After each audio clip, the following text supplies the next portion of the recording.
Alright. Good morning, Sartana. How does today find you? Busy? I'm guessing you're at work.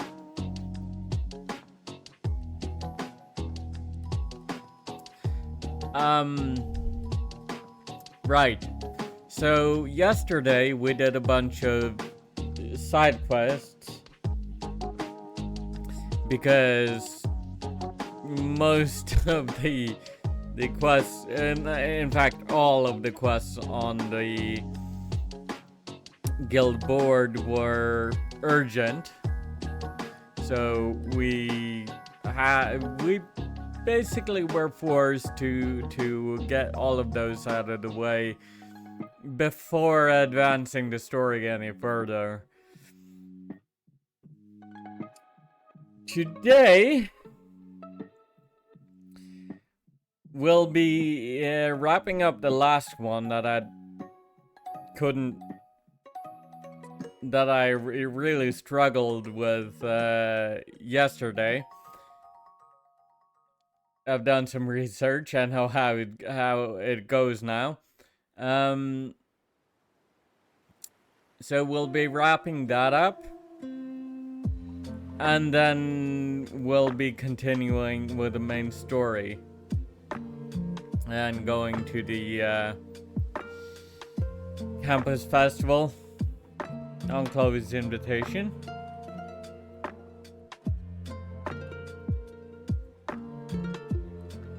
So yeah, anyway,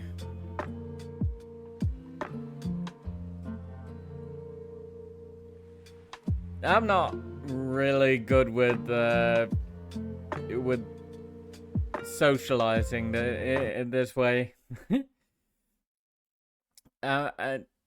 Also, it's hard to hold a conversation when there's no exchange. So yeah,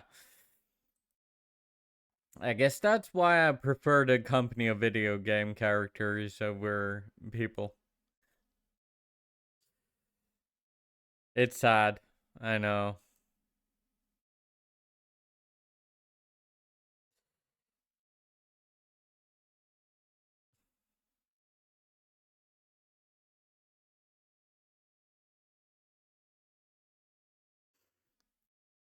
Right.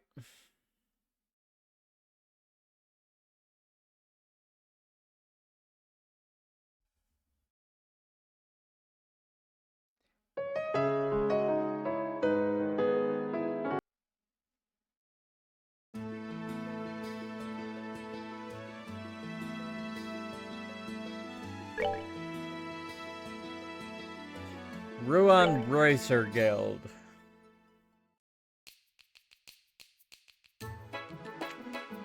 Probably the last time we'll be using that save slot.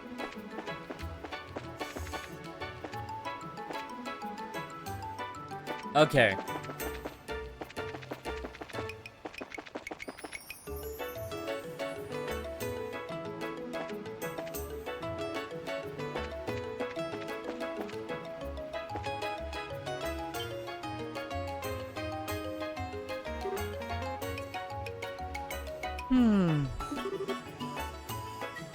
What's wrong? Hey, that's a card, isn't it?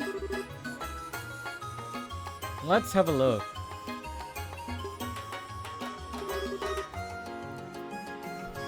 This is definitely it. It's the same card that we saw in the mayor's estate. I see. So this is what it was, the card meant by three-eyed.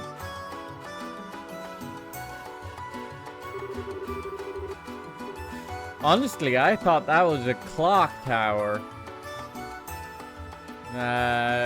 Which explains why I didn't think to go look there. Ah, I see. This might be the three-eyed part of the clue.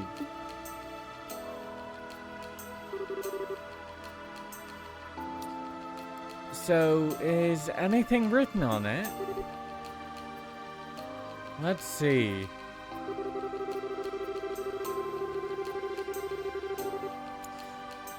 Ah, Seeker. The eyes of Adios see only the truth and pass it on to you. Look to the endless waltz which unfolds between the red and black. Do so, and the blue light will be revealed. Looks like the next spot's been picked. Look to the endless waltz which unfolds between red and black. Red and black. That has to mean something in Rouen, don't you think? Probably, yeah. I guess the criminal sure must love his puzzles. He won't break his own rules. What a total jackass. Oh well, let's start searching.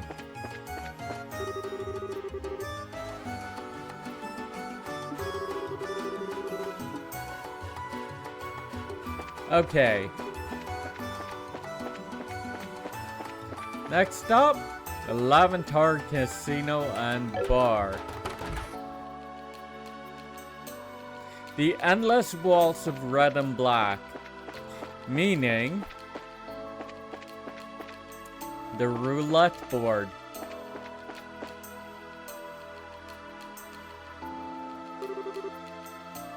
A red and black waltz. I can't imagine it means anything but roulette. I think you're right. Let's check it out. Is there something you're looking for, sir and madams? Sorry, but it will be done in just a moment. Ah, found it. A card is glued flat to the surface. So it should have the next message, right? Yeah, let's take a look. Ah, Seeker, the eyes of Adios see only the truth and pass it on to you. Rest at the land harbor and look to the one-eyed lion.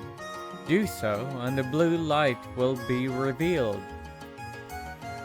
Phantom Thief B.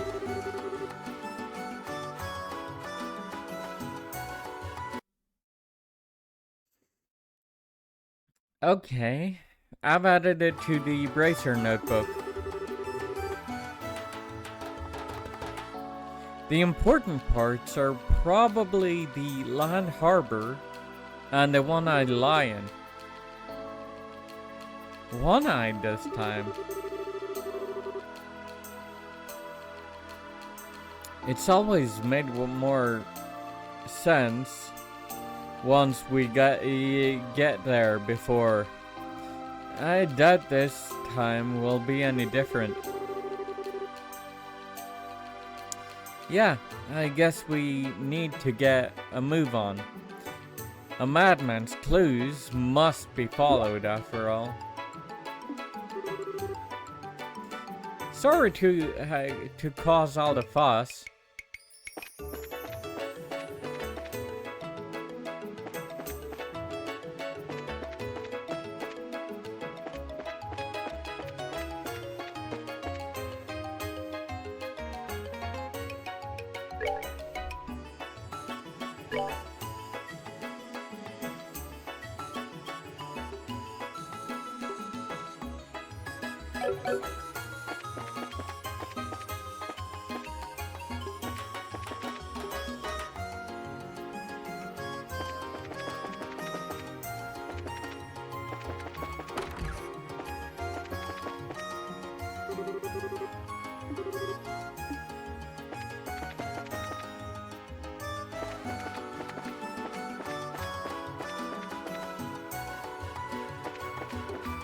Right. The land harbor. That would be the airship landing, I think. Oh. There is the landing port.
There it is.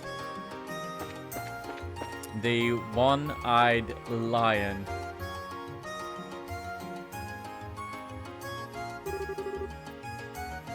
I get it. The one-eyed lion.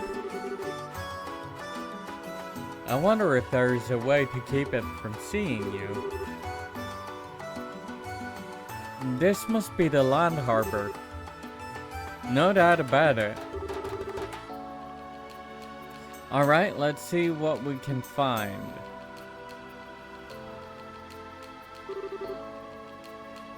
Okay, I found a card. We should confirm its contents.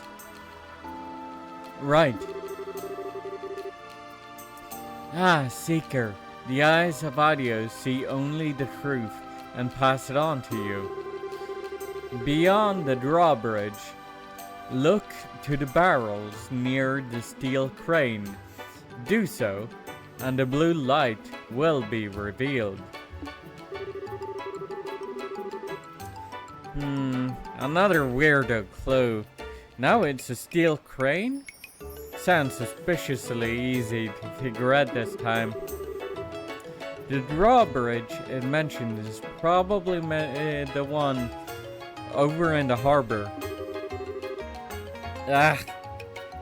How much longer are we going to have to do this?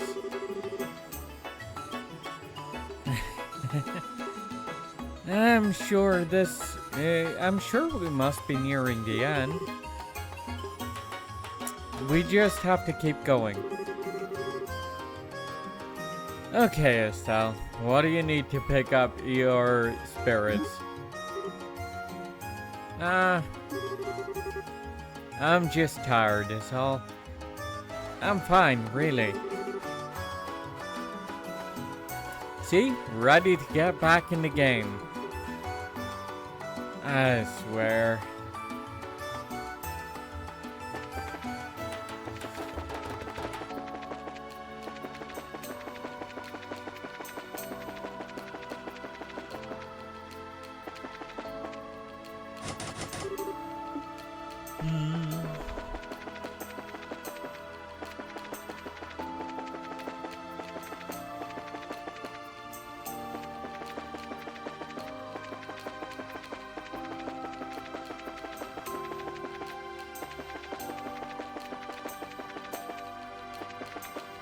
Oh, wait. Hello, Niall. Yo, I just got to work on a few things in Gransel. I'm holding out for a seat to free up on the airliner. I'm planning to come back to Rouen soon enough, though.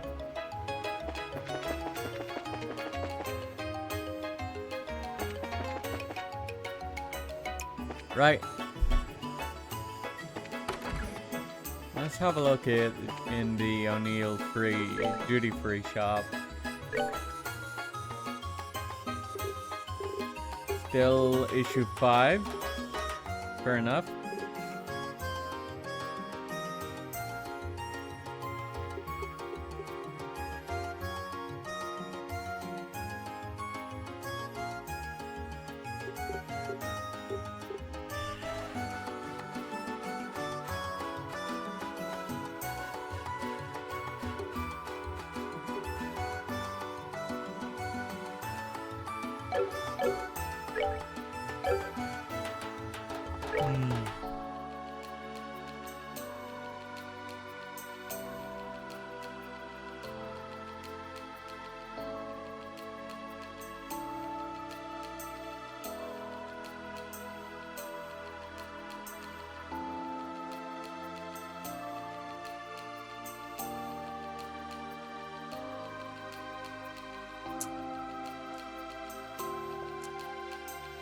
Goodbye, bot. I don't want your view selves. That said, hello, Bear and Cozy. How are you this morning? Salmon Munier. I can't really get salmon except through fishing, I suppose. There's gelatin. I don't have a lot of those.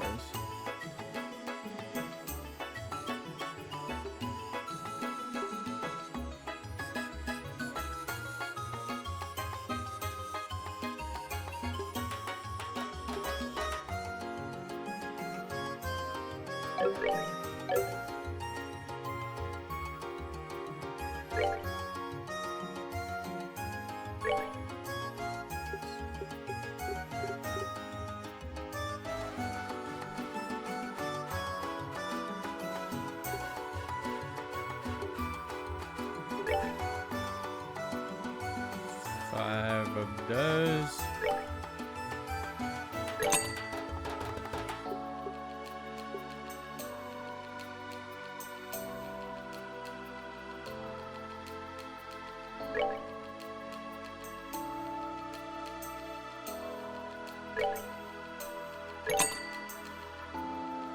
Four maple sugars, I think. And what was the other?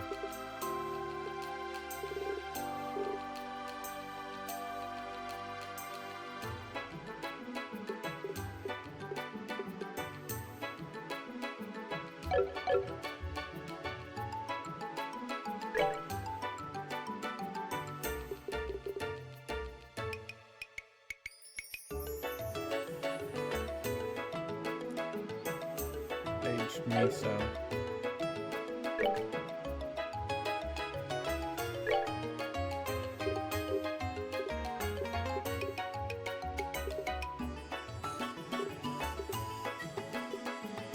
There it is.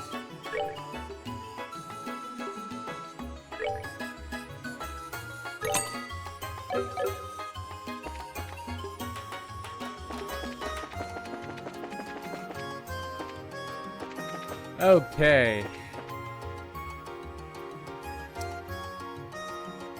Now we need to cross the drawbridge.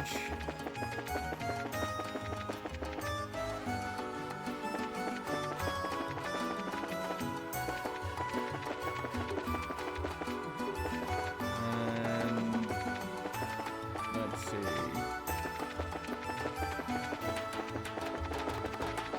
There's the crane.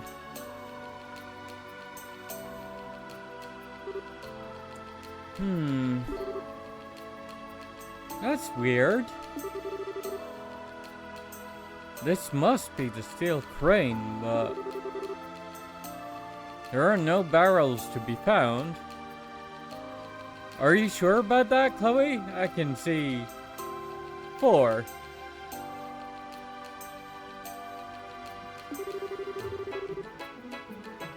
Well, what the heck is this? Stupid clue supposed to mean? Then? Hey, mister! What is it? You seen any barrels around here? Barrels? Can't say that I can recall. The warehouse is packed full of them, though. Oh well. The warehouse? What's wrong? I was just thinking. Didn't we find a warehouse key earlier? Yes, Mr. Harg's request. And we haven't talked to him either, right? The barrels near the crane were moved to the warehouse. I get you. You're thinking that the barrels that were here are all inside now. You're probably right. Nice going, Estelle. Ow. I bit my tongue.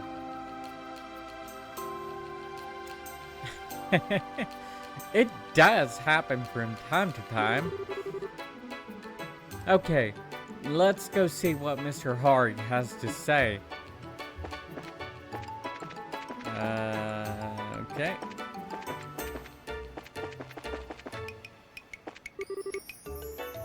Good afternoon, Harg. We have a question for you. Me? What do you want? I was wondering what kind of work you were doing when you lost the key. You said you were moving the barrels near the crane to the warehouse. Is that correct? Yes. Yep, sounds right. It was actually just one barrel though. It was in the way of the crane, see? So it had to be put in storage. I lost the key sometime after that. Sorry to be a bother, but is there any way we could get into the warehouse? We'd like to examine that barrel.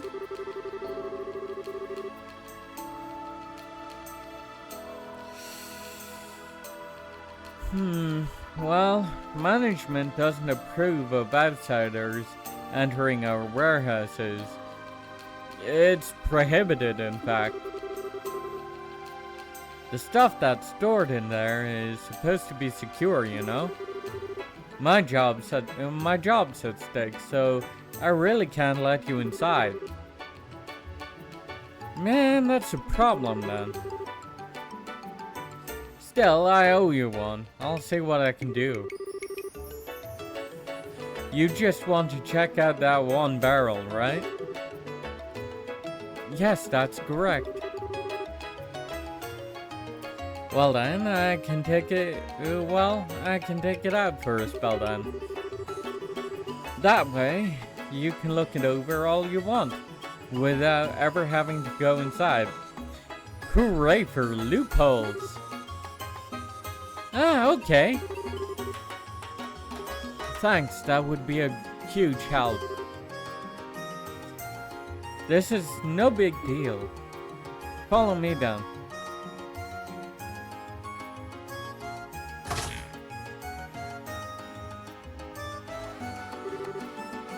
Okay, it's open. Hang on a second here.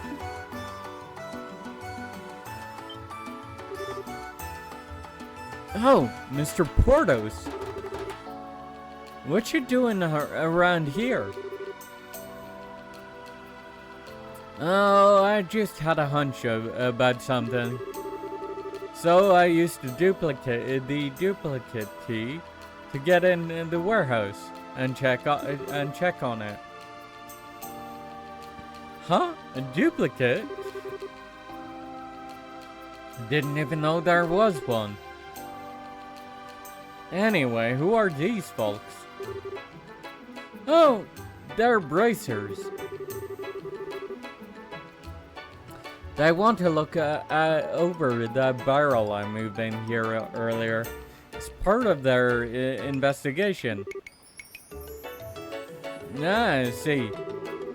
But I'm afraid that only authorized personnel are allowed inside the warehouse. Yeah, but I'm the one who moved it in there in the first place.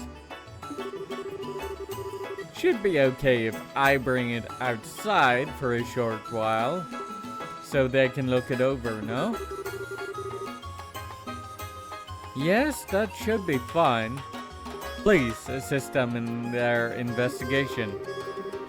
Surprised to see bracers coming all this way for an investigation, though.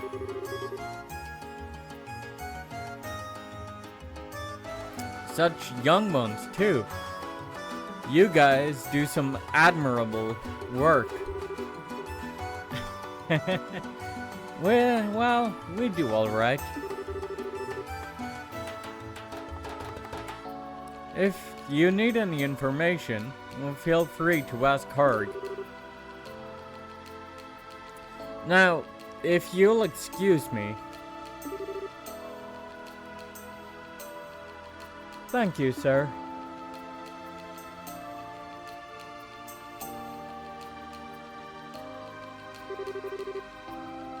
Alrighty, I'll bring the barrel.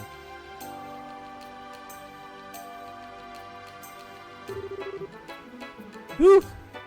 Sorry for the long wait. Here's the barrel you wanted. Wow, this thing is huge. Well, alright, so a wooden barrel, not a steel one. Fair enough.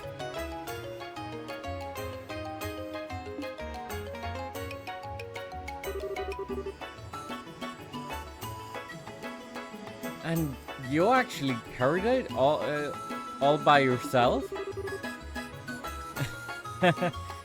Never underestimate the dockhand. I found the card, Estelle.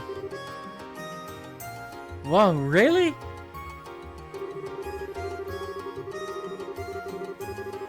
I must apologize most profoundly for the barrel. To have been moved was an error most inopportune.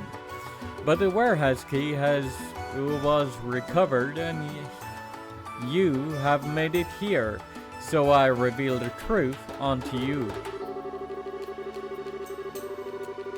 Your reward will be what you have sought. Look within the barrel, the candelabrum you will find. You find well. You find well. Why do you gotta rhyme, asshole? You find well, no doubt. Be returned to its rightful owner. Time grows short. We will meet again. Phantom Thief B. I've got a bad feeling about this. This weirdo must have been close by, watching us. Indeed. Hey, look at the card. Some of the ink is still wet. What?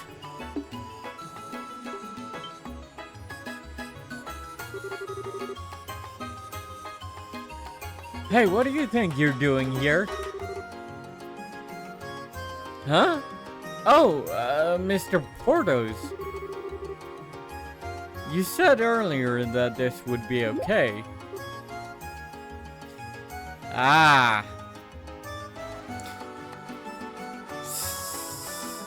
That last guy was sus. Go get him, Estelle. What are you talking about? Damn, we've been had. Whoa, no way. You were just here a while ago, and it must have been someone posing as him. The criminal may have worn a disguise and used the opportunity to plant a card. Oh no. Well, then we need to go after him. Oh, Estelle! Off she goes. Joshua, shouldn't we do something? I'm afraid it's probably too late. We messed up when we didn't notice the imposter before. I doubt Estelle will find any way to any trace of him. I see. Let's just make sure the candelabrum isn't damaged. Retrieving it was our main priority, not catching the perp. You're right. It was written that it'd be in this barrel. I pray it's there.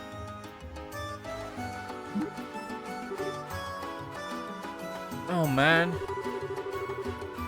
I hope she isn't too disappointed that we're opening this without her.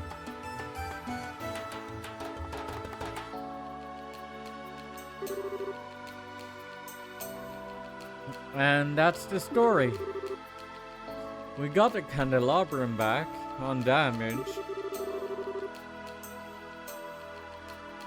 But we haven't found any clues as to the whereabouts of the thief.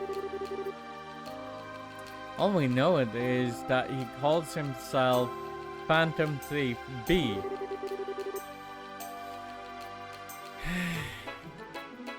If only we'd found out about the fake sooner.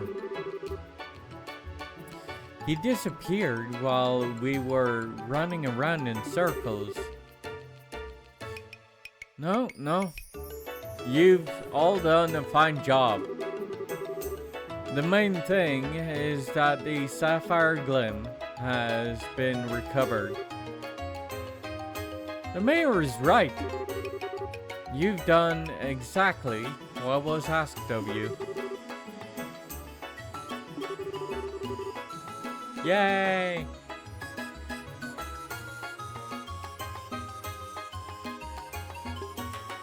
But the fact is, we still let them escape. Yeah.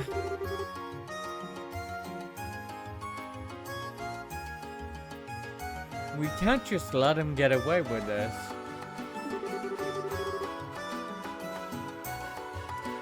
We'd like your permission to continue the investigation. If possible, we want to search the estate for further clues. No, that's really not necessary. My request did not require you to catch the culprit, after all. You brought back the candelabrum.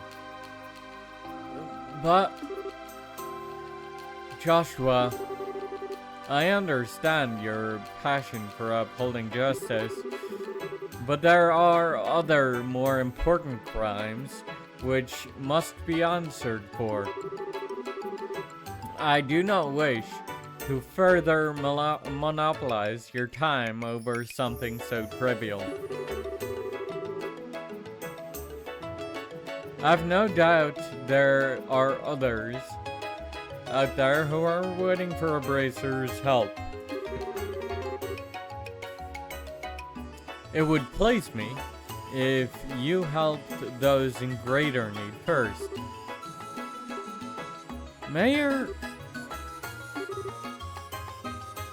Understood. Then we will close our investigation. Oh, fine. And of course, I will compensate you fully for your time and effort. Now, if you'll excuse my rudeness, I must leave. I wish you the best of luck in your future endeavors. Thank you. We'll also be on our way then.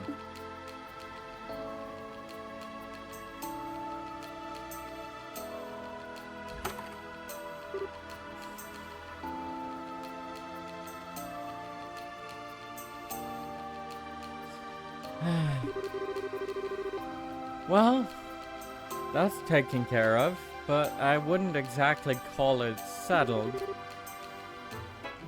So it would seem, yes. Hey, come on, Joshua. I know you've got something on your mind. Huh? Oh, yeah, a little. I was wondering why the thief would take the candelabrum if he meant for it to be found. Good question. But it looks like we may never know. The newest card is what really gets me. It's as if this were designed as a test specifically for you two. Yeah, that's been bugging me too. We need to keep up our investigation. For starters, we still don't know where the crook snaked in from.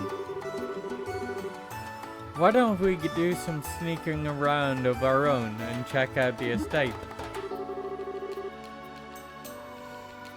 Won't that make us just as bad as the crook we're chasing? Well then, what are we supposed to do? What choice do we have? We're supposed to abide by the client's wishes. For now, we have to be patient.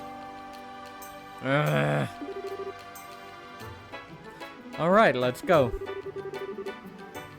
Like the mayor said, there is a lot that still has to be done. Oh, alright. I guess it's back to the drawing board. That seems to be all that we can do for the moment. Candelabrum theft completed.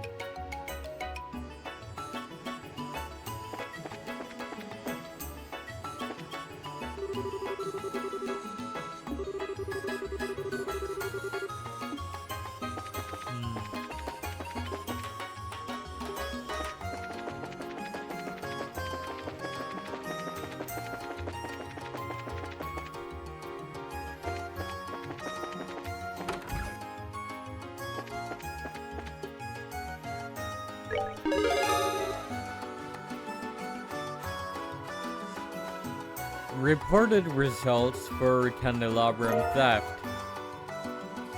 5,000 Mira and 7 BP. That's a... Wow, that's quite a lot, actually.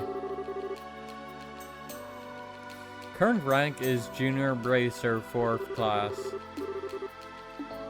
Nice.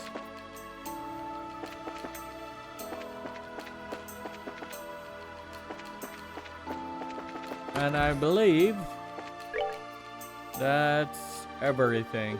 Yep.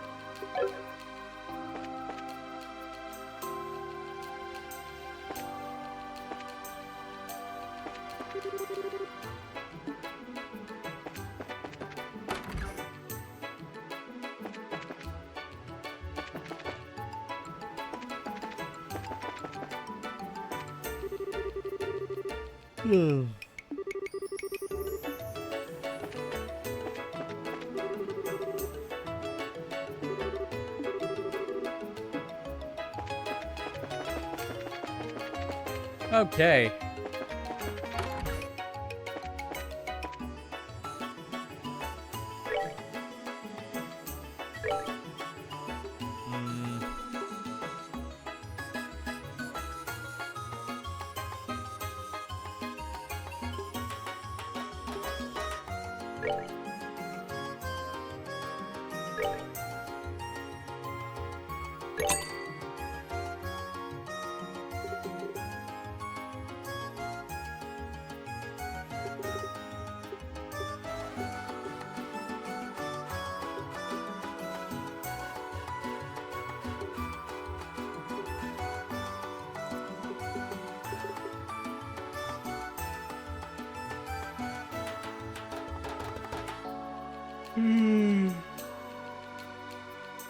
Prevents poison.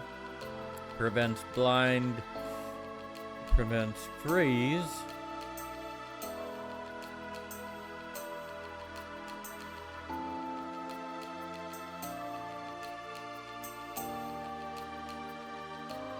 It would probably be a good idea to get 4 of each of those, but that can wait until we actually have 4 people in the party.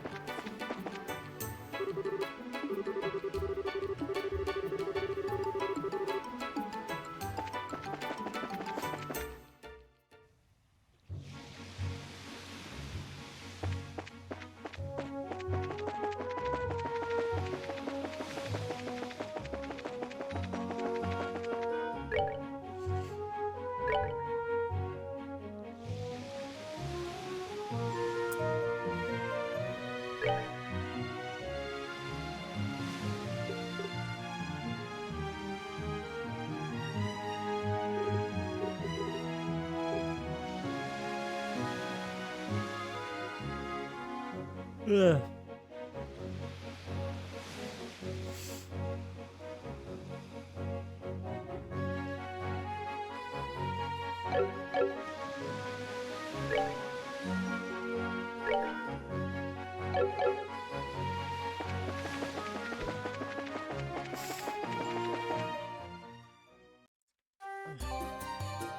Vista Forest.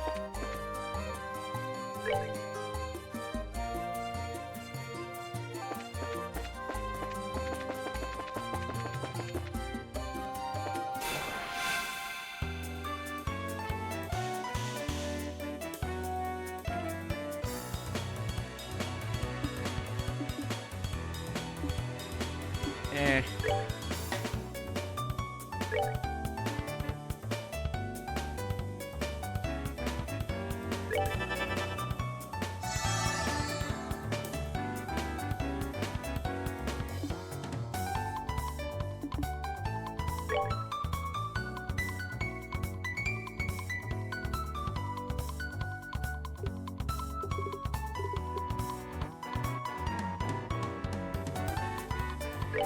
Let's have a look at this one.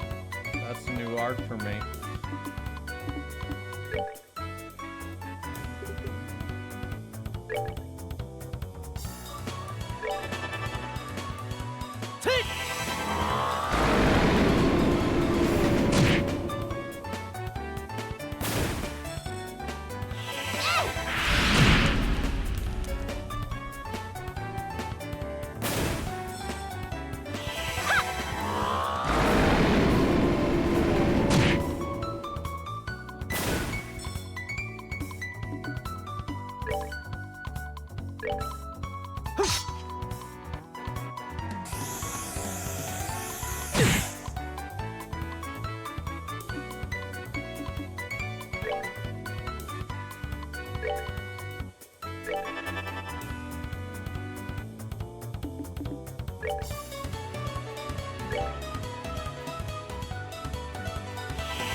Alright, we're good to go.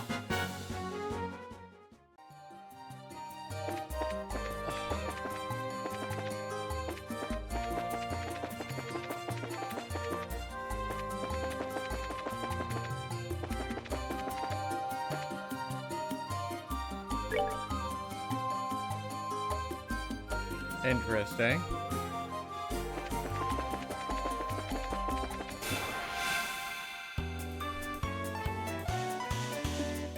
What would you call that? An oak fork or? Yeah. I suppose it doesn't really matter. Go.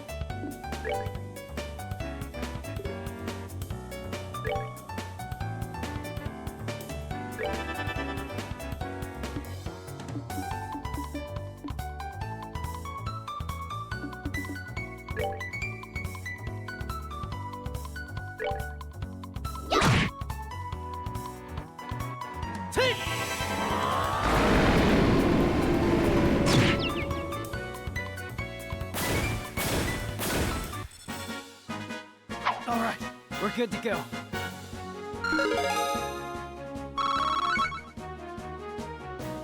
Nice.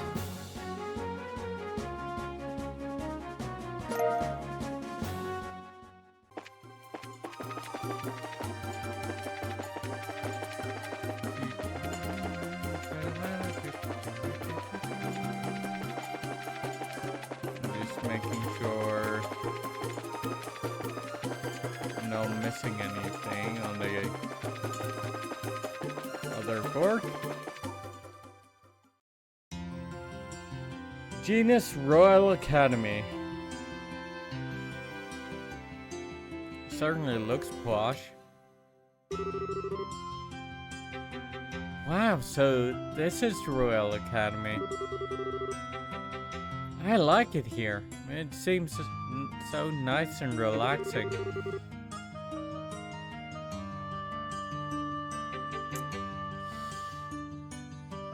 Perfect type of environment for studying, I'd say. Well, everyone's in class at the moment. It'll get pretty noisy once if you just wait around a little. We're having the campus festival soon. So I guess people are busy preparing for it. Correct. I want to introduce you to the head of the student council, but she's in class. So I'll take you to the dean's office first. Why there? To meet Dean Collins. He's in charge of the whole academy. His office is on the first floor of the main building, to the right. Got it? Well, let's go meet the dean then.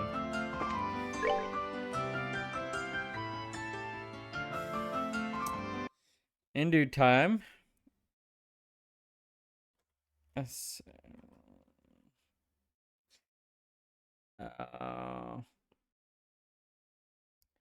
Sartana, I think.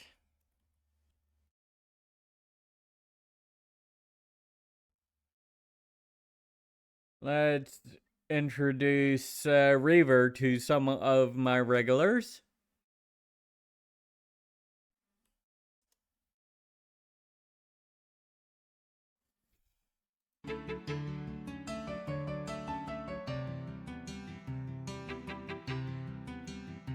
Didn't get a clip this time.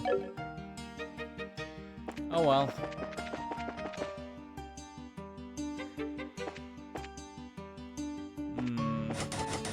Boys' dormitory, that's probably... yeah. Girls' dormitory.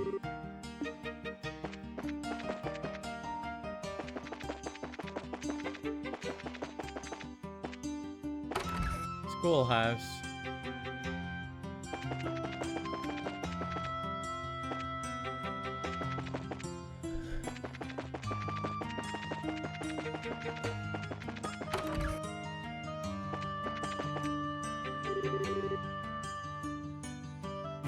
It looks like class is in session. Let's go to the dean's office first. Fair.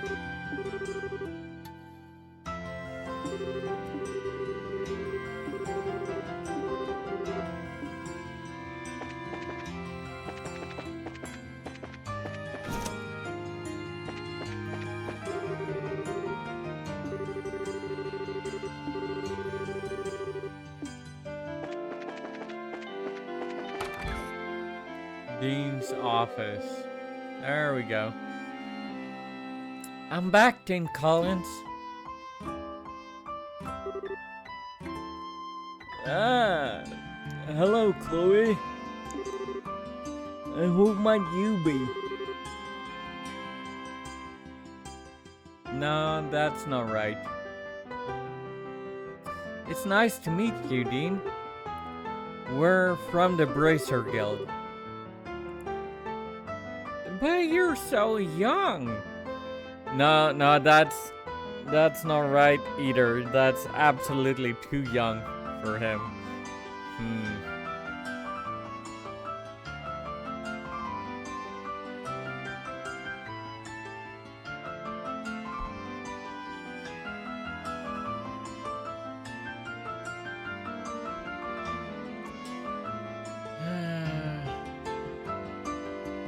You're so very young to be, you're so very young, very impressive indeed. Which guru, why?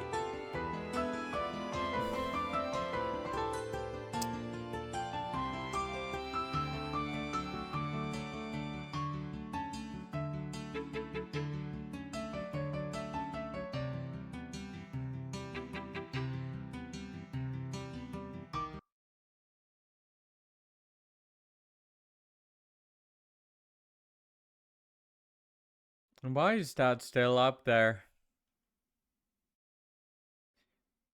Let's just, yeah, hide that for now.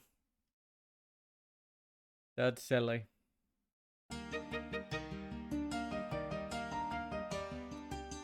Are you by any chance here because of the fire in the orphanage? Yes, actually. Chloe explained the entire situation surrounding the fire to Dean Collins. I see. That's terrible. I wish I could do something to help. Well, first, there's the matter of cheering up the children. Perhaps I could start there. Yes, sir. In that case, I will work on the play with Estelle and Joshua. I think that's a good idea. Estelle, Joshua, I wish you both the best. Do what you can. Yes, sir. To the best of our meager ability. I'm letting the head of the student council handle the matter of the play. Her name is Jill. She can tell you far more about it than I ever could. I'll see about setting up dorm rooms for you. Huh? Dorms? Well, the campus festival is almost upon us. I'd imagine that you'll need to rehearse every day for long hours. And if that's the case, you'll need a place to sleep, will you not? Oh, okay. That would be greatly appreciated. Ah! Lessons seem to have concluded for today.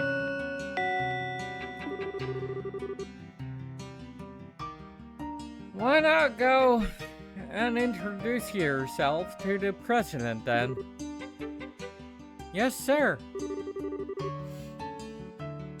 We should go to the student council room next. It's to the right of the main building. On the second floor on the second floor of the clubhouse. Okay, let's go.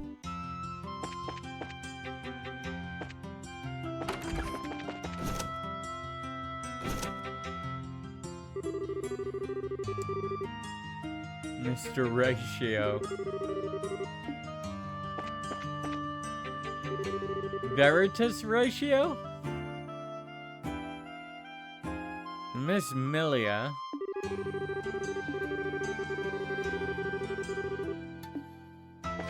Dr. Veritas Ratio. Somehow I don't think so.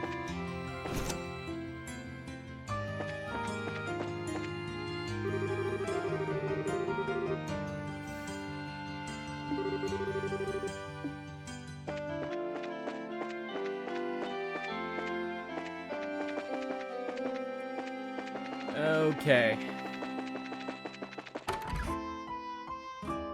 Right. Clubhouse, second floor.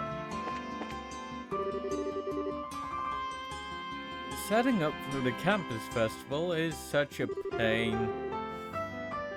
Let the people that want to be involved work on it.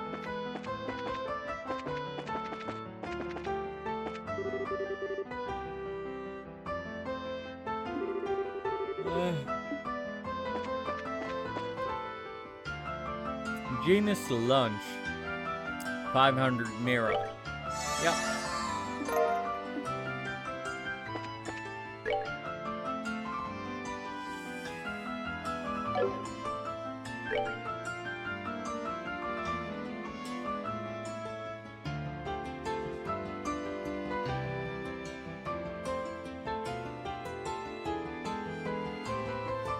Milled flour,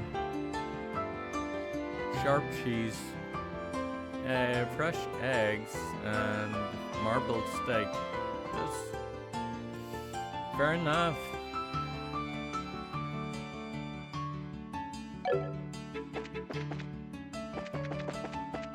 Alright, second floor. Girls' locker room, student council room, material archives. No, hi Chloe. Good to see you back. Hello, Roy. You look very busy. I'm trying to find something for my class display. I'd better get a move on, or else I'll never hear the end of it from Logic. I still can't believe Logic is a real name.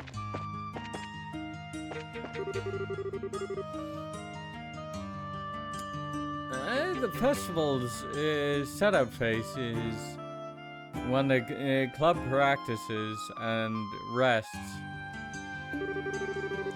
Today, this is all we have to practice with. But it's obviously pretty crucial. Student council room.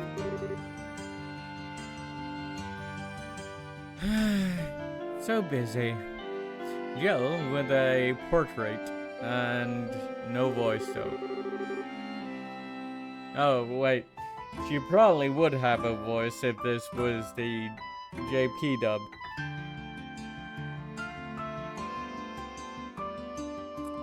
The budgets for all of the concession stands have been checked over. No problems with sending out the invitations.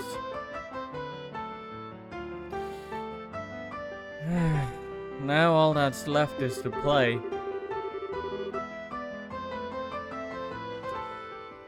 If we can't find anyone to fill the last 2 roles, the only option might be for us to fill them in ourselves. Oh no. There's no way you're acting in the play. The horrors I witnessed when we first tried those costumes on are going to haunt me for the rest of my life. Don't remind me. I never want to wear anything like that ever again. I'm back, Jill. Hello, Hans.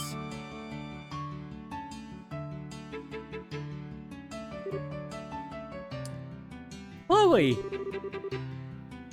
I heard about the fire. It must have been awful. Were the matron and the kids alright? Yes, they're fine for now. The orphanage was burnt to the ground, though. I see. Well, try to keep your spirits up. Fretting won't do anyone any good. The best thing we can do is make the place something the kids can enjoy. Yes, Matron Teresa gave us the same advice. So we'll give it our best. With your help, I'm sure everything will turn out fine. To think I was stressing about it just a few minutes ago. We're your friends. Nice to meet you. My name is Estelle. I'm Joshua. It's a pleasure to make your acquaintance. So you must be the ones Chloe spoke of before. I told you I'd bring them here. They'll be helping too. Oh, that's a relief. I'm glad to meet both of you. I'm Jill Radonor. I'm the head of the student council. I'll be directing the play. And I'm the vice president, Hans. It's nice to meet you both. Likewise. Good to meet you too. You know? What? With Bracer's gear, maybe we can incorporate stunts. Are you any good with the sword, Estelle? Well, my father mainly trained me with the staff, but I'm not hopeless, at least. Okay then, that settles it. You'll have a big sword fight with Chloe. Whoa. A sword fight? She means in the play, of course. There's a duel between the two knights at the climax of the play. It's a really powerful scene, perfect for the final act. We don't have any girls who can use the sword well enough to compete with Chloe, much less make it look good. She beat every guy in the fencing tournament and took the top spot. Oh wow. She actually beat out Hans in the final match. Thanks for reminding me, Jill. It's not that I'm no good, it's just that Chloe is way better. I'm still only an amateur. I don't think I'd be any match for a professional like Estelle. And again with the modesty. But hey, if you need my help, I'm your girl. We can do it, Chloe. I'm sure we can. Thank you. You know, a duel between two female knights ought to be pretty unique. Female knights? They're going to be playing the two male knights. Huh? But that leaves us without a role for Joshua. Oh my, whatever shall we do? He deserves to play a crucial role in this. Yes, a crucial role. I think we may have just a part for him. I know where this is going. Huh? What kind of play is this exactly?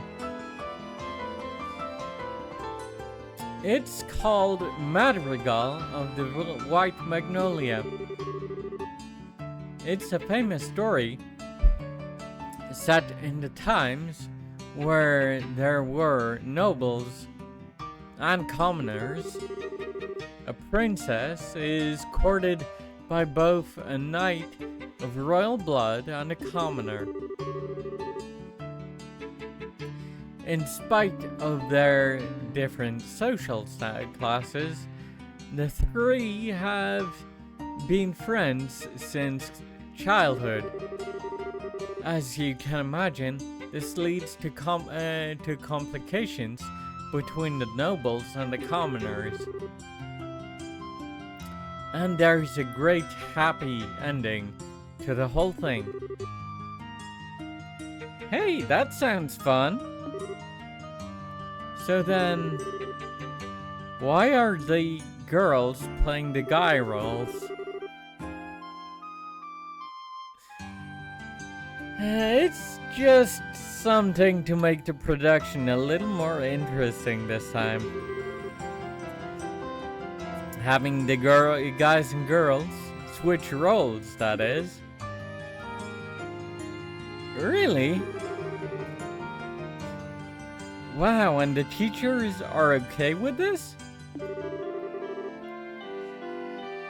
End sexual discrimination. Be free of gender roles. Ah.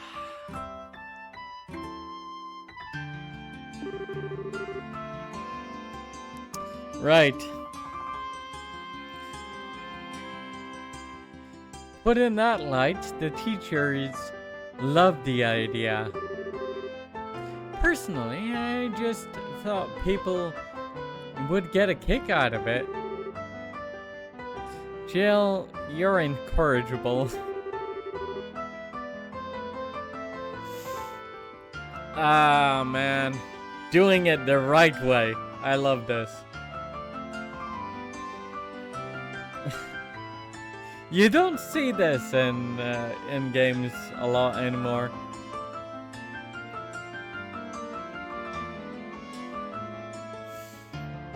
Yep. Though she prefers the title Evil Genius.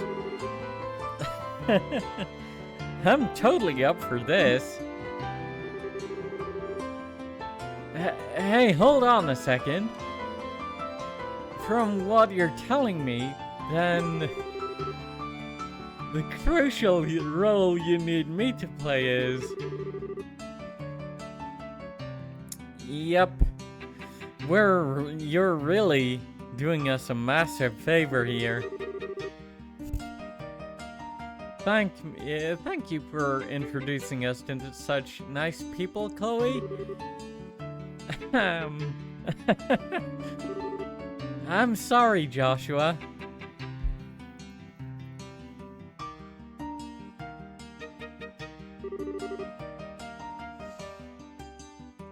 So, these are our costumes.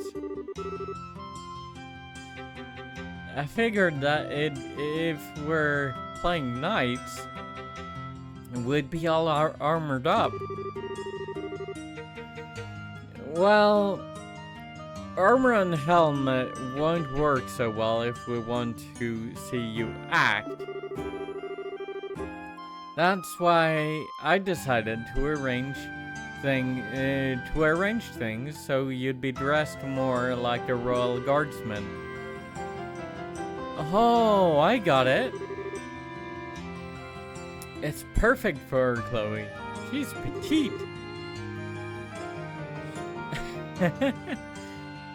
Thank you so much. I think it suits you also. Really? Say, why are we dressed in different colors? Because I'm playing the Azure Knight, Oscar.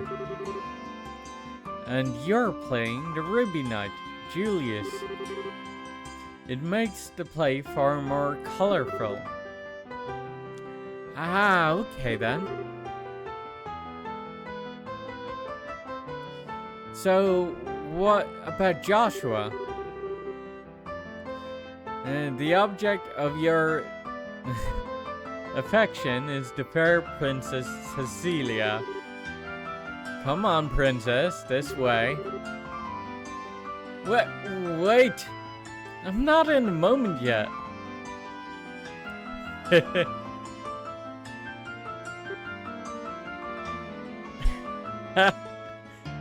Yes! Hello, Joshua. Or should I call you Princess Cecilia right now?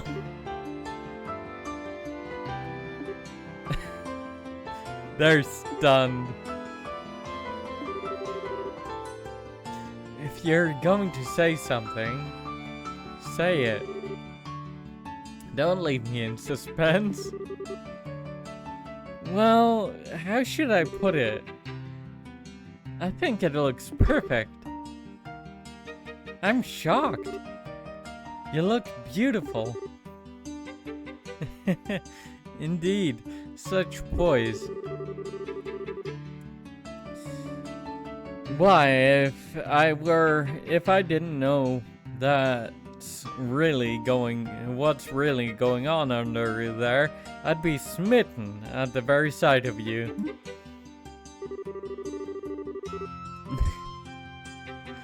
Well, thank you for being so honest about it, at least. I'm not so thrilled, but...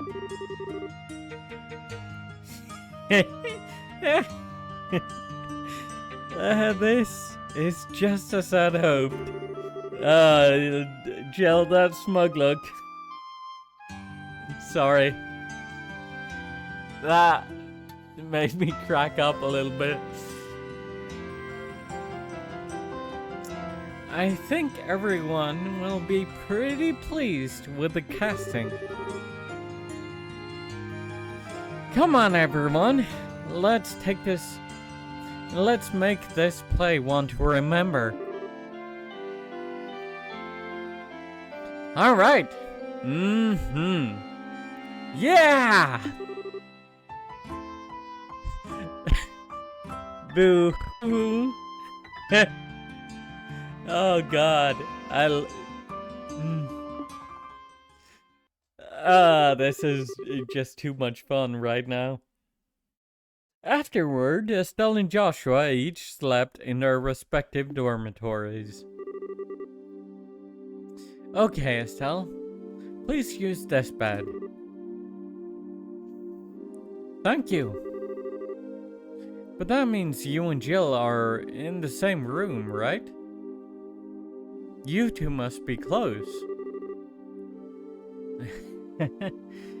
We have been ever since we first started here. And as roommates, we're pretty much inseparable. By the way, I have a proposition for you.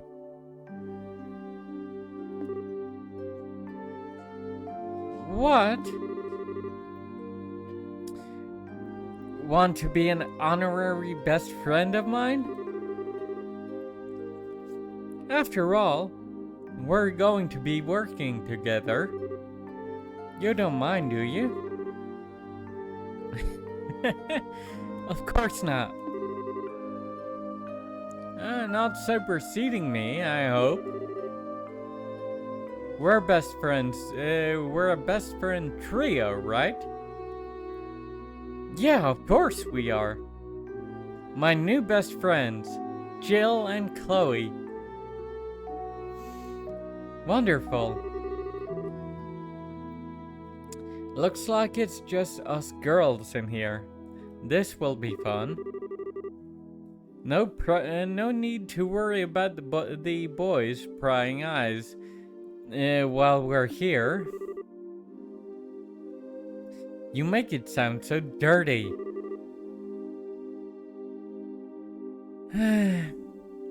You're so innocent. Like a little lamb. Oh, that's just mean.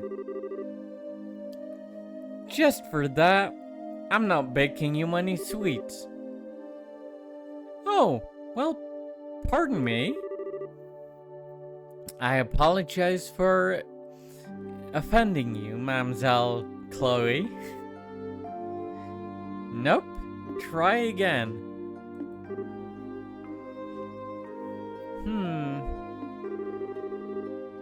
What's wrong, Estelle? What's with all the staring? It's no big deal. I've just got a little green monster on my shoulder. What do you mean? What do you mean? I have some friends back in Roland, but the most we ever did was have sleepovers. I think it must be close to have someone. It must be nice to have someone close living under the same roof with you. What do you think, Chloe? I'm not sure. I don't really understand what would make you jealous, Estelle. Huh? I concur. I almost wanted to ask where you get off saying something like that. Why would you say that? Oh, come on. You've got a traveling companion, don't you? A pretty nice looking one to boot. Who you've also, I don't know, lived under the same roof with? Are you talking about Joshua? That's kind of a silly question. You've got a hot guy with you all the time, and you're jealous of us living in an all-girl household? I'm playing a tiny violin for you. Like a tiny one, like a minuscule one.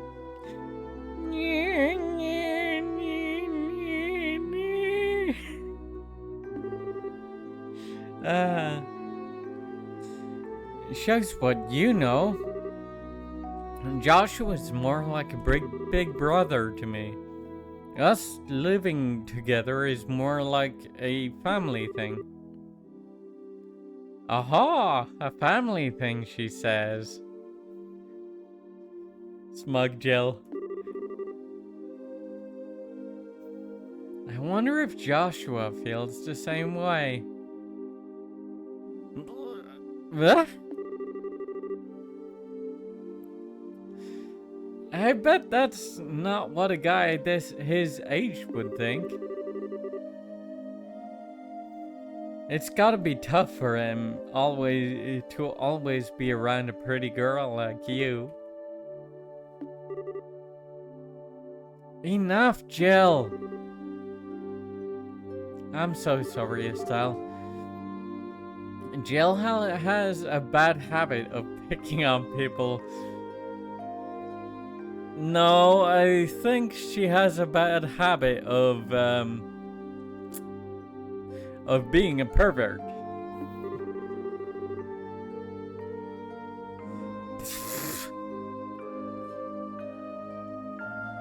If we're gonna be handling and talking about bad habits,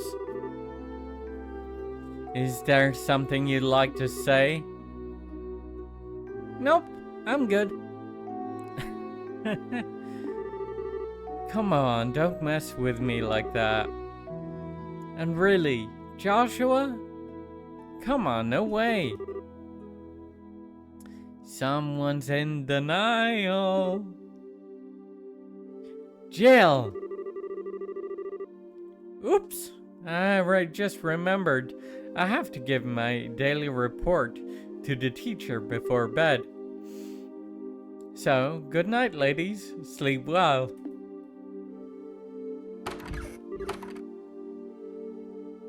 I swear. Oh, right, Estelle? If you'd like, I can lend you some of my pajamas. Estelle? Huh? What? Oh, right, pajamas. Sure, that sounds great. With that, Estelle and Joshua's unlikely life at the Royal Academy had begun.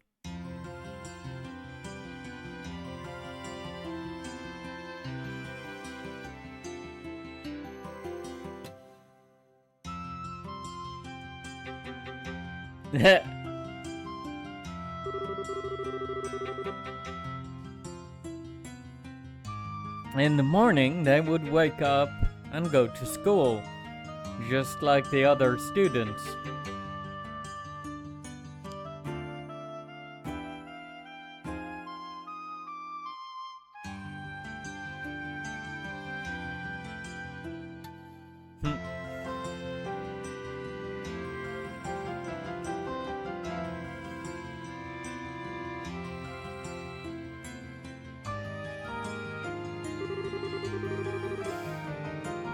All throughout the morning, they attended lessons with the other students.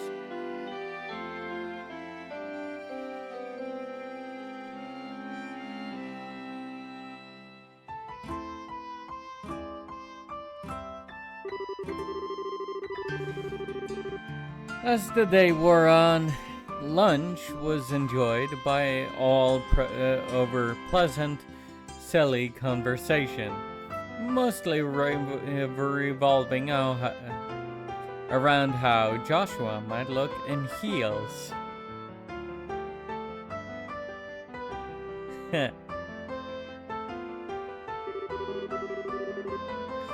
School was followed by rigorous rehearsals that lasted late into the night.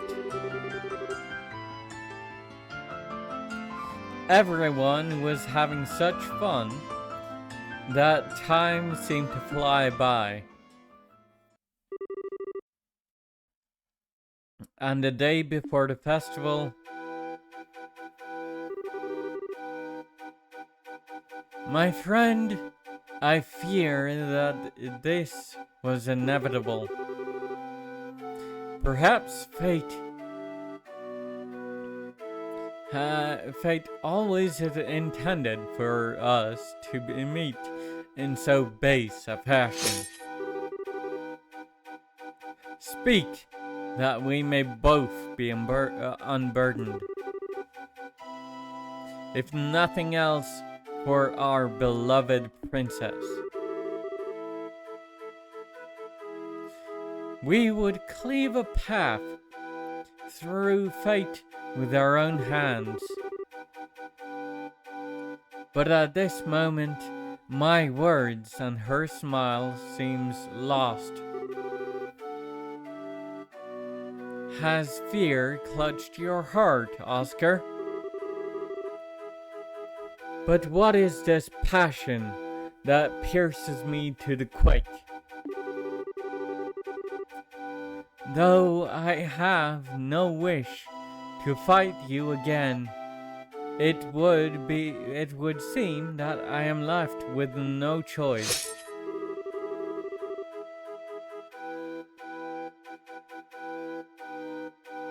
Before this storm, by the name of revolution, should claim us both. Take up your sword, and we shall let fate decide. Yes, and may the goddess above see our spirits as they truly are. Come on then, let it be done. Indeed. Whew. Whew. Woohoo! I finally got through the scene with no mistakes. And a convincing performance it was. I've got nothing on you though.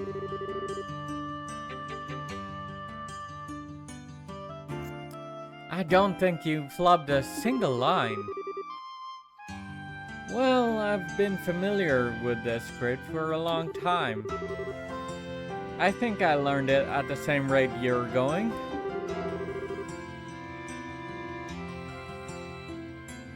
I really appreciate you taking the trouble to rehearse. It's no big deal. You've kinda been my guide through it all. I think you would make a great bracer, personally. You flatter me.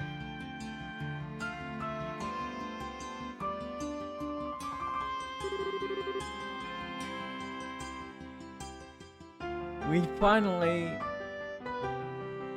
do this for real tomorrow.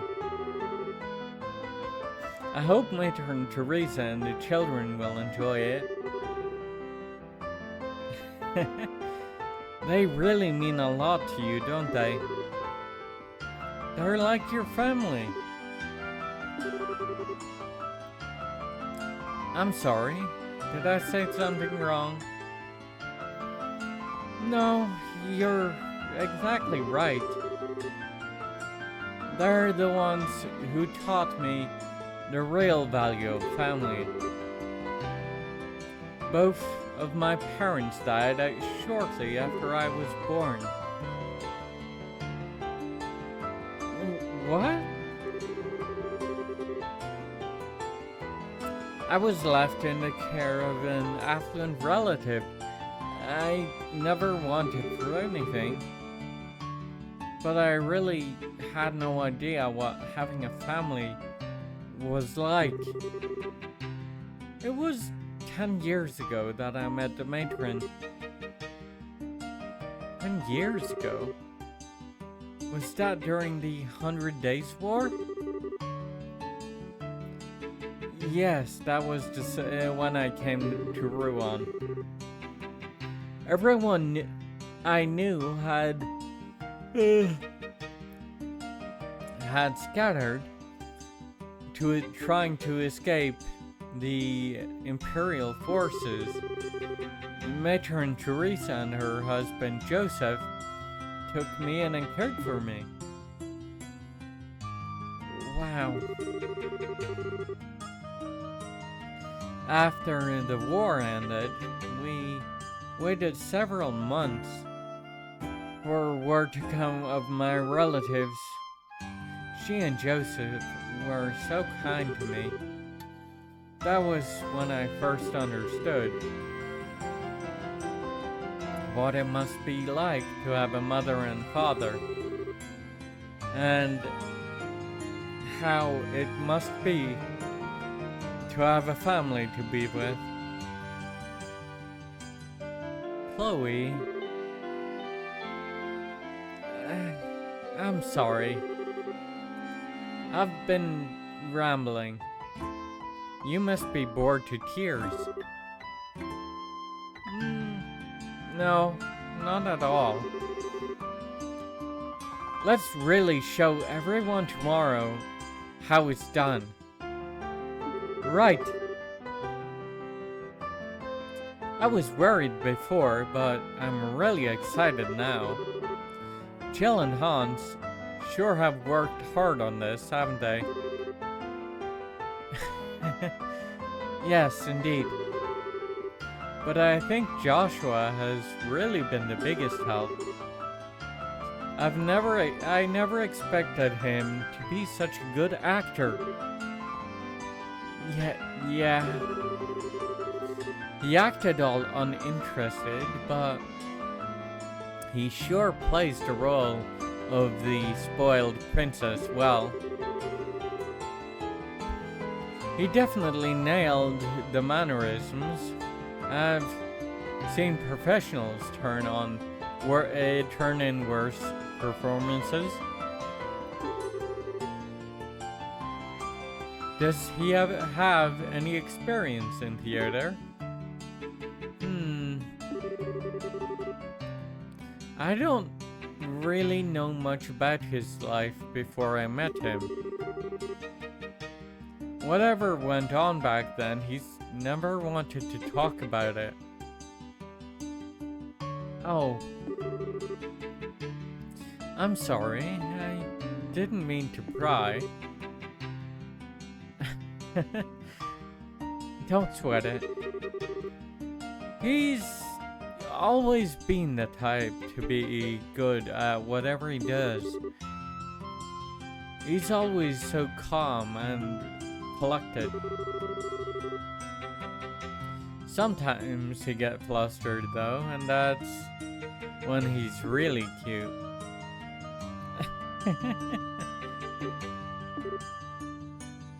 What? Perhaps our roles should have been reversed. Huh? Julius and Oscar. Somehow, I think you would have preferred to play Oscar. Oh, how come? Well, maybe. I mean, Julius is the son of a noble, and I sure don't know anything about that. That's not what I mean. It's more about,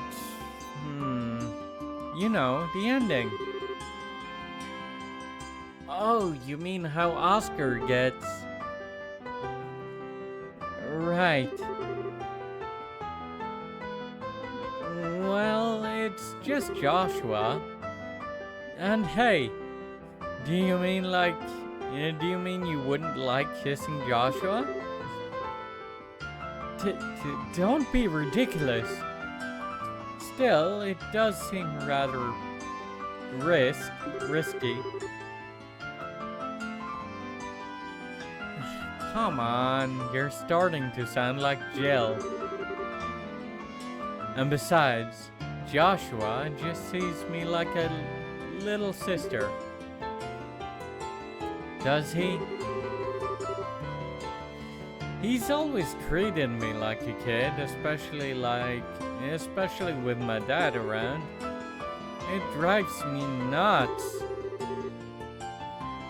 Anyway, there's absolutely nothing like that going on.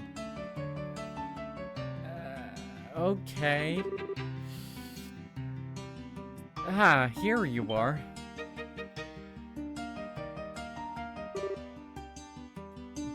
Joshua? Hans? Rehearsal's over, and you're still practicing. That's some dedication you two have. Ready for the big duel scene? Just leave it to us. It'll be flawless. Really? I look forward to seeing it. Anyway, what are you two doing here?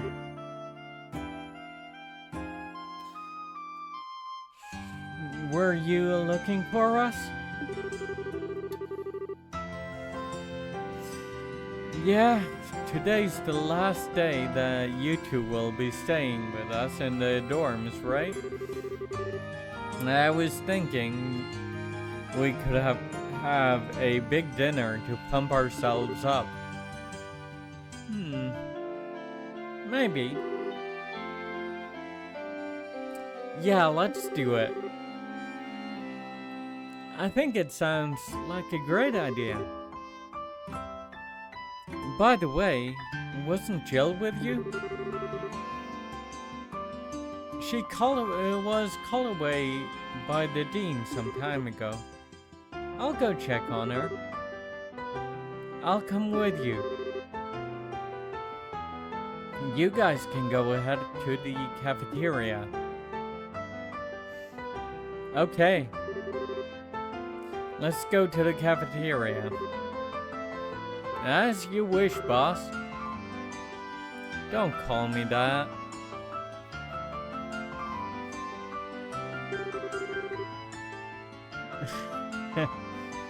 Looks like they've really hit it off. Sometimes it worries me that he doesn't really let people get close. What? Oh, it's nothing. Okay then, let's get changed. It'd be kind of embarrassing to walk around like this. I have to agree.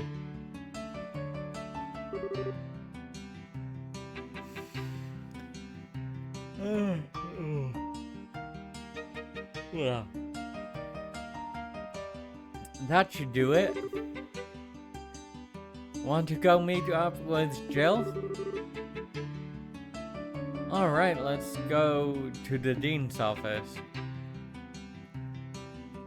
Well, before that, let me just, go get some hydration.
Oh man, I really can't wait to have a proper BRB screen for little breaks like this. But anyway.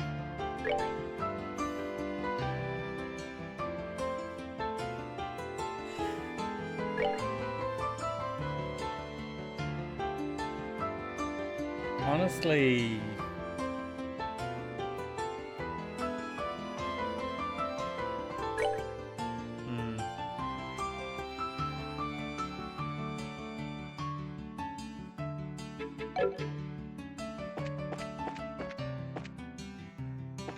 to be honest, Chloe isn't really suited for the poison quartz now that I think about it.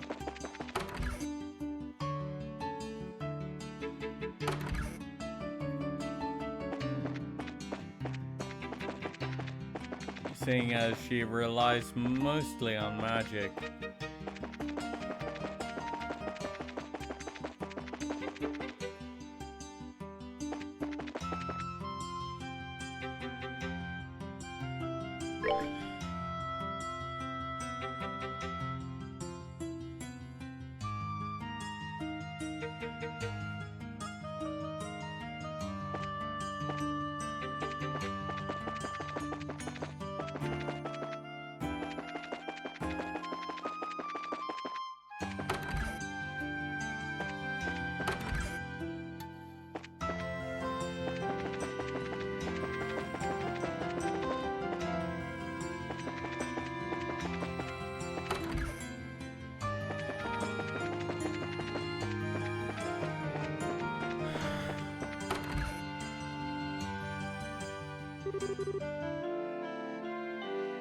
Hey, that's a great idea.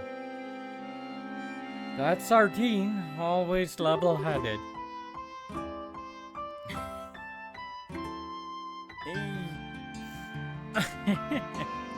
You flatter me. Then I assume I can contact the list to you? Yes, sir. I'll take care of it. Excuse us?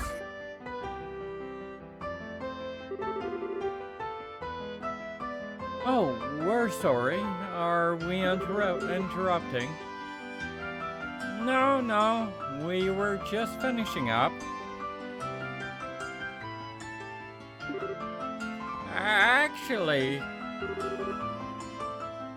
Dean, don't say anything. You'll spoil the fun tomorrow.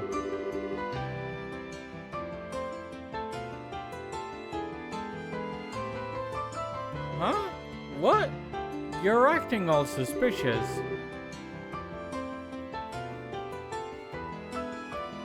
So, what are you plotting this time, Jill?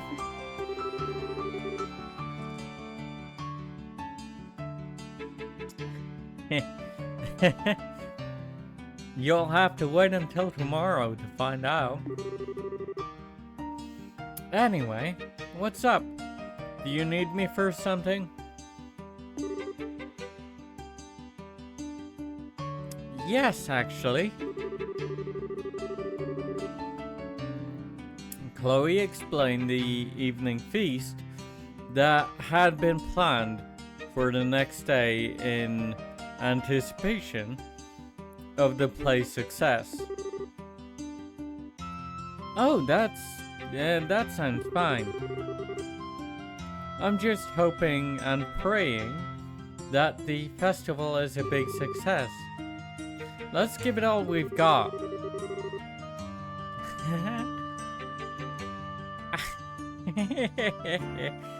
Barring any major complications, I think tomorrow will be just fine. Yes, sir. Come on, Jill. Let's go back to the cafeteria. Okay.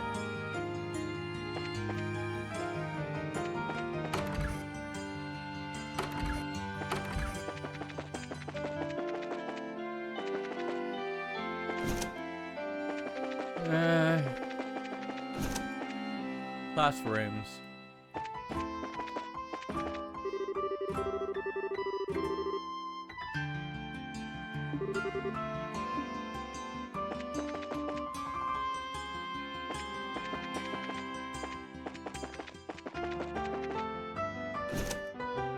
Faculty lounge. Hello, Dr. Ratio.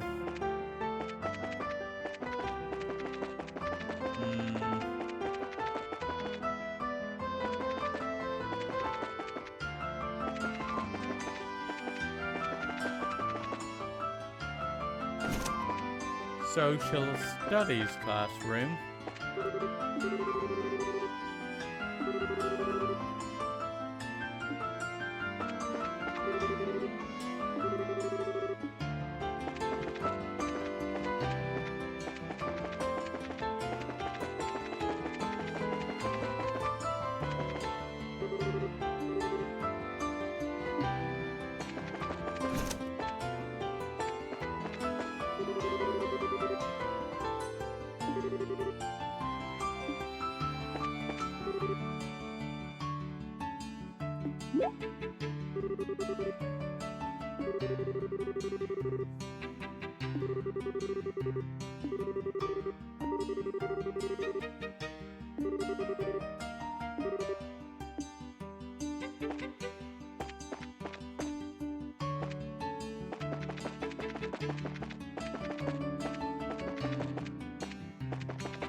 Clubhouse?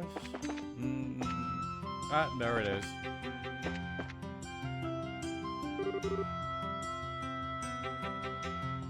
Hey, we're here! Woo! Thanks, everyone.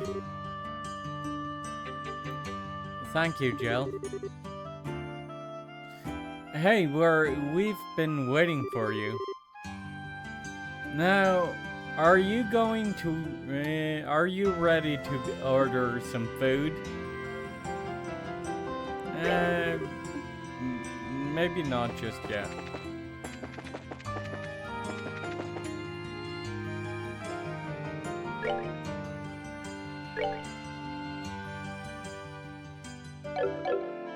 I already have the recipe for a veggie sandwich.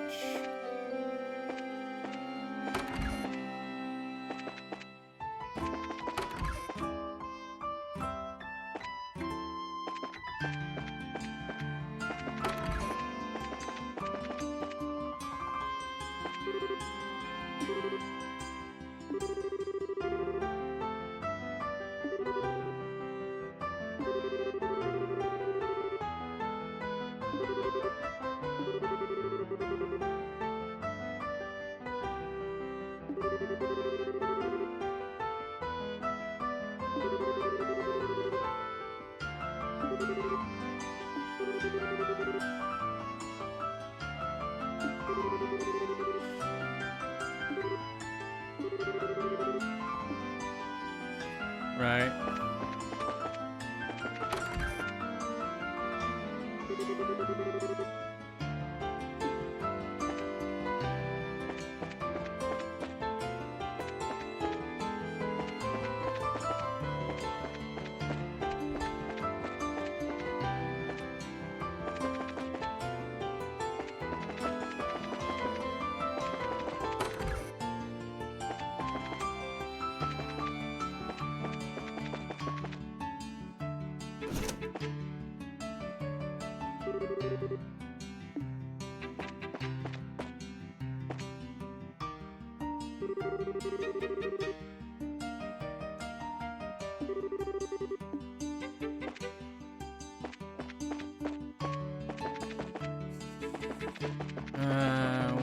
Where do I find it? Those books. Let's see.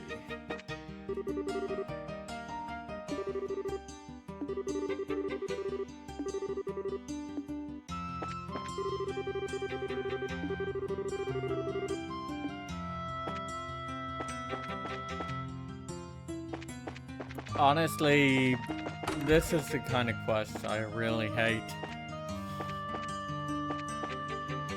I may not actually do it. It's too much of a bother.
Meh. No.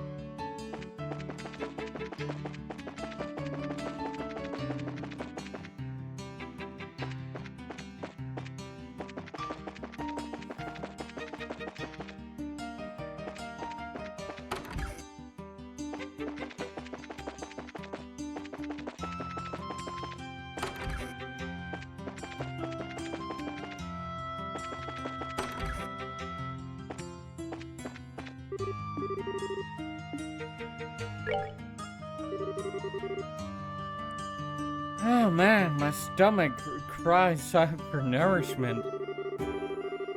Finishing up the play and having to run hither and yon like a madman really works up an appetite.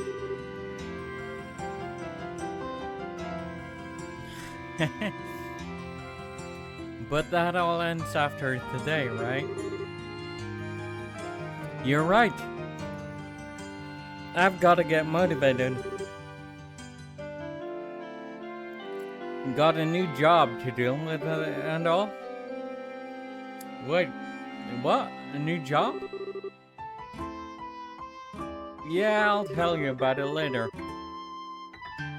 Let's go out there and start things up. We're going to make this festival a huge success. Right. Because Jill is a third year, I believe. So she's graduating. Probably after this festival, actually. I'll be counting on you, Joshua. You too. Or I'll be counting on you, Estelle. You too, Joshua.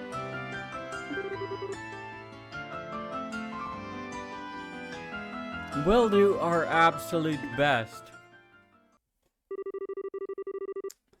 That evening, everyone spent a rather busy hour in the cafeteria. At the end, they all raised a toast with soft drinks to the success of the play. Afterward, they returned to the dorm and went to bed early in order to be prepared for the busy day ahead. And on the day of the festival,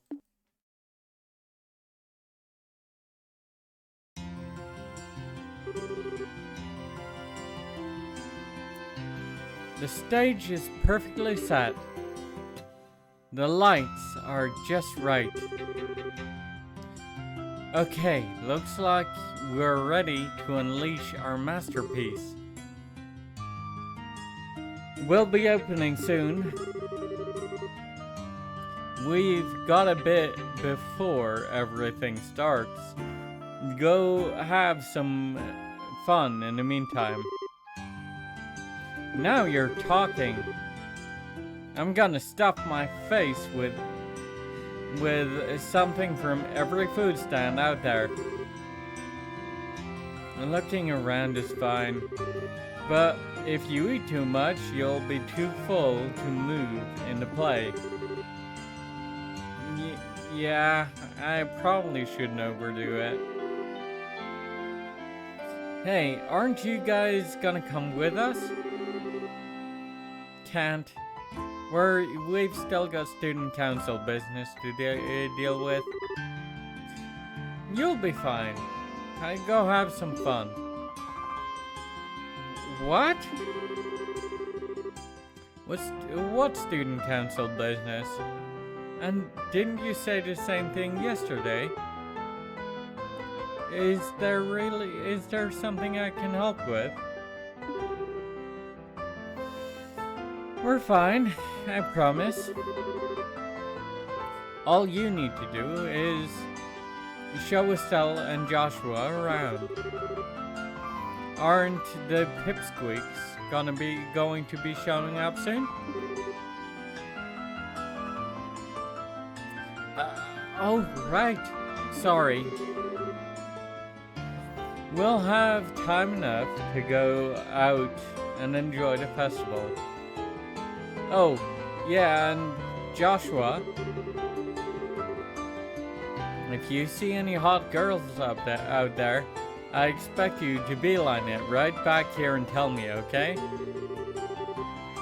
I wouldn't want any of them to miss out on the pleasure of my company. Yeah, I got it. Tall, gorgeous, sensual, charming. Did I miss anything?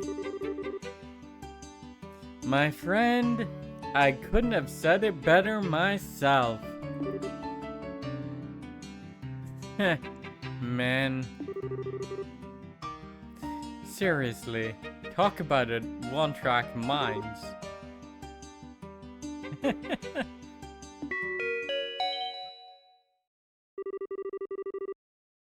The time you have all been waiting for has finally arrived. The 52nd Genius Royal Academy Campus Festival has begun.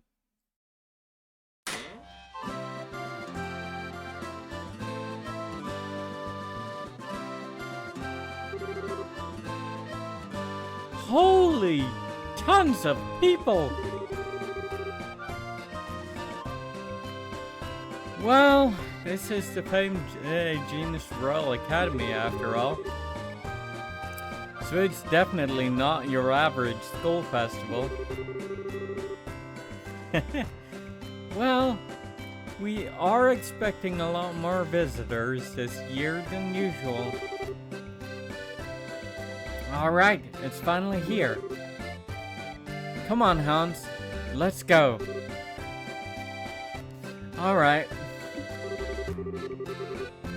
We'll be in the student council office, so come see us if you need us.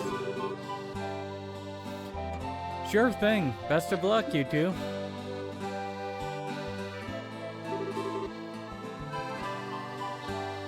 Shall we go and look around? Works for me.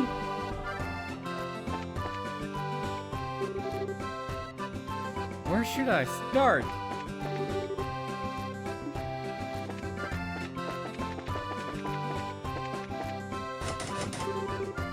Oh, shut. Fair enough, yeah.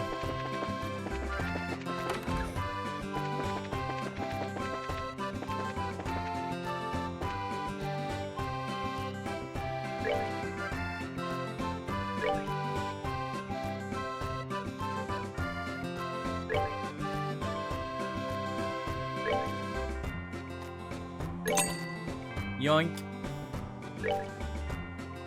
Yoink.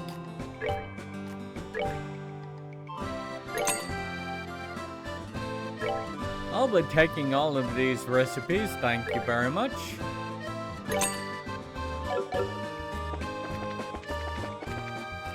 And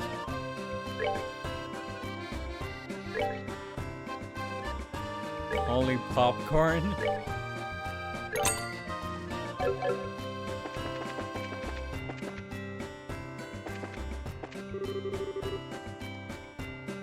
I wonder where my grandson's classroom is.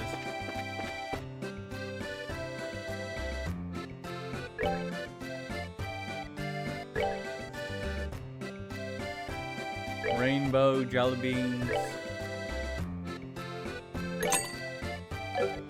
Floral jelly, that recipe I already have.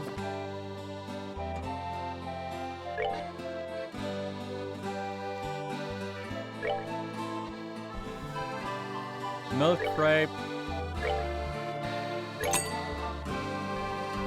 Royal crepe. Hello, Niall. If it isn't Estelle and Joshua, what brings you two here? Hi, Niall. Are you here for business or pleasure? Lots of the people in the entertainment industry were invited. Did you ever find a link between all those bits of information you found? I wonder. Actually, before I get into that, I'm hungry. I think I'll go fetch me some grub.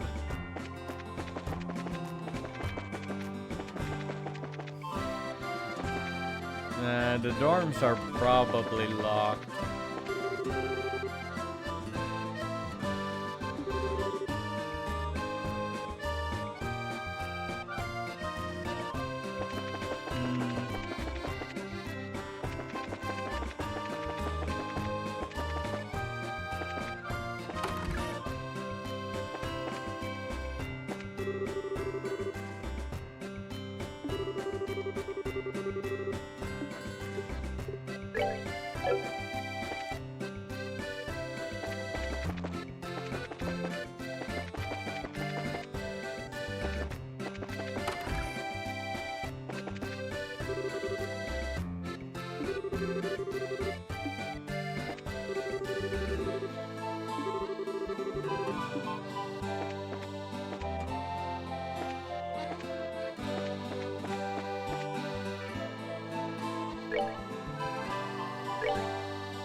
French fries, I already have that recipe.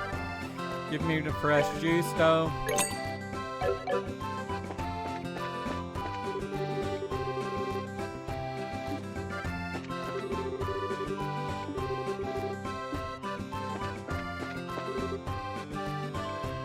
Mayor Mabel? No, well, if it isn't Estelle and Joshua. Well, I'm not surprised to see Mayor Mabel here, actually. Because she probably is a Genus graduate herself. What are you doing here? Well, to tell you the truth, I actually graduated from here. Yep, I told you. I always make a point of going to the campus festival each year. Oh, okay, that's cool. But enough about me. How have you two been doing? Are you here in guild business? Yeah, sort of. Well, actually, Estelle told Mayor Mabel what had been going on. Oh, so you're helping out with the play.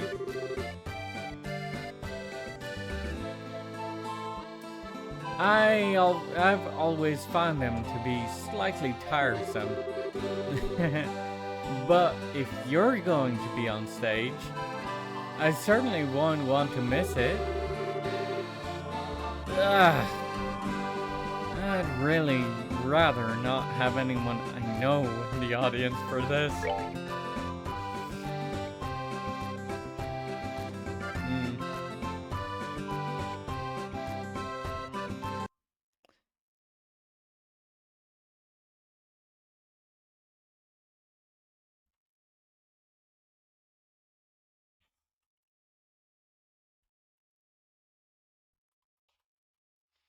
Let's see.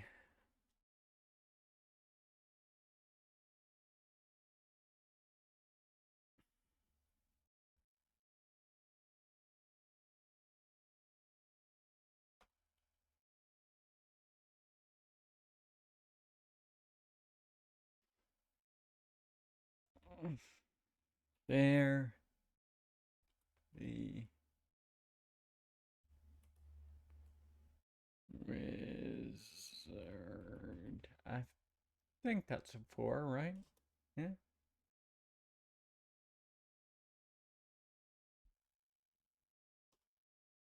Yeah.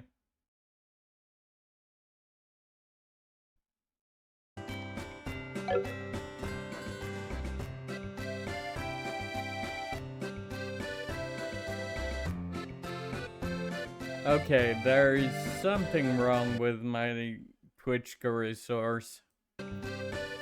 I'll need to fix that at some point later. Long time no see, you two. You look as energetic as ever.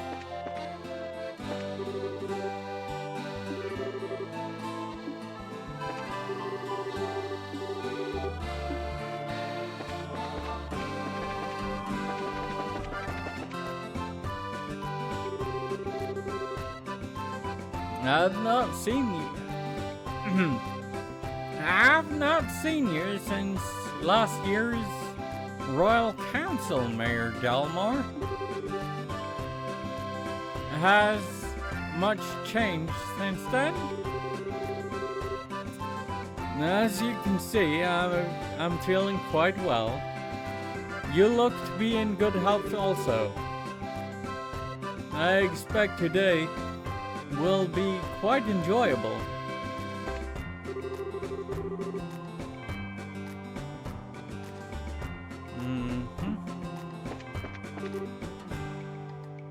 Hey, Karna.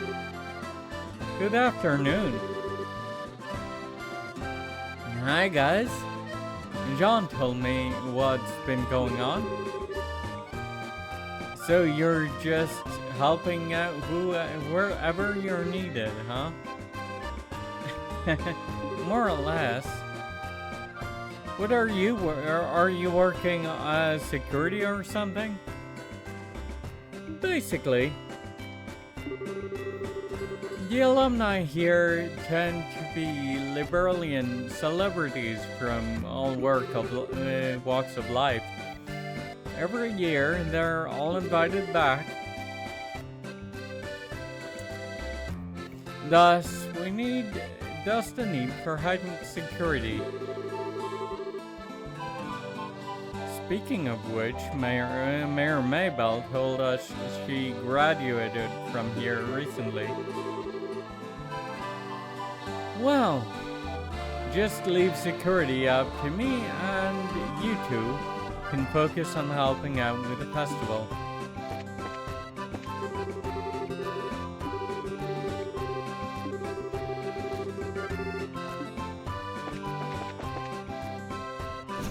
I'm not doing Fauna's voice, mostly because in my head I read Fauna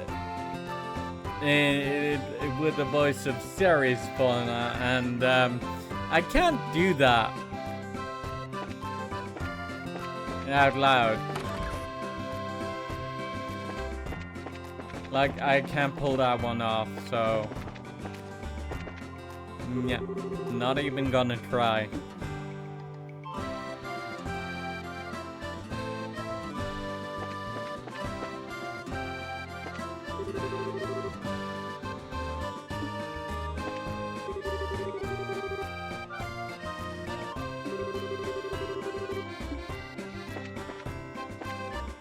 Oh god, it's you two.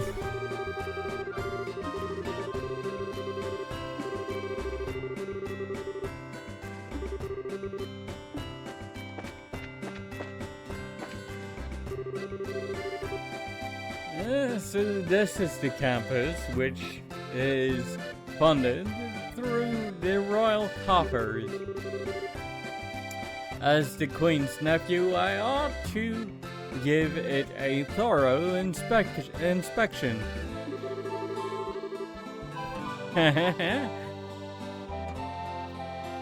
I'm sure that the students will consider it a great honor. Was the old fart even invited? I imagine he was. Not inviting him would have just been asking for trouble.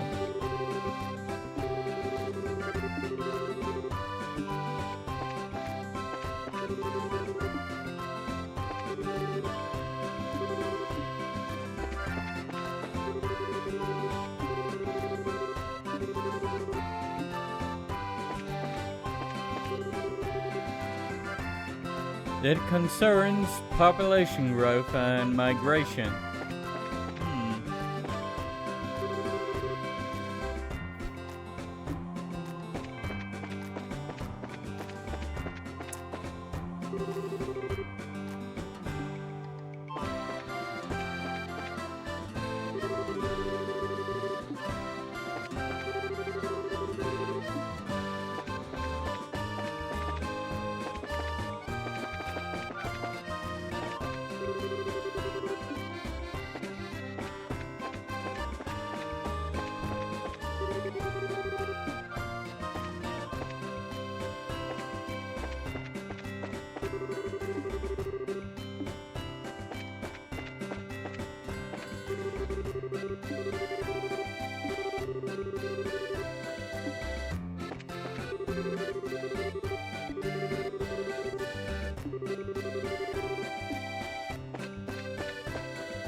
Orbital Compatibility Tester, version 1.0014.4082.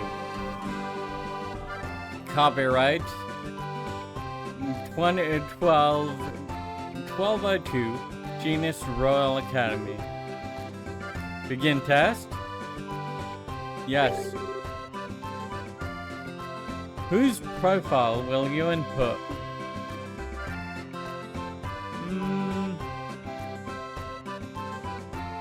Estelle.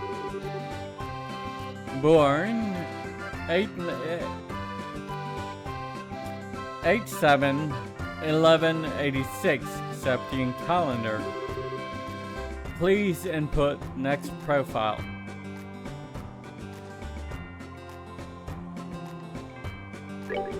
Joshua Bright, born 12/20 11/85 Septian calendar. Beginning analysis.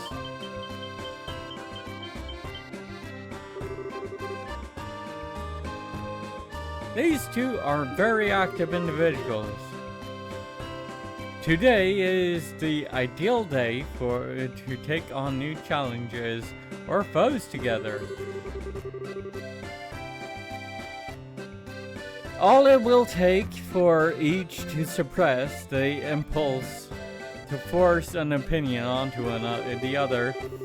If these two learn to respect each other's point of view, they will both grow more mature from the experience. Most consider this, most importantly, they must learn to consider the other's feelings. Continue analysis. Yeah. Let's see. Charizard, born 5/14/1179. Charizard Harvey. Yeah. Input next. Obviously, Olivier. Born for Olivia Landheim, born for 1/11/77. Beginning analysis. Ooh. Though these two are in each other's company today, there seems to be a distinct awkwardness between them. A secret will be revealed, and if one lies, it will sow the seeds of distrust in the other. If they cannot find their common ground, conversation between them will do no good. Today is the day, either for compromise or for giving up altogether. Only time and distance will likely heal the damage done. Continue analysis.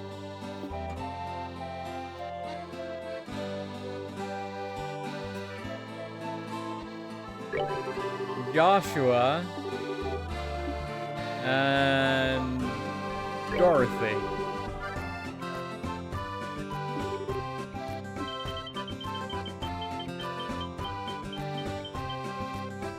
Ooh. I already read that one.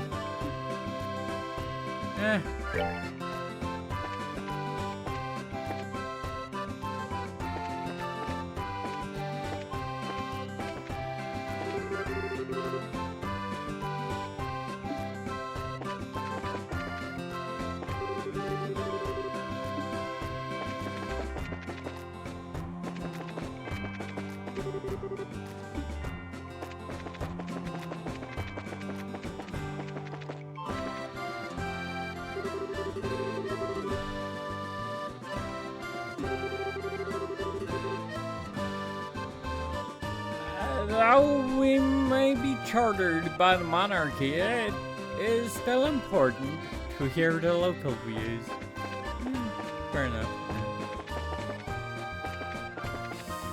Okay.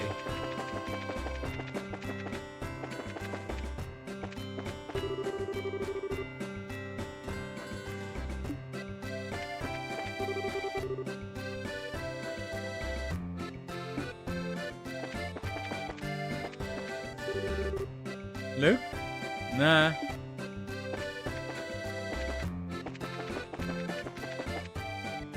Boys' dormitory, and that one's locked.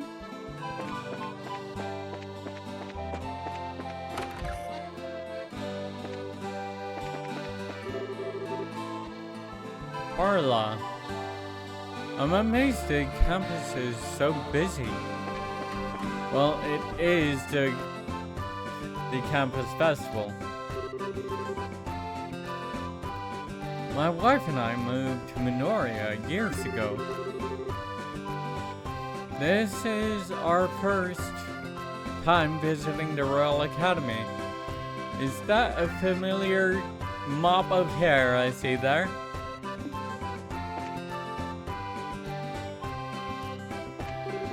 Let's leave him for last.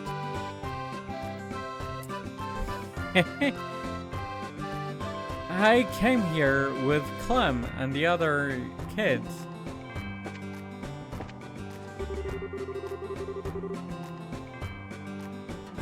I've always heard stories about how I should visit the Royal Academy if I traveled.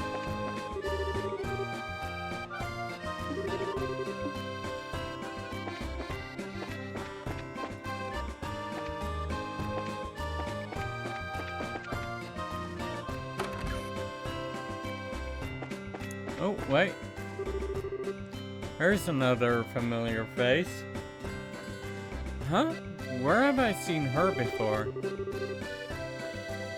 I believe it was with Colonel Richards in the Sky Bandit hideout.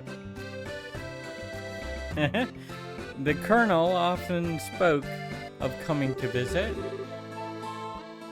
He still has his hands full at the moment though. I'm sure he'll be free to drop by in a while.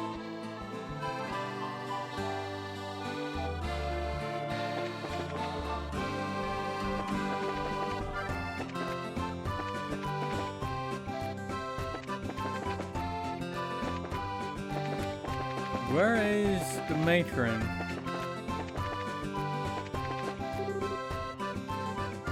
Oh, hello Gilbert. Hello Chloe.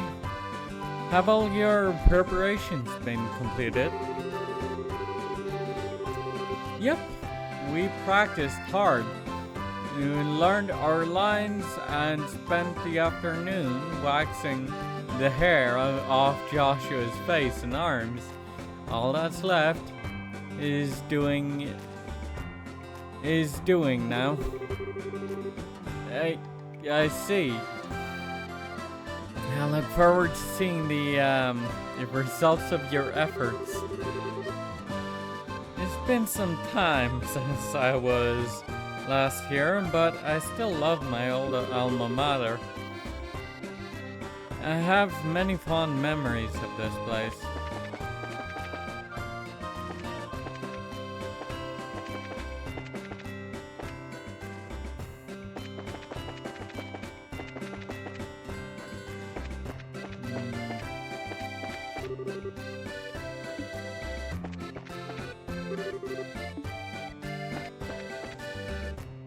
Where's Dorothy at?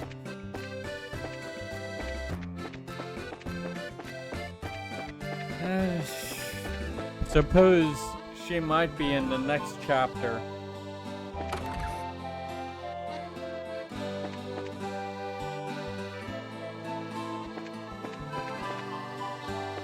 The matron Teresa is nowhere to be seen either.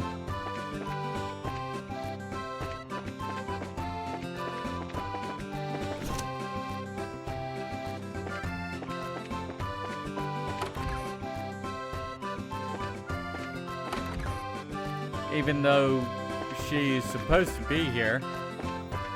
In fact, we know she is here because some of the kids from the orphanage or from Minoria are.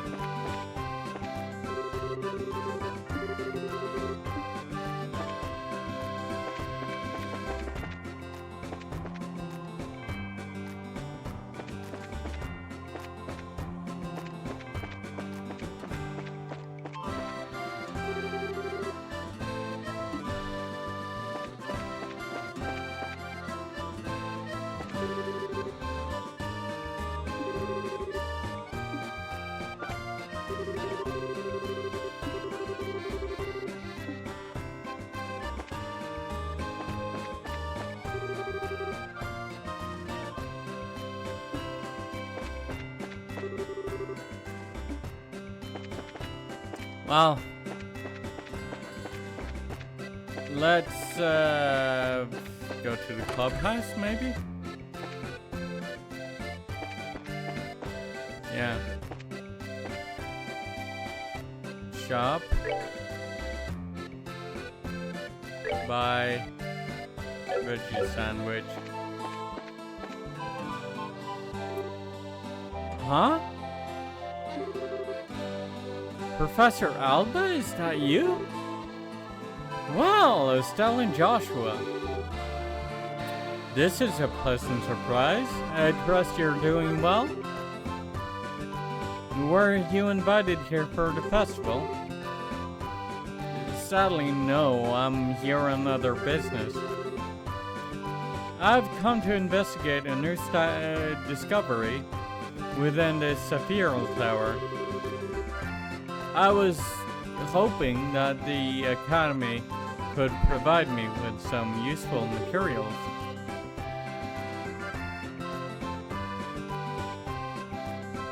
Wow, you're really dedicated. Well, I have to be. Research hasn't made me wealthy, so I'm fueled by pure enthusiasm.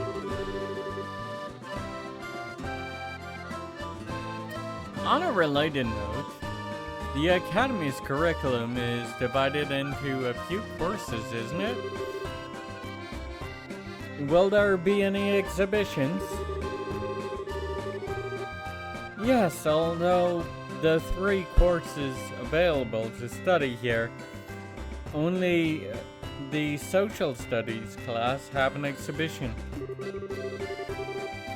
The students are displaying the results of an independent research project.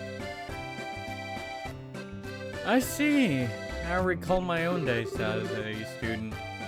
So, where is this research publication made? Oh, okay. This must be one of your first time at the Academy, right? Let's see, how to explain. Indeed, the campus is littered with buildings. If you'd like, we can just take you there. That would be helpful. But I'd hate to spoil your fun here. Oh, it's fine. We're not doing anything major right now. I see. Well, in that case, I would greatly appreciate you showing me to the exhibition hall whenever you have time. I'll be waiting for you right here in the cafeteria.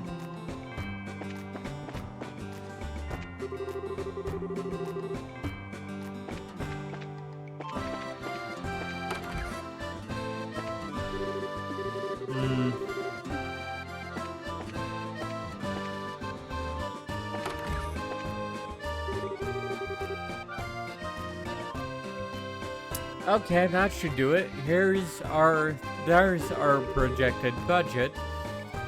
We should be okay since it's not that much.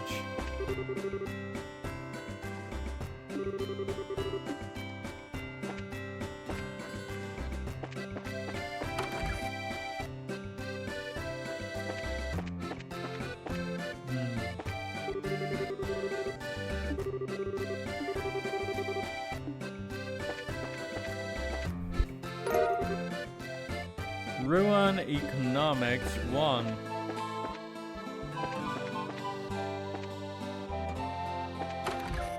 That would have been nice to find earlier. Before the festival proper. But whatever.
I don't really want to spend that much time wandering aimlessly here, so... the students here are fortunate. I'll certainly wish my own meals only cost this much. Take the professor to the social studies room.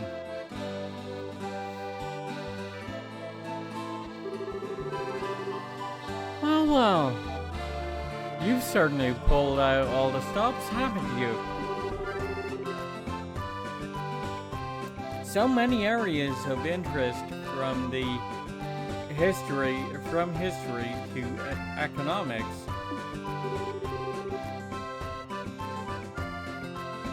Thank you so much. This looks like a smashing fun. It was a pleasure to help, sir. Social studies is my major,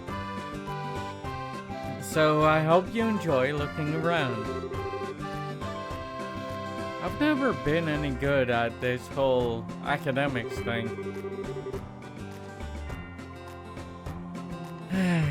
One of these days, you are really going to have to get over that. Being a bracer requires knowledge in many different areas of study.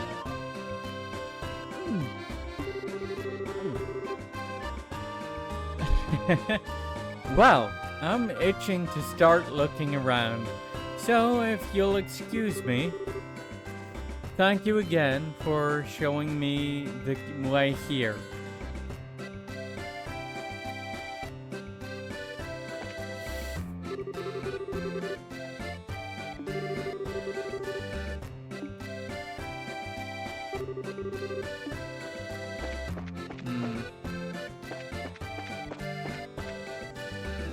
Okay.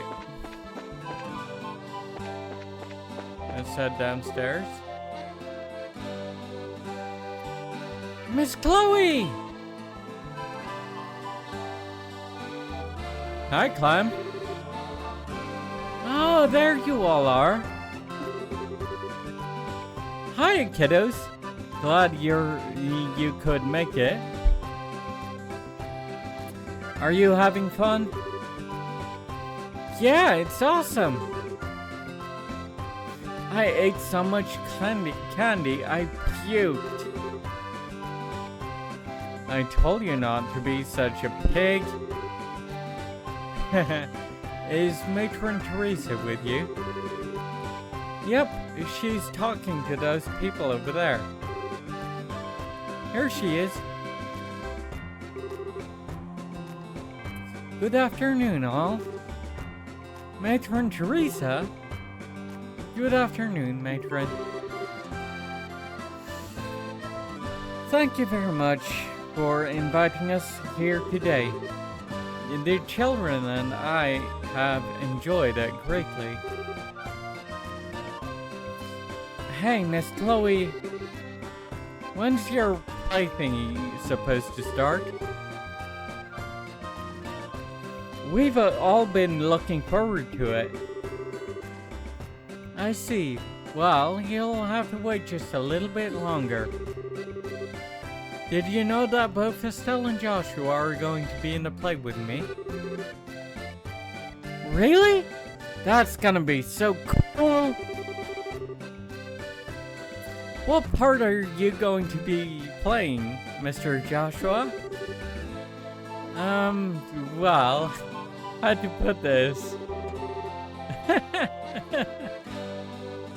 You'll just have to wait and see, won't you? Oh, by the way, are you guys still staying in Manoria? Yes, though the continued good will be through the continued goodwill of the innkeepers. That said, however,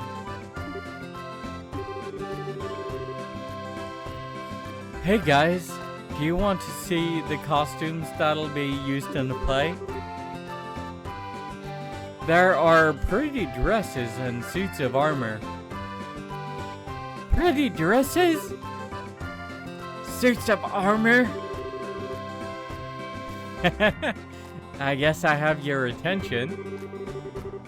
I'll give you an exclusive sneak peek at them before the play even starts. Yay! I want to go too! I'll be backstage. Come when you're ready. Okay, now follow me.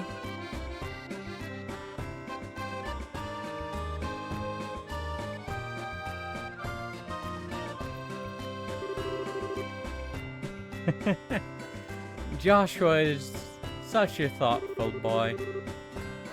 I didn't want to speak of this in front of the children. You mean... Yes, I've chosen to accept the mayor's offer.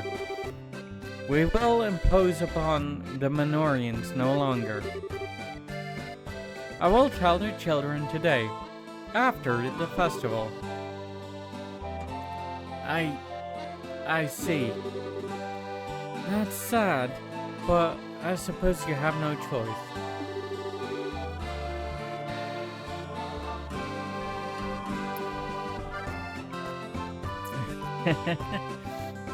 Please don't look at me so.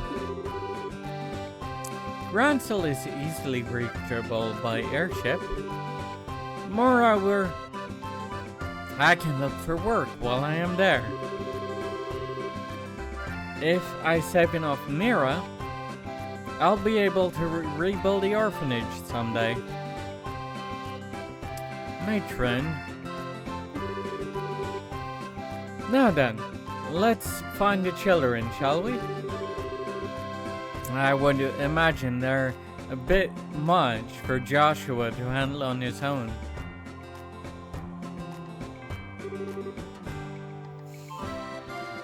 Whoa, this is so cool. I wonder if I could wear it.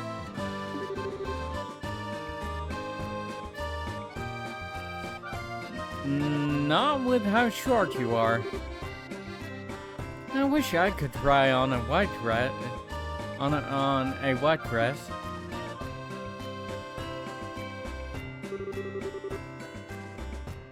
Well. You look like you're having fun. Huh? Where'd Joshua go? Mr. Joshua? He left after he brought us here. He said wait here until the girls arrive. Is something wrong? Ice nose. Mr. Joshua, I went looking for the guy with the silver hair. Silver hair? Yeah, he helped us get out of the fire before. His hair is all shiny and pretty. What? So he's been seen on campus? Uh-huh. Just for a second, though. Mr. Joshua was sure surprised. Polly, you dummy. Why didn't you come and tell any of us? 'Cause I was eating a crepe.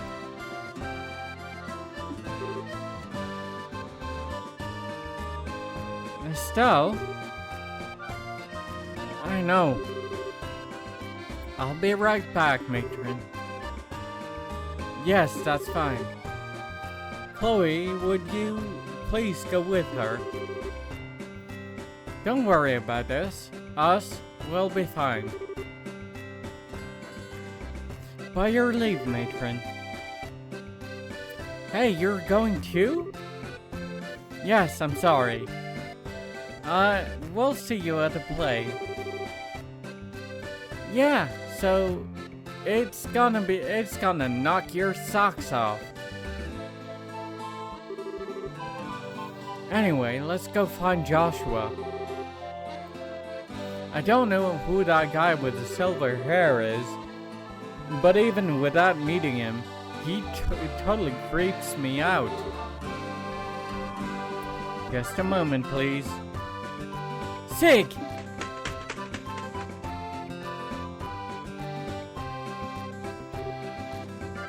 Scream! I need to ask you something. Did you see where Joshua went? Scream!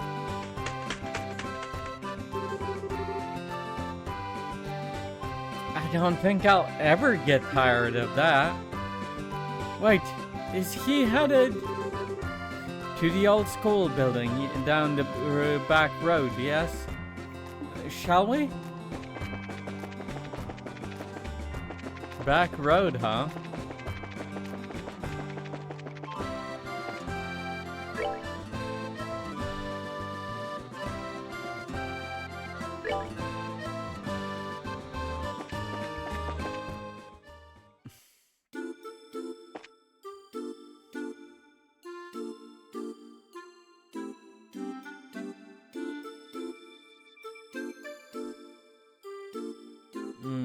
On up. April 2nd. Okay.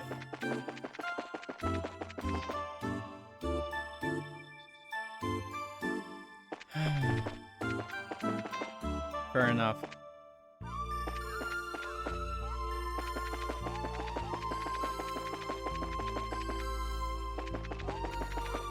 Looks like next Tuesday is probably gonna have to be a day off.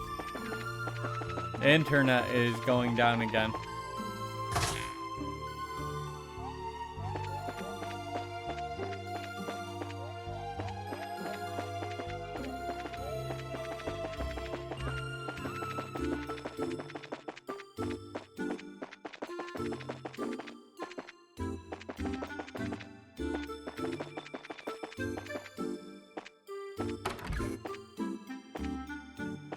Ooh. Yoink.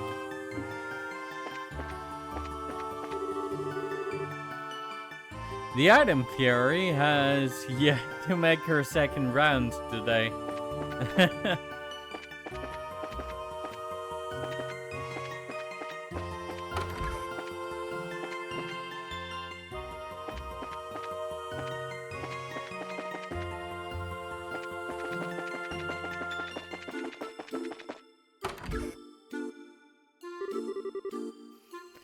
Strange. I could have sworn, but it couldn't be. Joshua! Hey, you two. You need to stop making us worry about you. I almost had a heart attack when I heard you went chasing after some guy with silver hair. Huh? How did you know? Polly told us. I guess she saw you. She's a pretty sharp-eyed kid. I did follow a man matching that description cut out this way. But I guess I lost him. Oh, my. He must have been pretty talented if he managed to give you the slip. Any idea who he was? I'm afraid not. I don't think it was our arsonist, though. I told him as long as I could. I see. By the way, why do you run off by yourself? My thoughts exactly. You could have at least left a message.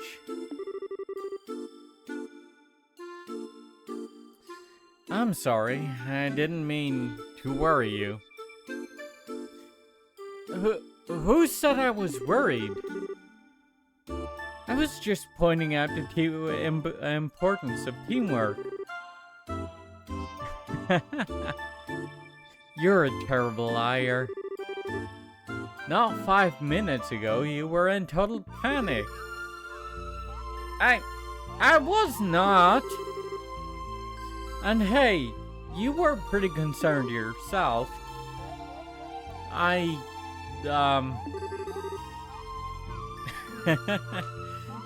Thank you, both of you.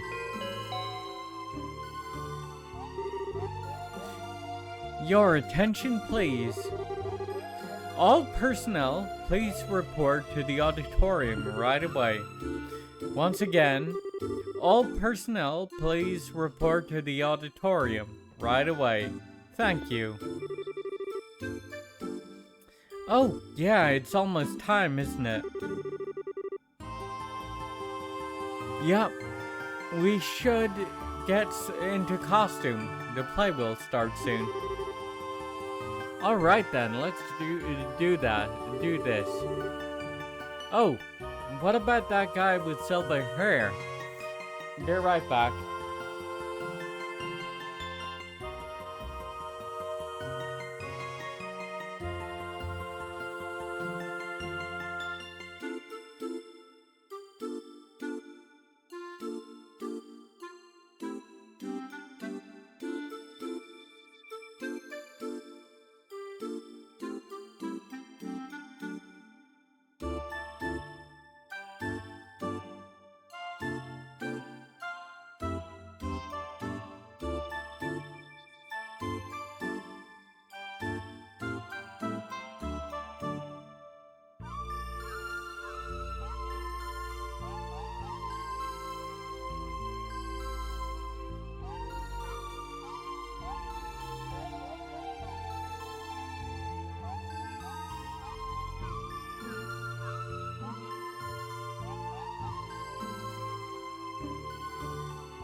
And I'm back. Thank you for waiting. Let's carry on.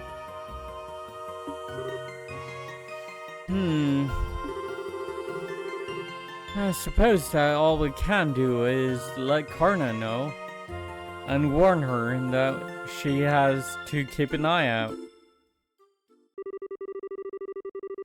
The three then spoke to Karna about the silver-haired man and left for the auditorium immediately afterward. 30 minutes later,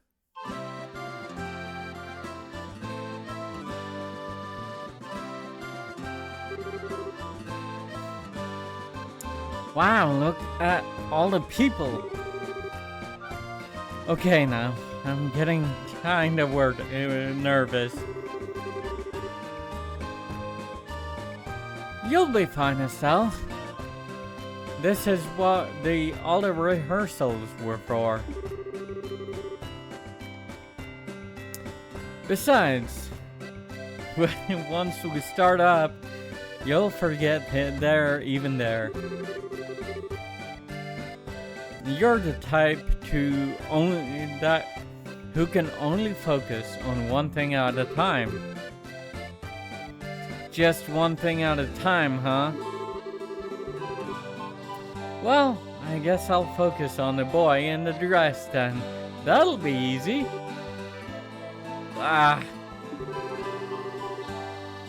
Okay. You two can have your little spat another time.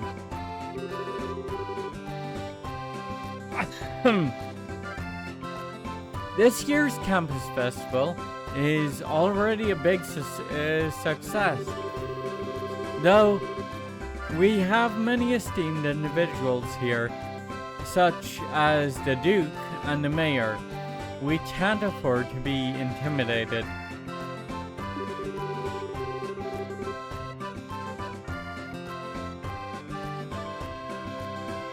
So, just to remember,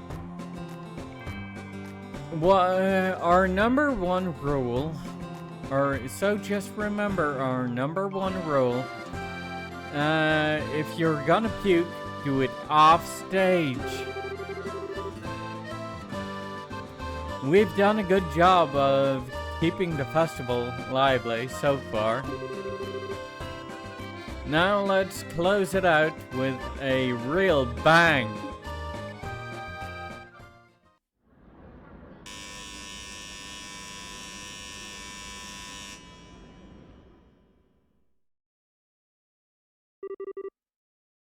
Without further ado, the Student Council proudly presents Madrigal of the White Magnolia. Enjoy the show!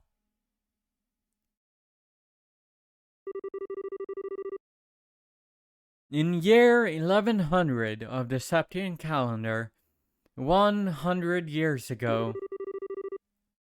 Liberl was still a land of nobles and aristocrats. But commoners too held some power, and they were prodigious traders that grew more influential with each passing year. During this period, there was much friction between the classes, and the nobles and commoners clashed often. As time went on, these clashes intensified. The intercession of the royal family and the church failed to end their squabbling. The stage was set for a final conflict. A year had passed since illness stole the king from his people. Our tale begins an early spring evening on the rooftop garden of Gransel Castle.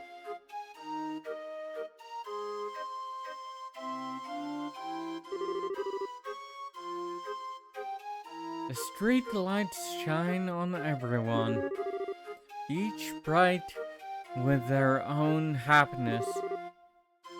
And in spite of that,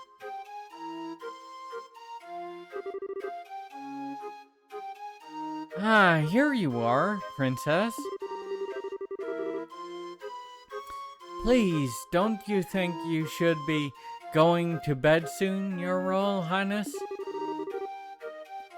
Staying up so late can surely do you no good.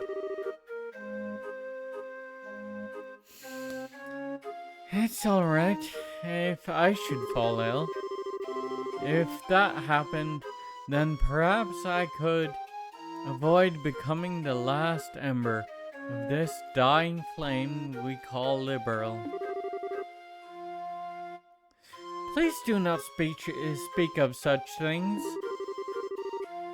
Your Highness, you are the most exalted individual in the Liberl. If you were to take a husband, you could take control of the kingdom.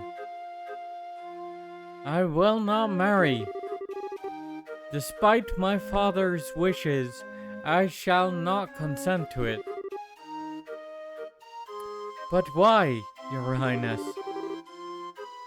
You have two fine men as suitors, after all. One is Sir Julius, of the chivalric order of the Imperial Guards, and the eldest son of a duke.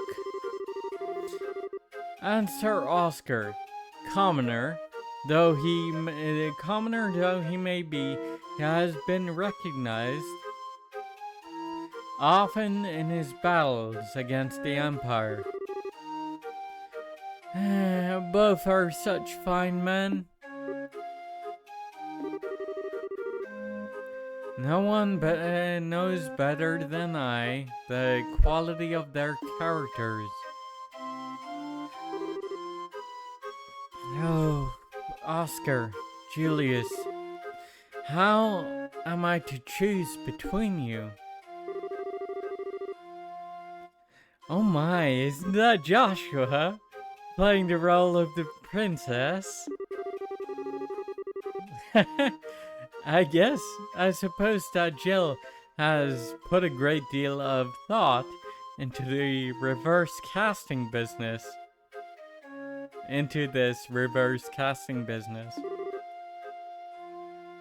Indeed, ma'am. He plays his role well, but the two maids leave much to be desired.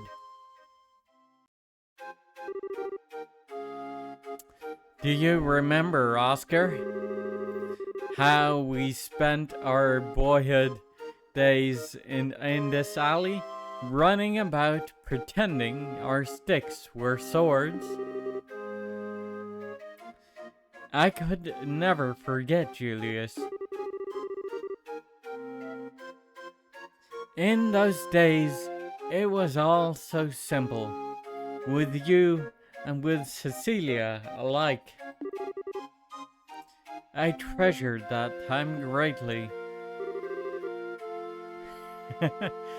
I recall how stunned I was. I would always conspire to play with her in secret, only to discover that another had been doing the same. She was as lovely as the sight of the falling petals in spring. Indeed, fair Cecilia was like unto our very own sun. But her light would dim with each day that passed. The nobles and the commoners, the fury of that conflict could never have been avoided. The princess's grief is easily understandable. Cruel fate mocks us so, for it is our very existence that has brought her such sorrow.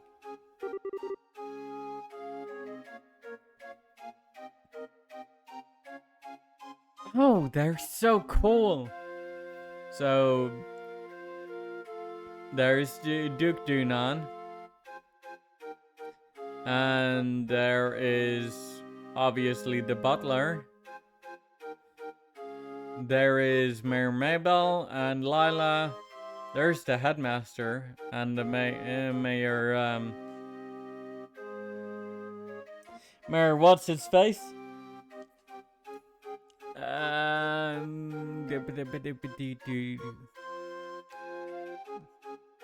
Those guys don't matter. And then second,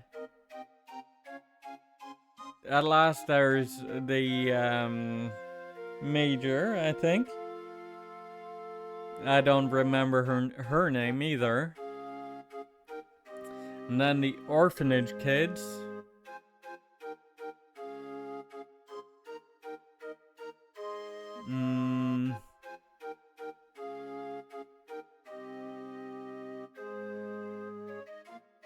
And the three after Clem I don't recognize. On the second row to last, the fourth row, I don't recognize anybody either. And then I see Niall at the very end of the back row. Oh wow, they're so cool. I hate to say it, but the guy kinda looks cuter than the girls. Hush now, and watch the show. Uh, oh, that's Matron Teresa. Okay.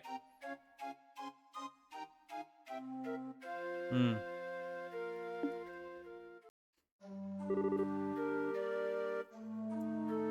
No, that's Julius. The commoner's impudence can be tolerated no longer. If they should forget their place and no longer view us as their superiors, Liberals' power structure would surely fall into ruin. If I may, Father, it has been roughly 10 years since the Eastern Republic was founded. Perhaps the eventual seizing of power by the common people is inevitable in any state. Speak not of such repulsive event. What is freedom? What is equality? What is anything? If commoners and nobles alike should cast all tradition aside, better we should fall to our knees before the Empire's military and concede to their will. Father!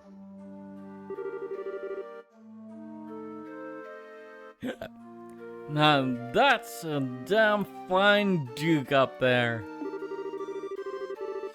You let the commoners get all high and mighty and your whole society collapses. Your Grace, perhaps it would be best to keep our voices down. Chairman Claude, Oscar, I am expecting great things from you. If you can get the royal family on our side, we will have great advantage over the nobles. And that advantage would allow us to seize power. But Chairman, I cannot consent to this. I could never use Cecilia for political gain. Always putting others before yourself. I see. Even though you now have the chance to become king, albeit only on paper. If you would refuse, it will lead only to a bloody uprising and subsequent revolution. The royal family, and surely the nobles as well, would disappear into the shadows of history. Chairman! Impressive. They've really done their research. I had severe doubts about this ever since I heard about the reverse role gimmick. Also, I noticed that Professor Alba is not in the crowd.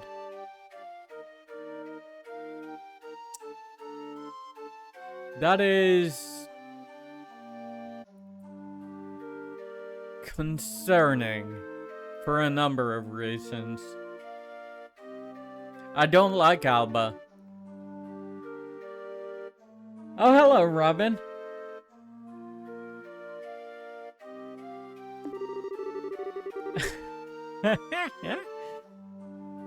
The students work all put a great deal of work into this, it seems.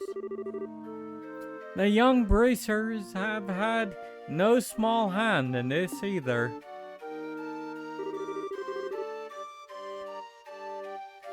I do not wish bloodshed on anyone, revolution or not. I cannot simply allow Julius and Cecilia to die. As for myself, I know not what to do. Oh, it's no good. I'm gonna be sick. Are you alright? You must have had quite a bit more than you can handle. It may be spring, but you'll surely catch your death if you sleep out here. Oh, thank you, good Sir Knight. It has nothing to do with being a knight, but rather simple concern.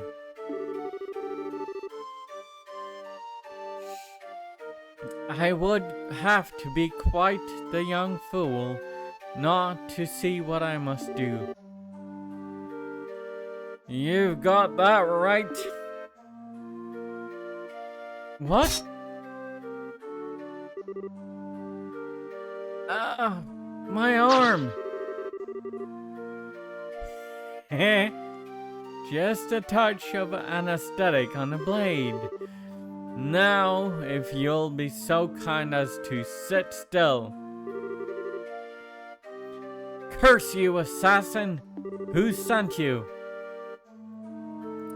Just a noble who wants you out of the picture. He wanted it badly enough to pay up front, and pretty well at that. All you need to do is die. Ah, now I get it. Not bad at all. So, up next we should have. Oh, whoops! Almost got so wrapped up that I forgot about my own work.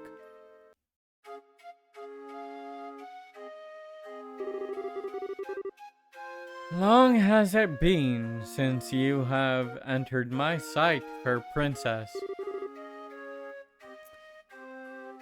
Yes, Julius, it truly has. I cannot help but notice that Oscar is not with you today. Back when my father yet breathed, the both of you were oft spoken of by the maids in the court, or of the court.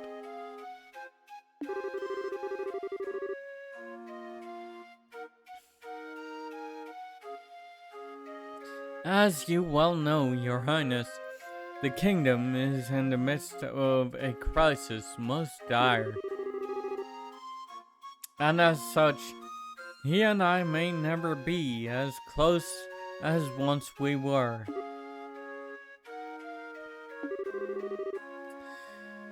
I confess I had come to you today to ask a favor. What favor would that be? That you would allow he and I, head of the chivalric order of the High Guard and a young general, to engage in a duel of honor, and that the victor shall be granted the great honor of becoming your husband.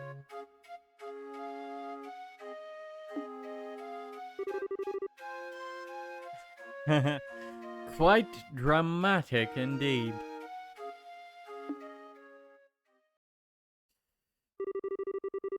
Caught in the conflict between noble and commoner,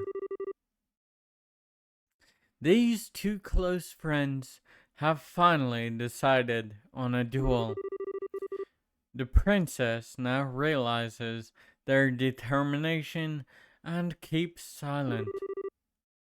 And on the day of the duel,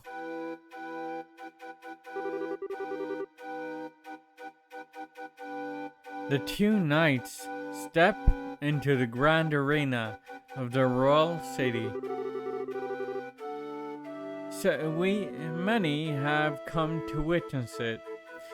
Commoner, noble, and all special social castes in between. But conspicuously absent from the proceedings, one over whom they fight, Princess Cecilia herself.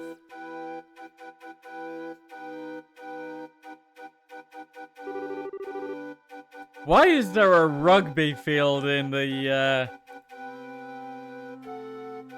background there?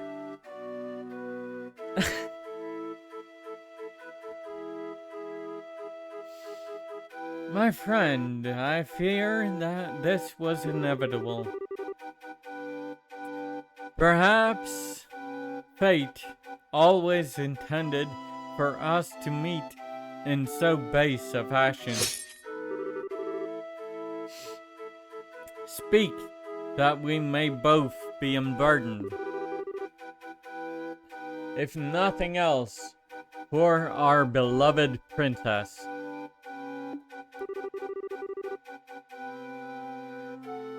We would cleave a path through fate with our own hands. But at this moment, my words and her smile are lost. Has fear clutched your heart, Oscar? Perhaps. But what is this passion that pierces me to the quick? As I see you with blade drawn, I feel as though I've been waiting for this moment. Before this storm, by the name of revolution, should claim us both, we shall let fate decide the outcome. Yes, and may the goddess above see our spirits as they truly are. Come then, let it be done. On guard!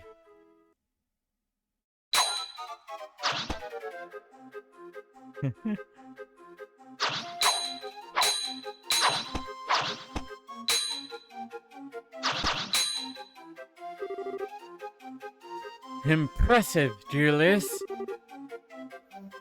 I should say the same of you. But still, you seem to hesitate.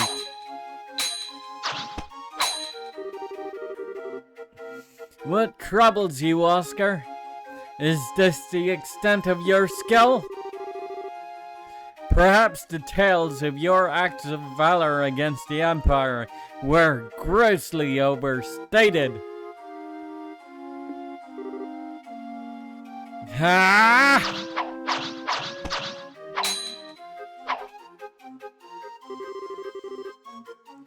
Well done, Julius. Magnificent swordsmanship. Ah! Oscar, your arm! I've had worse. 'Tis but a scratch. Neither of our blades connected with the flesh, but even a glancing blow. Your wound was struck prior. This is a tactic most low. Duke Radmont, was this your intention from the start? I'll thank you to cease slandering my good name. Are you implying that I instigated this? Father, is it true? Did you? It's all right, Julius. My own inexperience has brought this about. Besides, I've received far worse on the battlefield. I will put everything I have behind my next strike. I intend to kill you. Oscar. Very well. I will wager all on my next strike as well. For the fair princess and the future of the very kingdom. He who lives, when all is said and done, will inherit the responsibility for all. And he who dies will watch over it all from the realm of the spirits. Such is the pride of a knight. I suppose it is.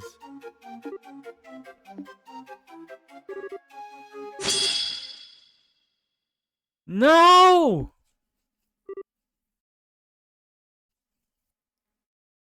Oh.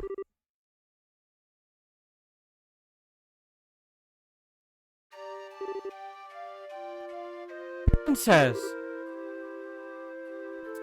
Cecilia, why? Were you not in attendance? Why were you not in attendance? Oh, Oscar. Julius. I did not wish to observe a duel between the two of you. I felt I had to find a way to stop this fight. Praise Aidios that I had arrived in time. Cecilia, Princess, hear me, all in attendance. Dismiss me and set aside your differences, please. Are we not all liberal, and do we not love this land? There is so little that separates us from one another. If you would but take your foe's hand, surely we could find a peaceful resolution. Your Royal Highness, you need say no more. My vision fades, but what of you two? Will you not do as I ask? Your will be done, my princess. At your side. Strange. Everything is fading, is floating. When I was young, I could sneak out of the castle, down to the alley. Oscar, Julius, you both always had smiles for me. I love your smiles. So please, don't ever stop.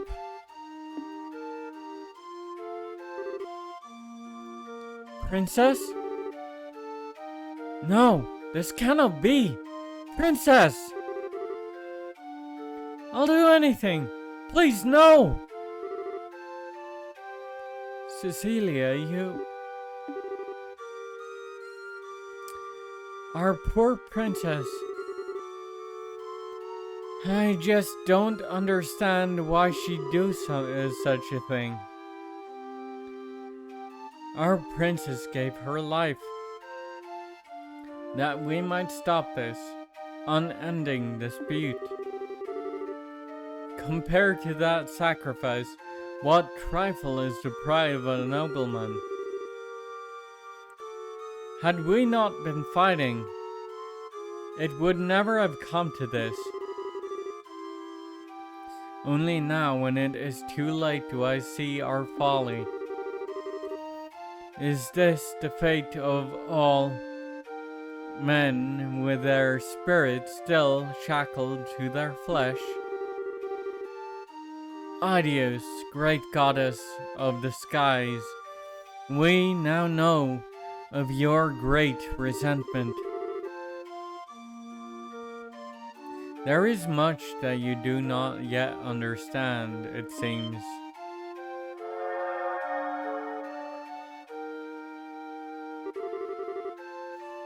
I granted you flesh to be your vessel,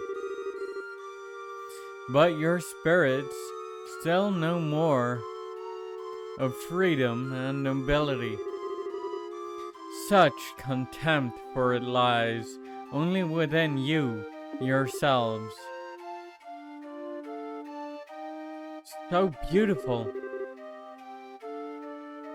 A more beautiful voice I have never heard. It's amazing. Adios herself has graced us with her presence. The goddess. Incredible. Hear me, young knights. I have observed your contest. You are both courageous and strong, yet something vital within you is broken. It is as you say. Our own immaturity is what invited this fate upon us.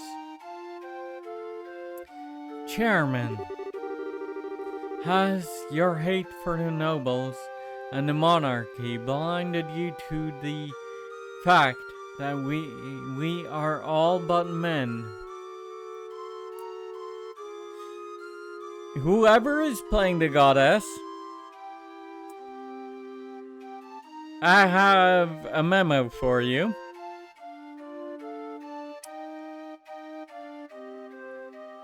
You should probably address that as, have you forgotten that you are all but men? Because what you just said implied that the goddess is herself mortal, which she might be, admittedly, but the playwrights don't know that. At least not yet.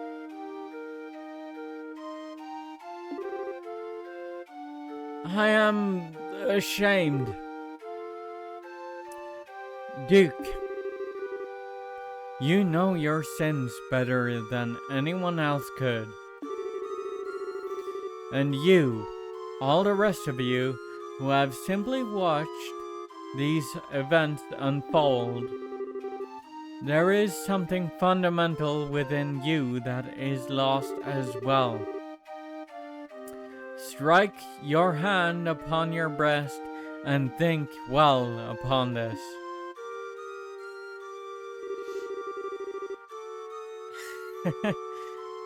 And now, it seems that you have each remembered your hearts. As such, perhaps hope yet remains for a liberal. So long as you never forget the lessons learned this day.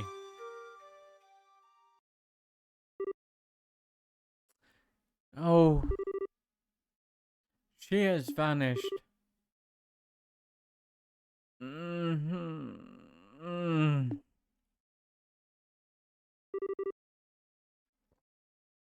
Oh, where am I? Princess? Cecilia? Oh my, Julius. Oscar. Have you both been called up to heaven as well? It's It's a genuine miracle.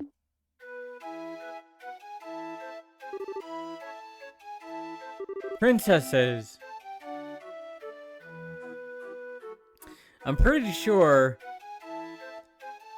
the timeline adds up to Princess Alicia being the daughter of Princess Cecilia, assuming, of course, that the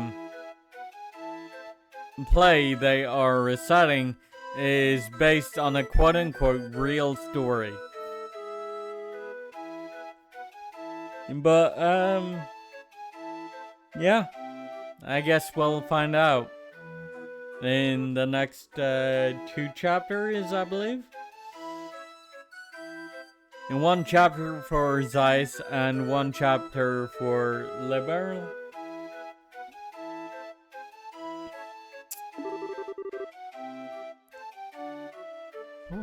What? Why are the 2 of you here? And the Duke? And the Chairman? So then, I'm not dead? Almighty Aidios. Aidios has given Liberal back its beloved. Praise her for her benevolence. Oscar. Julius. What happened? Nothing that you need concern yourself over, Cecilia. The conflict is at an end. I believe that everything will be alright. You're being naive, Oscar. We will have a duel to finish. We still have a duel to finish, do we not? Julius? No. You still intend to fight?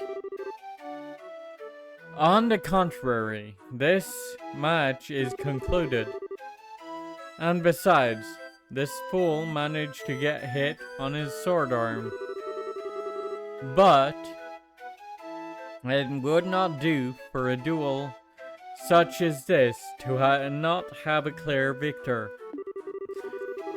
Thus it stands to reason that the man who fought with a significant handicap yet emerged undefeated should be regarded as the victor.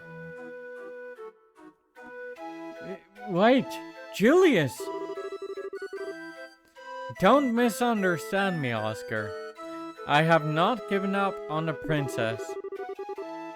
Once you are healed, our duel will continue with blades of wood, just as when we were boys. I see. Very well. Then I accept your challenge. Have neither of you any regard for my own wishes? You are mistaken. You, my lady, shall judge today's match, and I think it only fair that for the victor to be granted a kiss. Surely everyone waits with bated breath for it. Very well.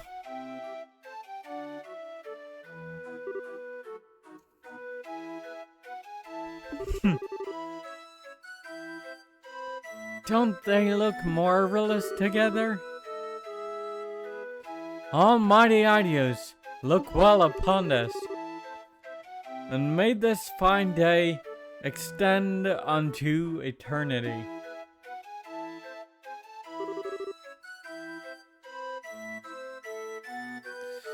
Eternal peace to Liberal. Eternal glory to Liberal.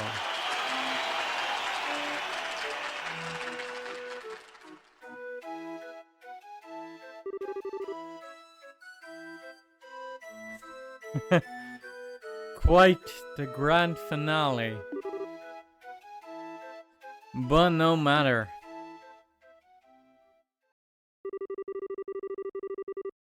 And so the curtain fell on the madrigal of the White Magnolia, to grand fanfare and acclaim. And with its conclusion, an announcement went out that the campus festival had reached its end.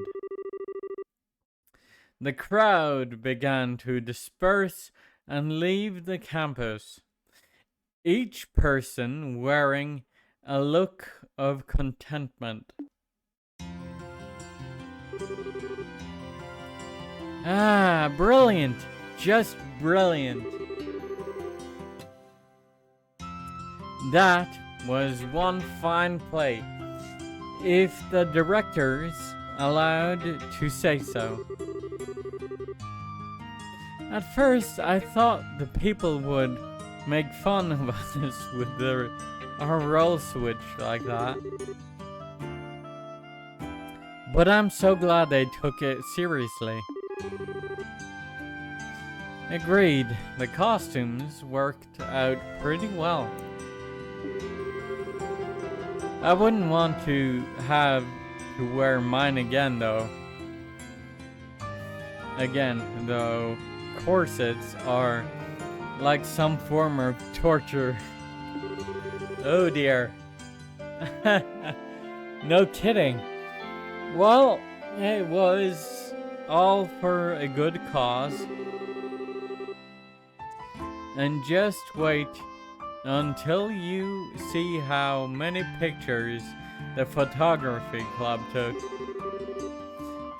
The ones of you ought to be particularly popular. Give it a rest. The ones of Estelle and Chloe won't exactly drive people away either. The guys always go nuts for the junior girls. We're really going to rake in the Mira. I mean, all proceeds will go to a good cause? Jill.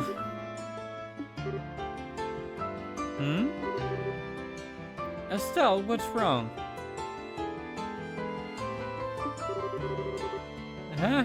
What? Where? What are you talking about? Nothing important, really. You've been spacing out ever since the play finished. Are you okay? Well, that fight scene was pretty hard work. It's no surprise that you're tired. Do you feel sick? We can take you to the nurse's office. I'm fine, really.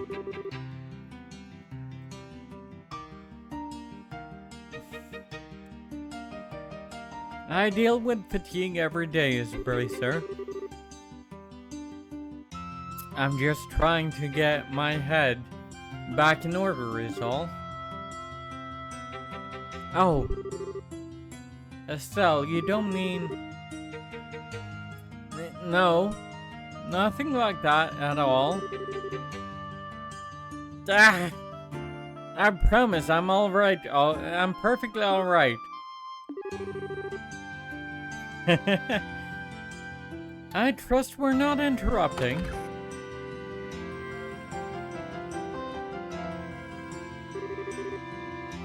Miss Chloe! Oscar was so cool. I want to be that cool when I grow up. Thank you. You were really great too, Miss Estelle. Sir Julius. Hey now, Mary. And Joshua was so cute. Yeah, I couldn't stop looking.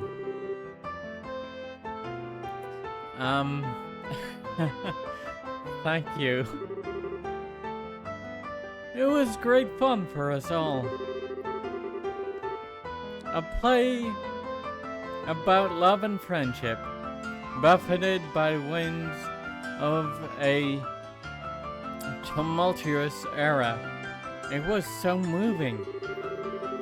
The fight scene was intense, and though one could only expect it to end in tragedy,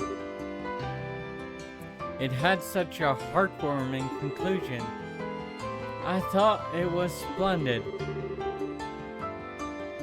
Well, with a price like that, I'd have to say it was worth the effort. Oh, yeah. Hans? Oh, right, almost forgot. Huh, what's up? It's nothing bad, don't worry. I'll be right back, so just, keep doing what you're doing. Okay.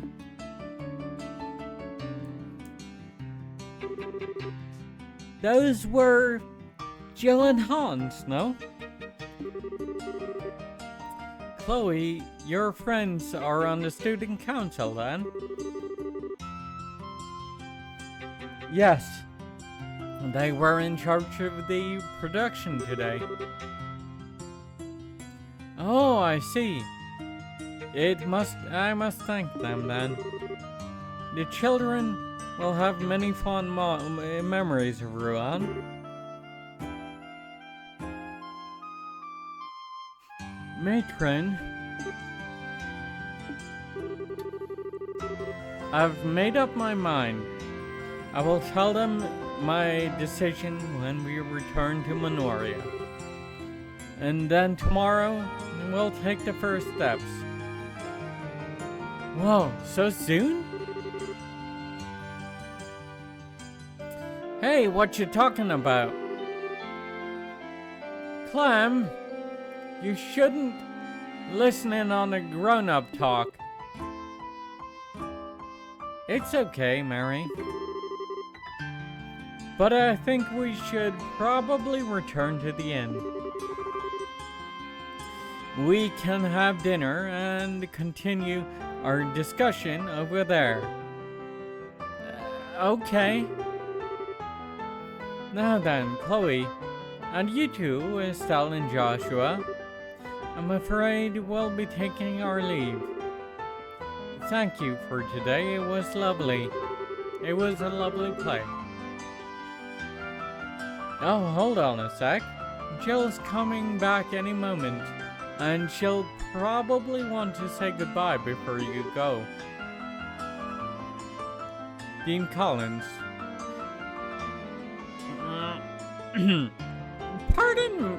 Pardon me.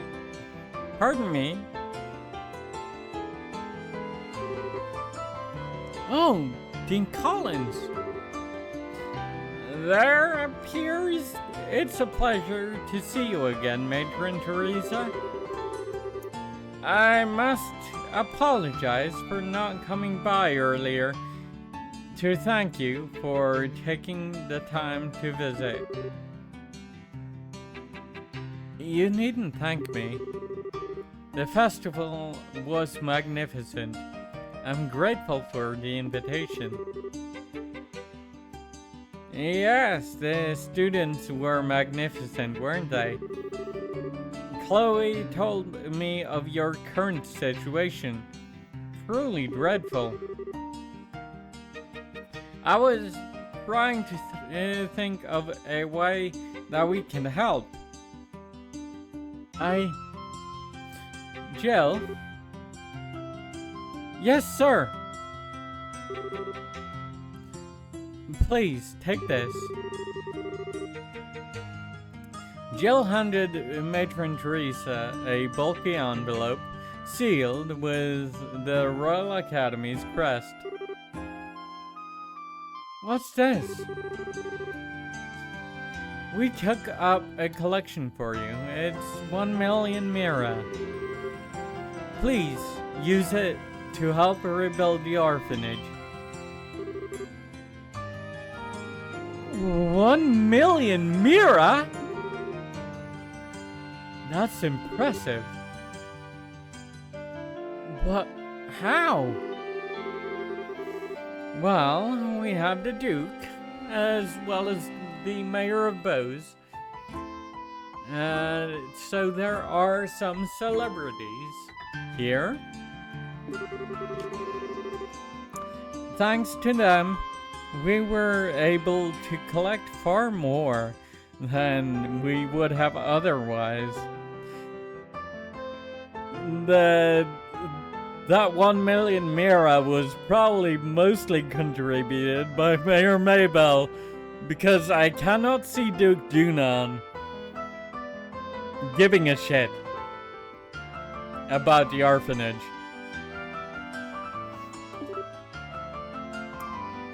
Dean?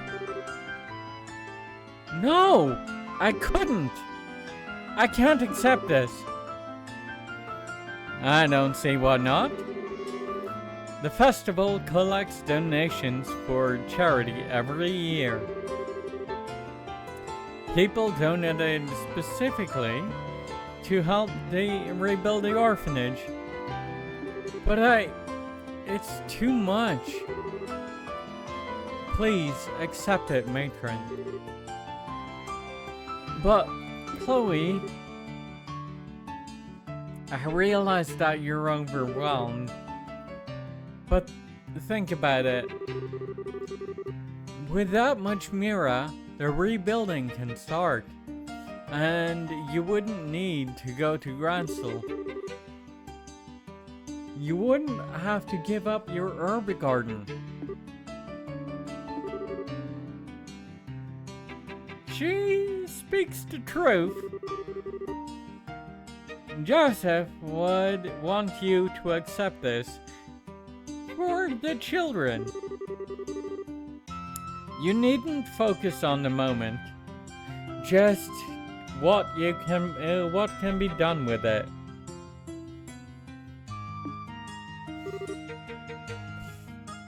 You're right. I don't know how to show my appreciation. Thank you. Thank you all so much. That's awesome. Yes, that should settle that. Hey, what's this about going to Gransel? Did something happen? It's okay. There's no need to worry. You've all been through so much.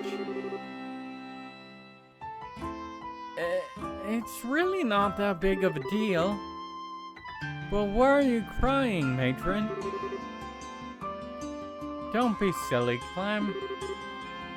Those are happy tears.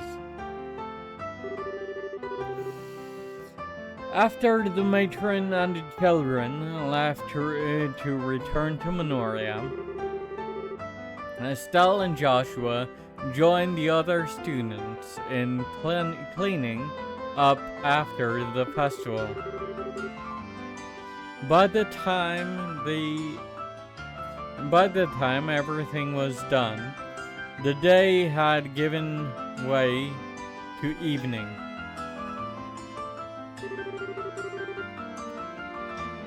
But we had everything set up for you to be able to stay. I mean, the festival just ended and everything. Sorry, but we can't.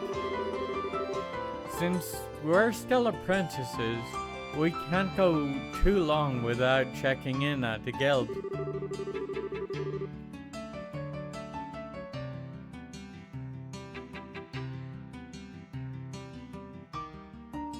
We'd like to give our report before the day is out, if we can, so you'll have to excuse us. Is that so? Well, then... I guess I'm on my own tonight. It sure is going to be lonely in bed with a... Oh! That's not going to go over well with Estelle. What? Hans, would you please give the tasteless jokes a rest?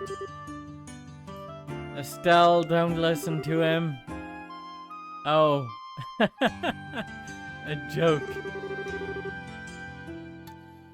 It's never boring with you guys. I'll give you that much.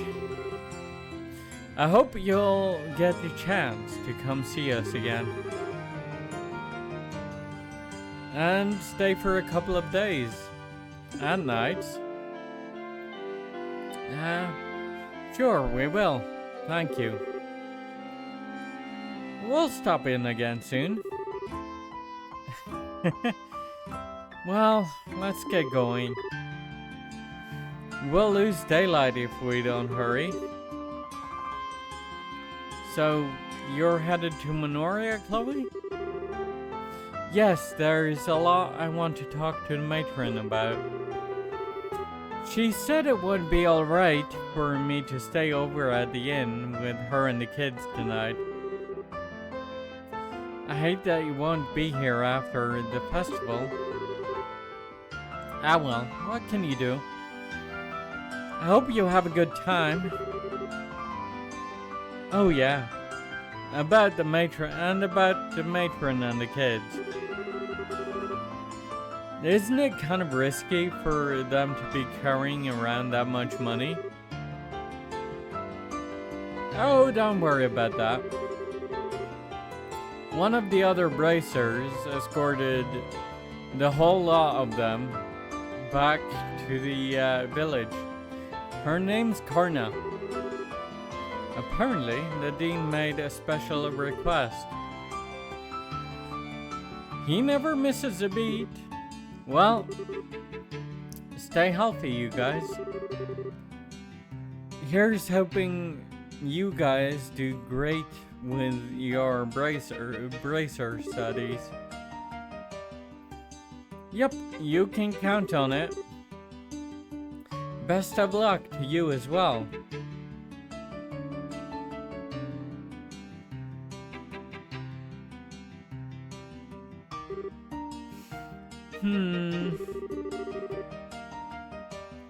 We only had a few days at the academy, but it was great fun.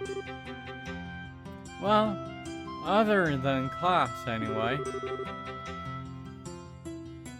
What are you talking about, Estelle? Normally, students spend most of their time attending classes. The school festival might have been fun, but it was just a special event. Yeah, you're right. Man, being a student is tougher than I thought.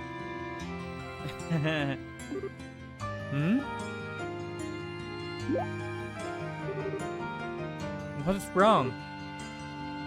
Nothing. It's just that I can't stand Fig nearby. I wonder where he went.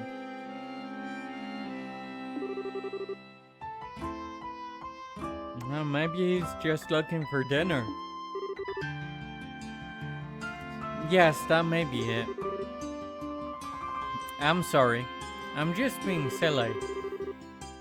Please, allow me to come with you as far as the coastal road.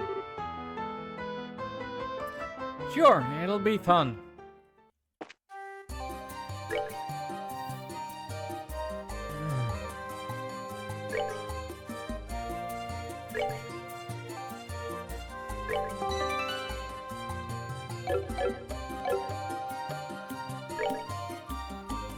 Wait. What did I say? The Vista Forest, okay.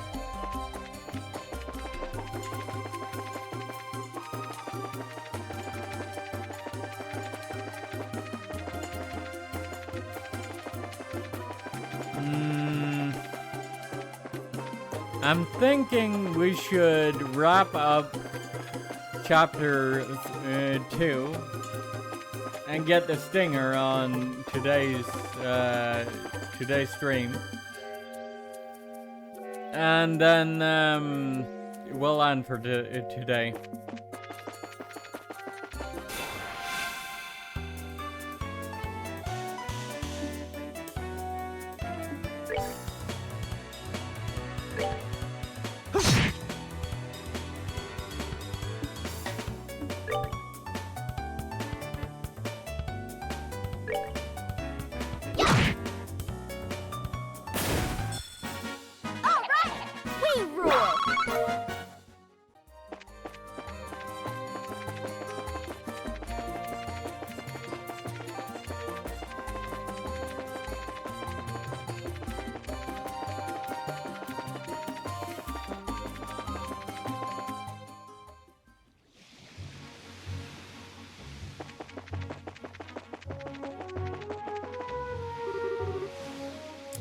Well, I guess this is goodbye.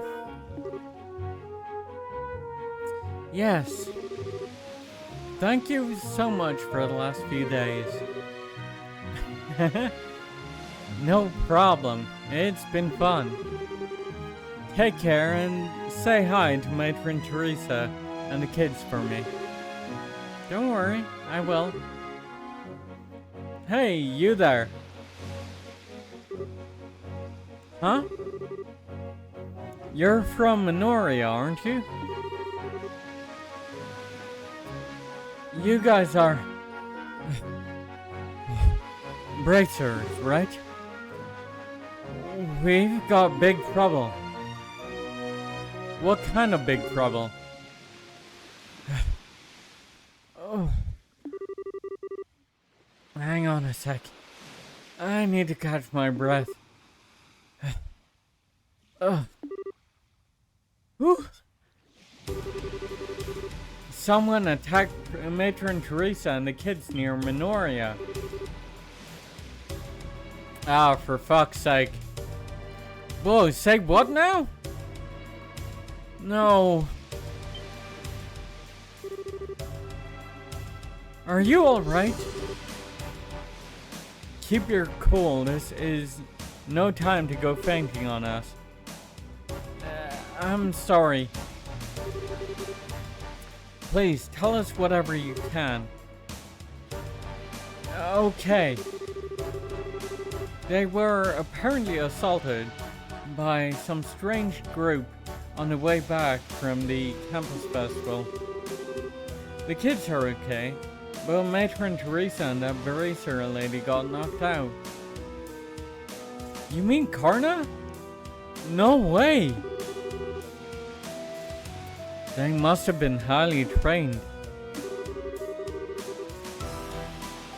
I would have contacted the guild, but communications are down at the end. I didn't have much choice other than to run all the way over here. I see. Well, thank you for your effort. If you can manage it, would you go on to Ruan for us? We've got to hurry to Minoria. Okay, will do. Okay, let's go. Get going. Okay. All right.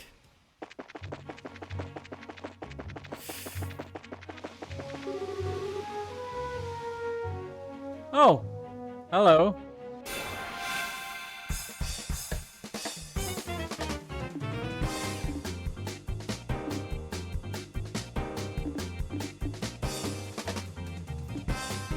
All right, so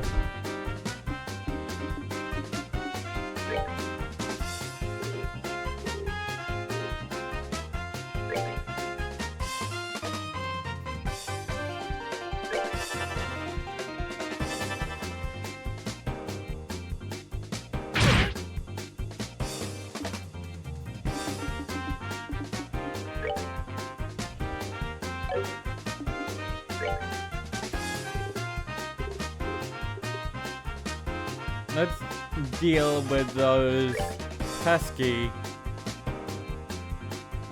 stove plants first, because confusion is a pain in the ass.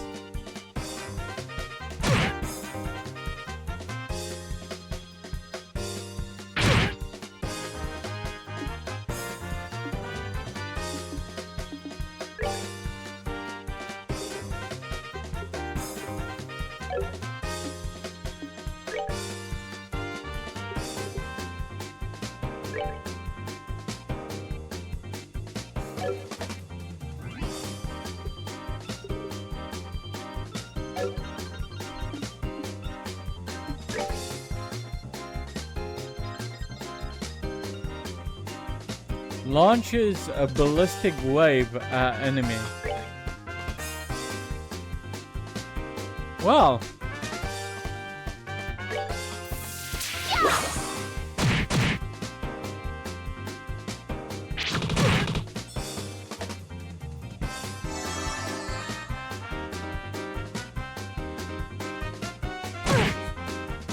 All right.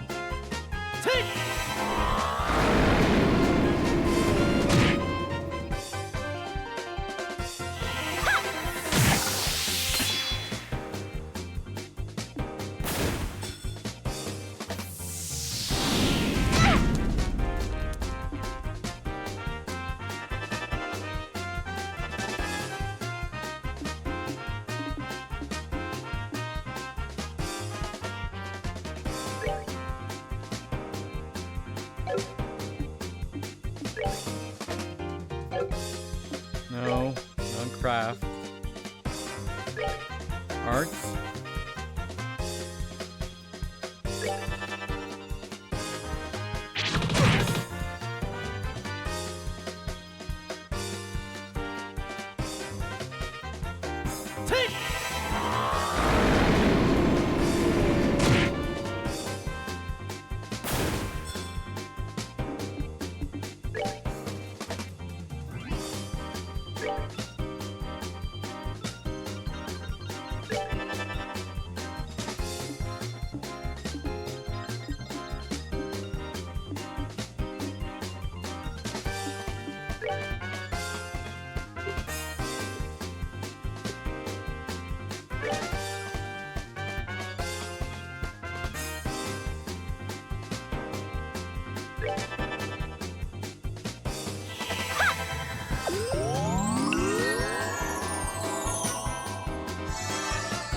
There we go.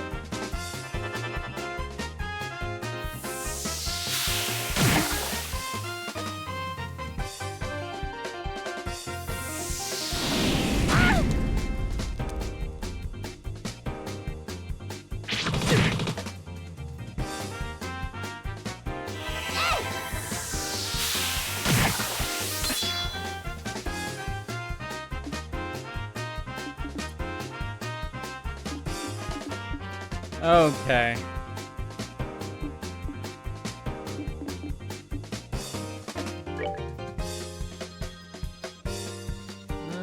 Cloak and dagger.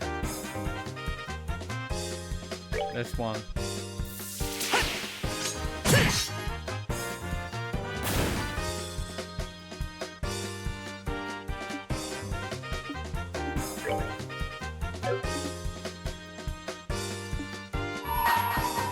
And we kinda need him to,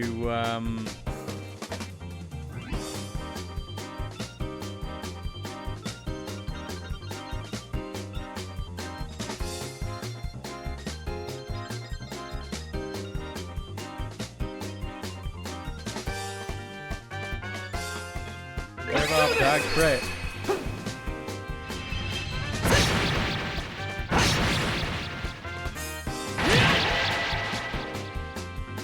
Damn.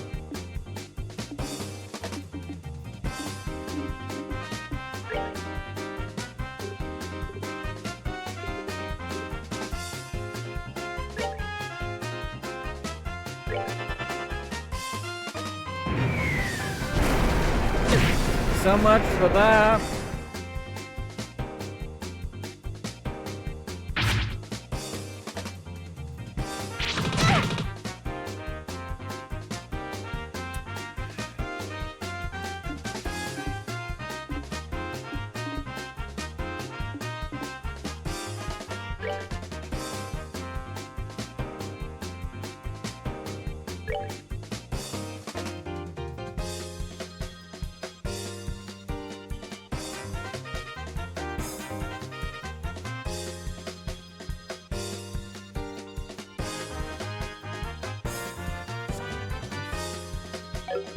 Screw you guys.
Yeah.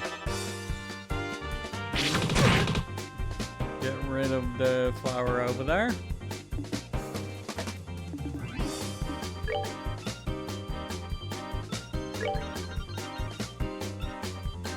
Dual strike.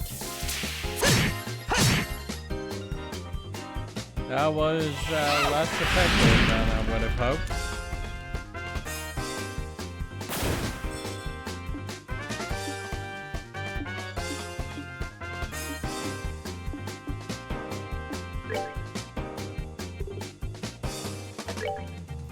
Oh well, blue impact.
There we go.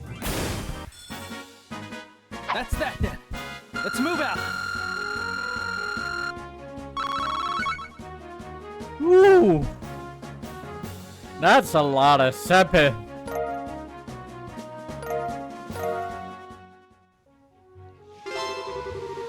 Nice.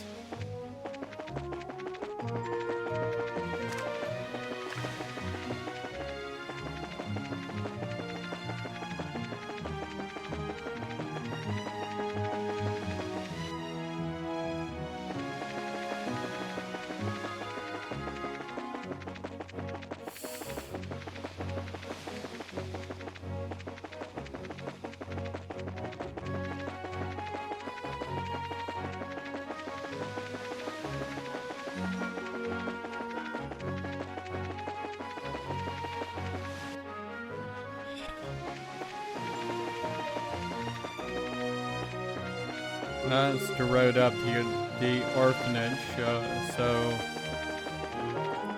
should be somewhere around here.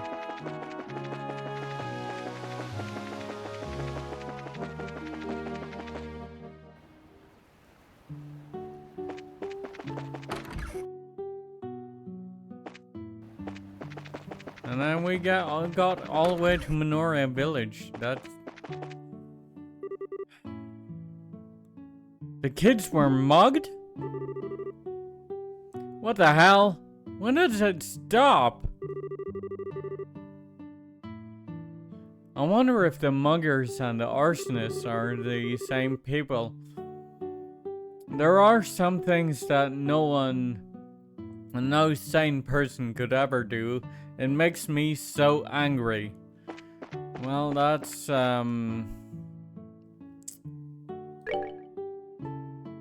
yeah.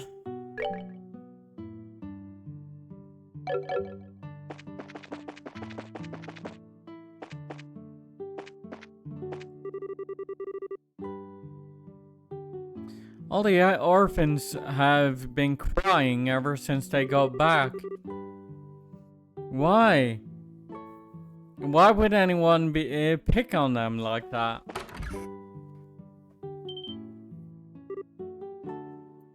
Oh! Miss Chloe! Everyone. Ah! It was so scary.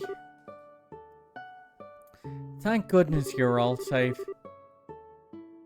Pardon me, but what about the others? How is Matron Teresa? Don't worry, they're not hurt. They haven't woken up though, which has me a little worried. If I may, I'd like to see them.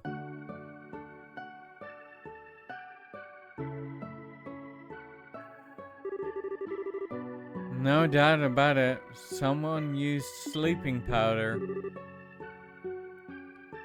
Sleeping powder? Yes, there's still a faint hint of it in the air. It's probably the kind without side effects, so there's no real need for concern.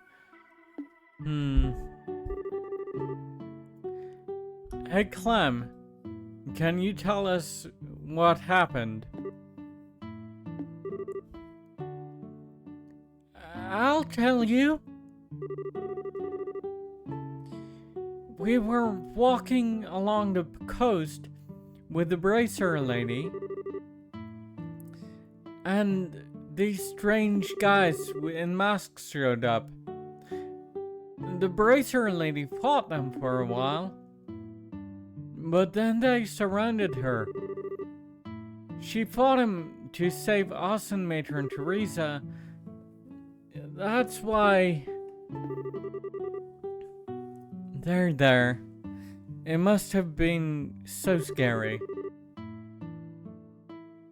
They took the envelope from the matron. I wanted really bad to get it back. Mr. Joshua, I couldn't help her. Don't think that way, Clem. I know that Matron Teresa would just be happy that all of you are safe. That's why you mustn't blame yourself. But I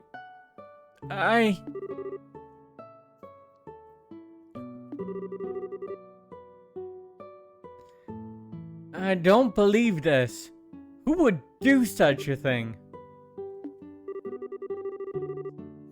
Whoever it is must certainly be skilled at hiding his or her presence. After all, the bracer wasn't alerted, and Matron Teresa is unconscious. Chloe, I get the feeling that this was very deliberate. I'd say that the criminals were probably targeting the donations Matron Teresa had on her. If we can find the money, we'll find the culprit. Yes, you're probably right. You seem a little calmer than earlier. Yes, in order to help the matron and the kids, I must compose myself. Regardless, we must find who did this as soon as possible. She's right, you know. Ah! Agat! I heard what was going on at the guild. Looks like you've gotten wrapped up in one hell of a mess. Hey, don't make light of the situation. Karna got hurt too. I know that, so quit your yapping. Karna's no amateur either. It'd take someone pretty skilled to beat her. How about you give me a quick rundown on what's been going on here? Okay. And Joshua and Estelle told Agat the whole story about the donations for the orphanage. Alright then. There's definitely something weird going on. Weird how? Well, here's the thing. You know that Raven gang that was hanging out in the warehouse? They're all gone now. Warehouse is empty. Then they must be the ones who assaulted Matron Teresa. I'm not so sure about that. I really doubt they'd have what it takes to get the upper hand on Karna. Yeah, that's true. They talk a big game, but I don't think they could back it up. Yeah, give him a single hard look, and they shot right up. However, today they're suddenly nowhere to be found. Couple that with today's little incident, and what do you get? Like I said, something weird is going on. Even if they're not directly responsible for the fire, I do feel like they're involved somehow. Yeah, but this ain't the time to go checking that out. Come on, Greenhorns, let's go. What are you talking about? Where are we going? You slowing ahead or something? Obviously, we're going to the seaside path where the crime happened. How those idiots did it doesn't matter right now. We gotta focus on finding clues as to where they are. Ah, true. Understood, will help.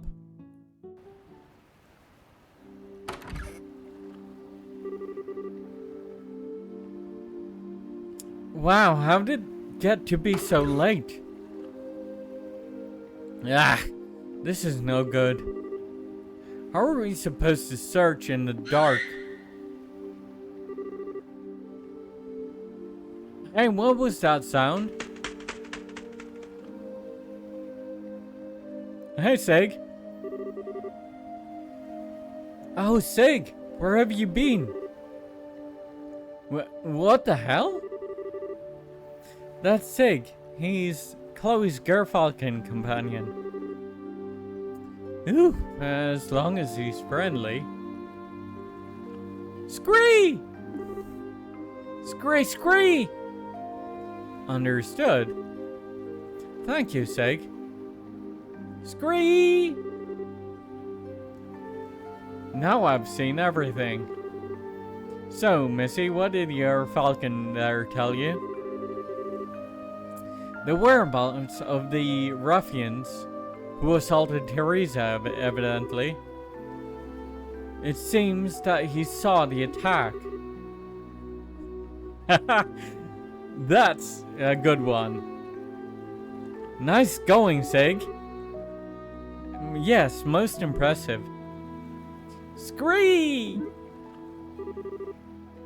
Now wait a damn minute. You mean to tell me you actually believe that load of bull? We've seen him communicate many times. Hey, if you don't believe it, you don't have to come along. Come on, guys. Alright. Scream!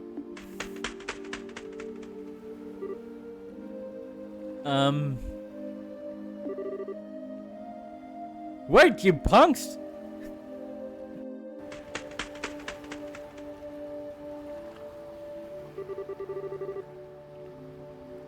It does seem like it's homing in on something, but come on, are we really following that thing? If this is your idea of a joke, it's not funny. It's not a joke. The matron and the children are like family to me. Fine then. I thought you were yanking by chain, but I guess I'll tag along.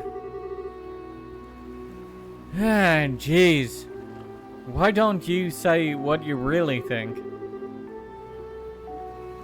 All that aside, we need to get going after Sig.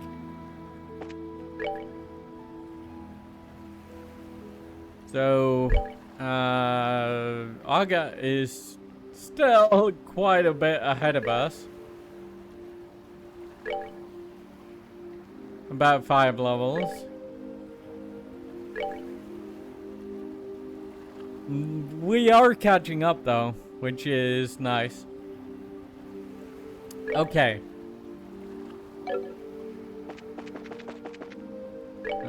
Let's save again.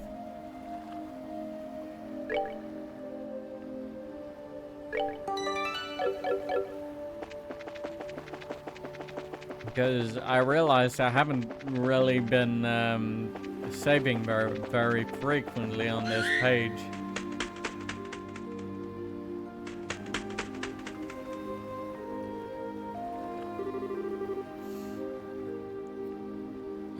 Isn't that the way to the lighthouse? Let's go and check it out.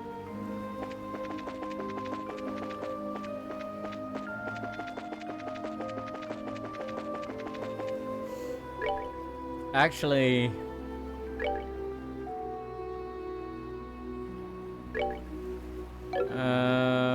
before we go, let's have a sit-down meal.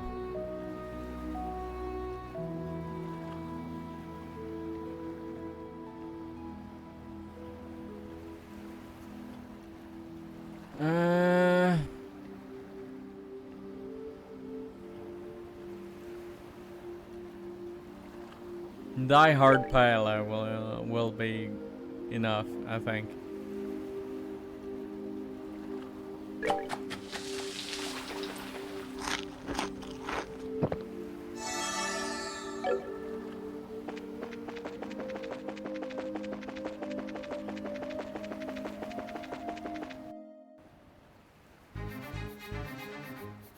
Beren Lighthouse.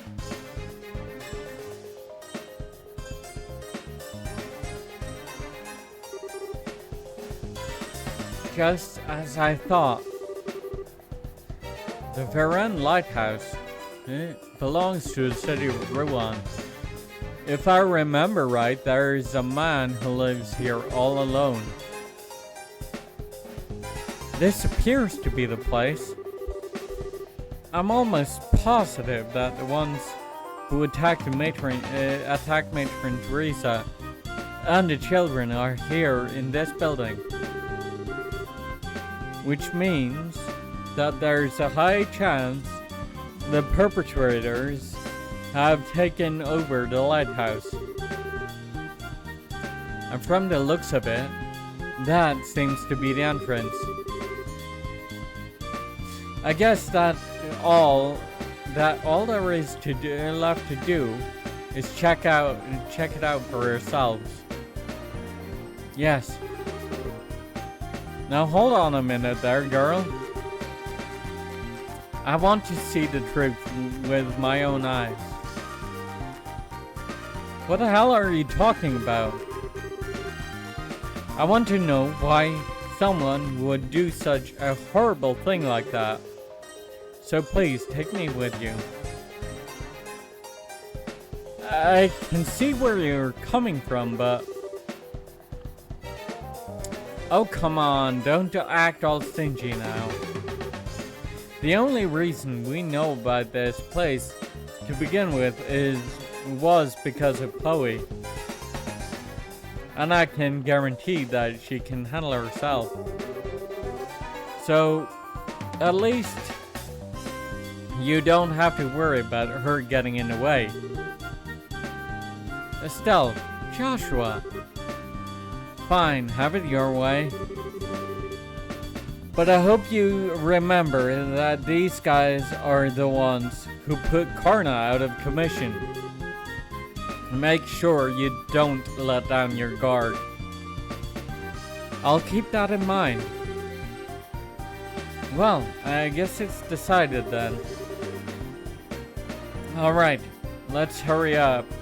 Let's hurry and check the place out.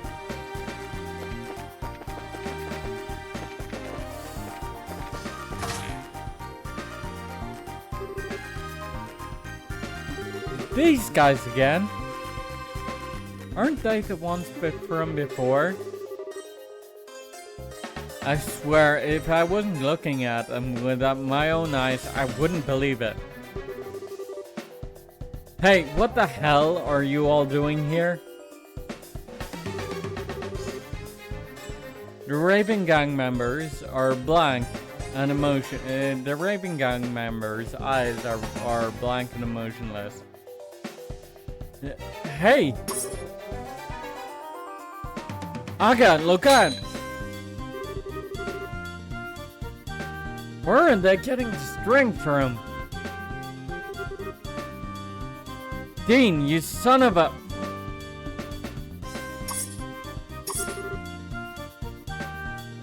This is just perfect. Now I don't know what drugs you're smoking, but if I have to beat some sense back into you, I will.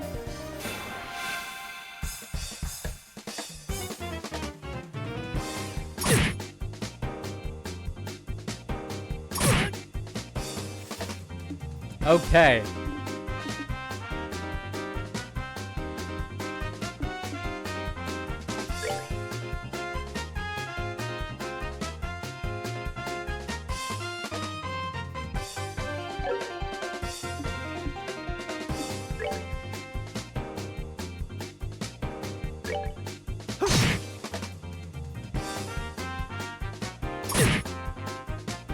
Ow.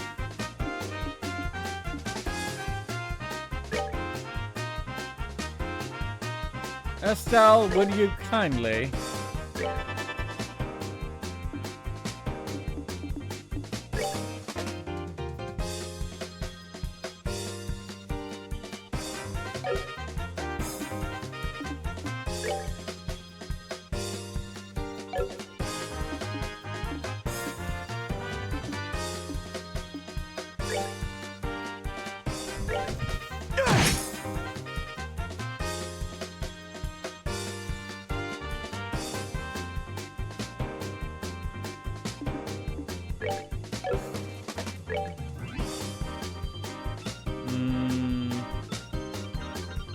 $300 of about 700, so yeah, let's go with it, Kira.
Well, I'm gonna need you to get back in the ring, sir.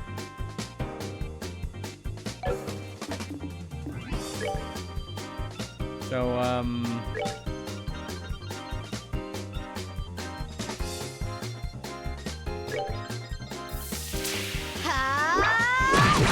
get back in there.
I can't believe it. These guys are 100 times stronger than when we dealt with them in the warehouse. They appear to be acting strange. I wonder what's going on. It looks like they're being controlled by someone. Controlled? Yeah, I agree. I'd say some sort of special hypnotic induction using a combination of drugs and suggestion. This allows the person controlling them to draw out their maximum physical potential. Can someone really do that? Of course, but they'd need to be pretty skilled to even attempt such a thing. And I can only think of one group that could pull off something like this. Do you have an idea who might be responsible? Yeah, possibly. But there's no time to talk about it now. Let's head upstairs. The real perps should be up there. Alright, let's go.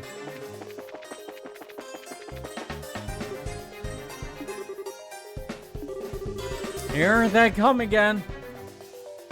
It looks like we don't have any choice but to put them down the hard way.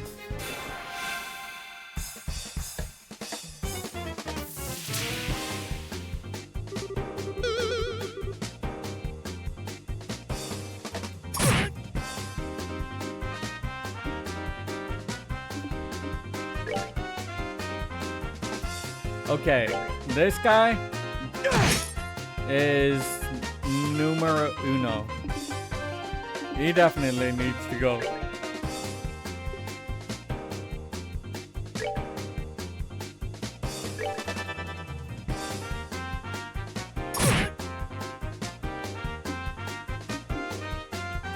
Estelle.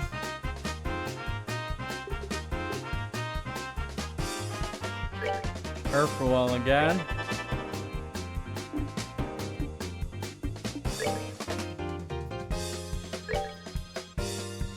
Chloe Tira.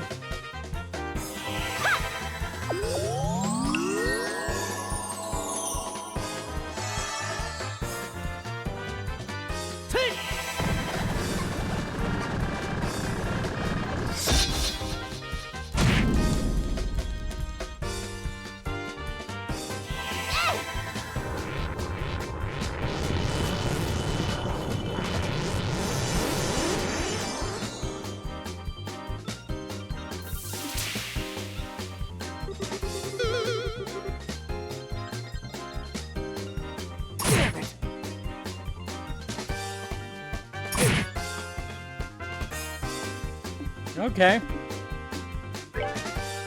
I don't mind that.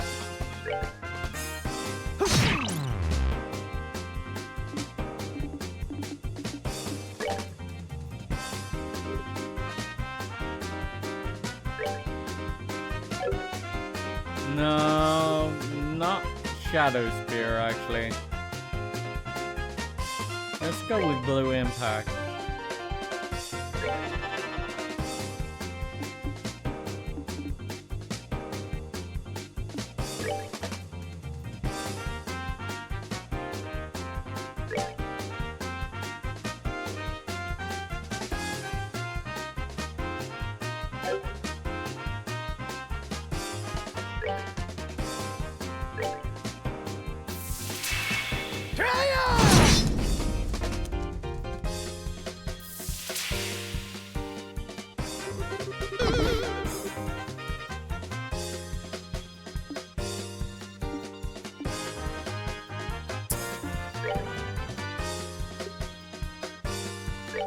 Earth Lance because she's otherwise kind of paralyzed, so...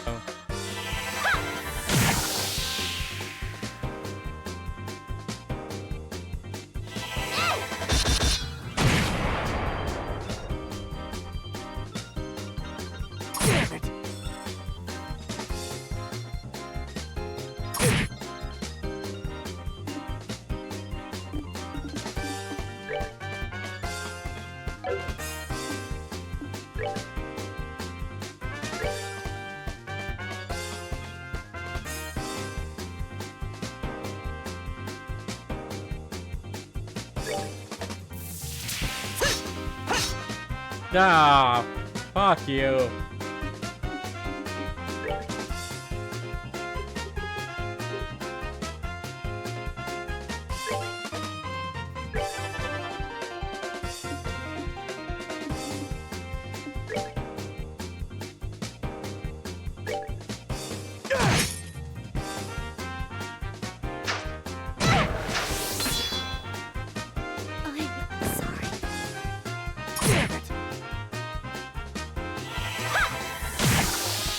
I'm sorry, what? Damn it!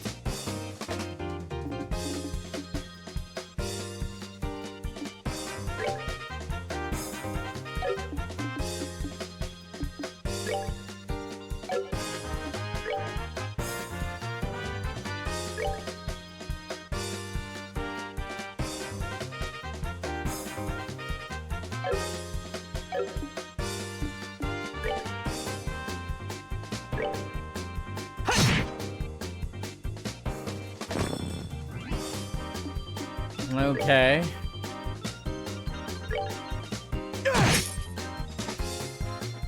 Chloe.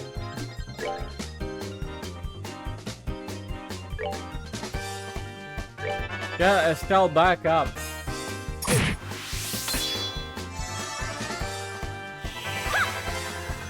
Ah.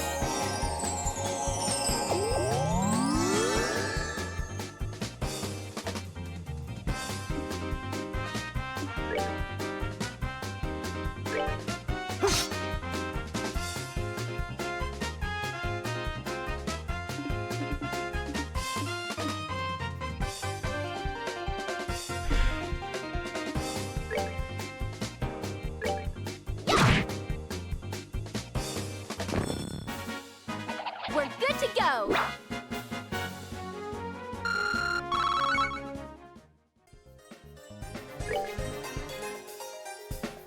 Okay,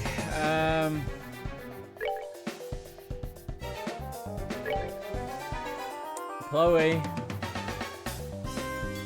would you kindly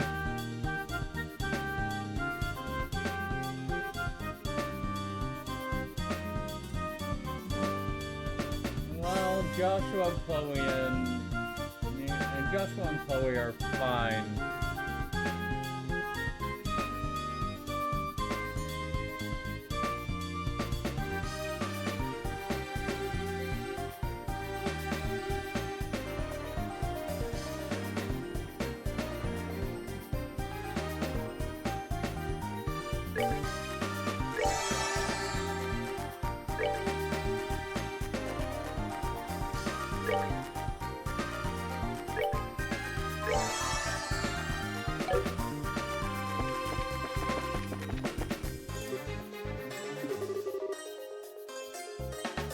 I'm really sorry about this.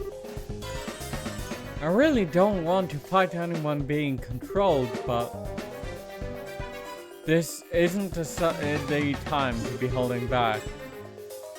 We don't need to kill them, just knock them out.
Right, Estelle got knocked out.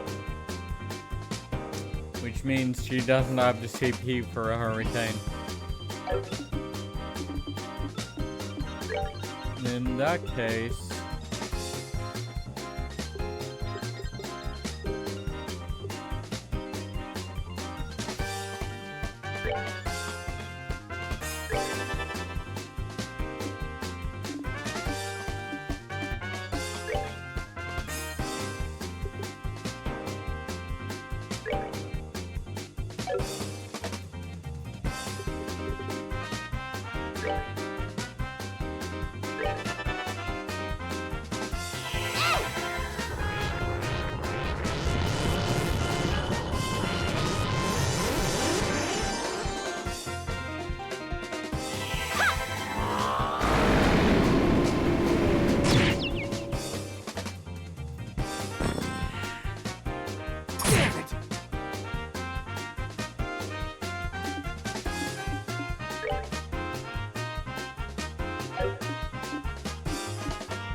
Piece of cake.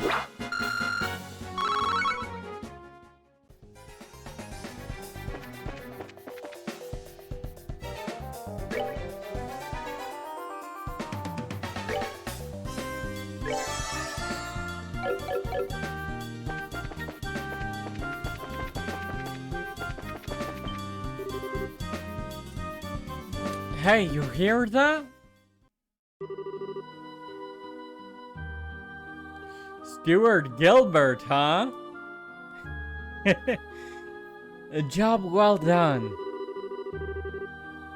Now we'll be able to blame this mess on those punks, and everything will work out perfectly.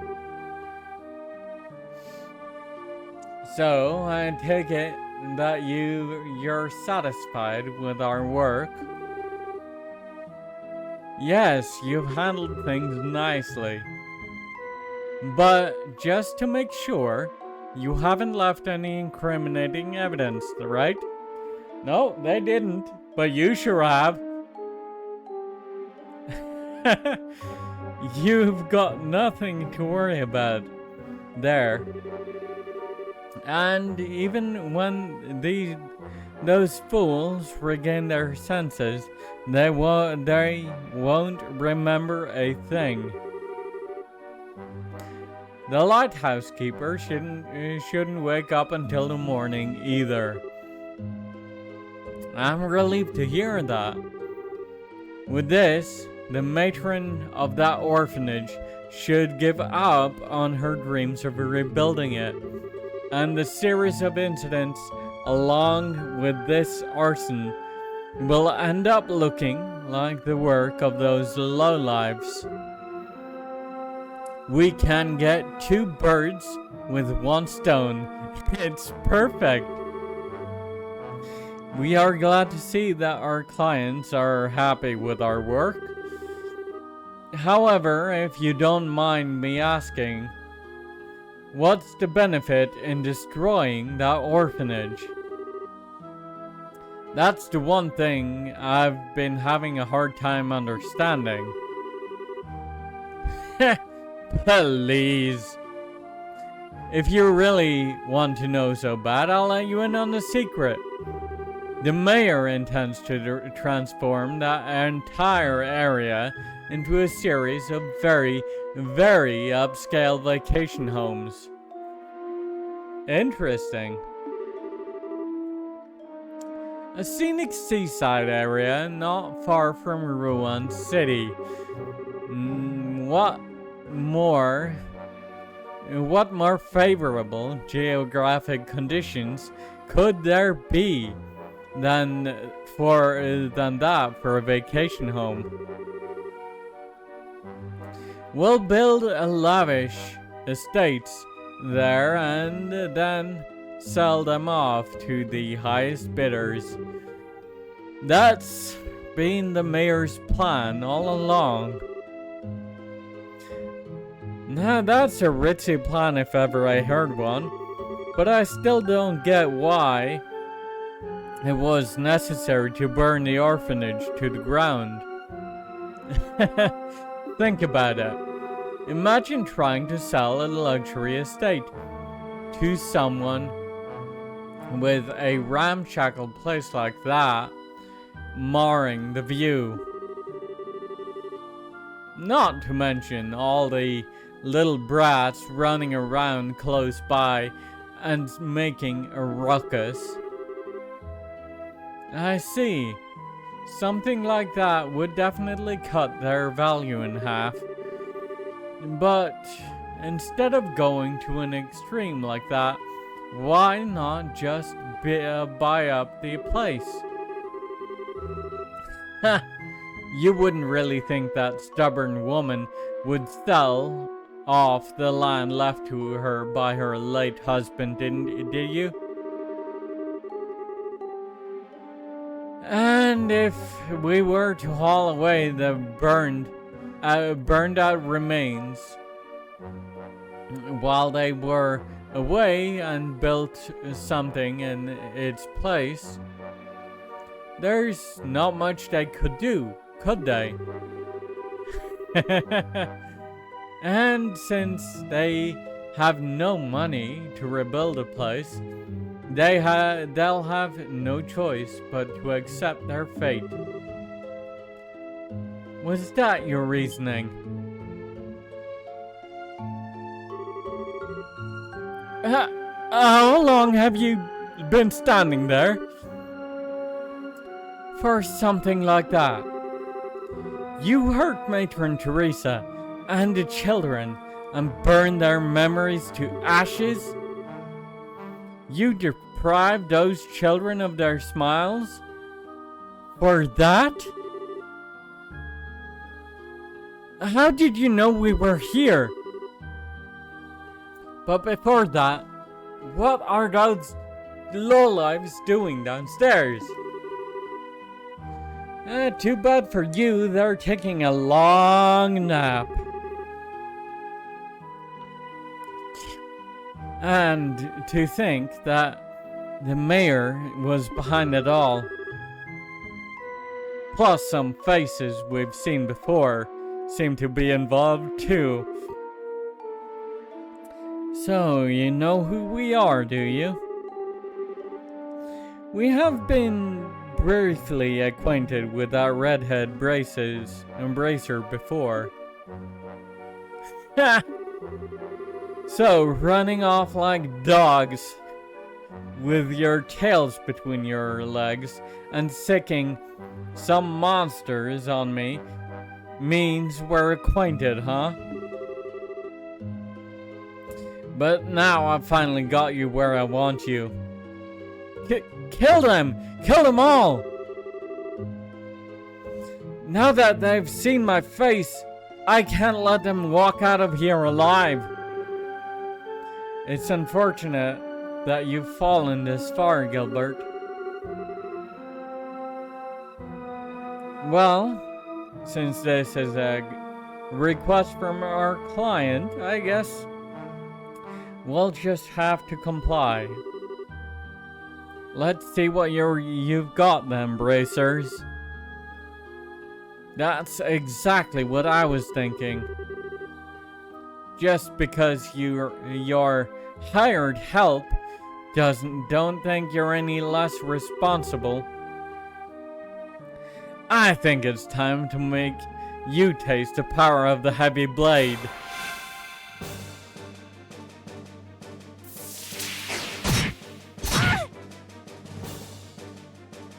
Okay.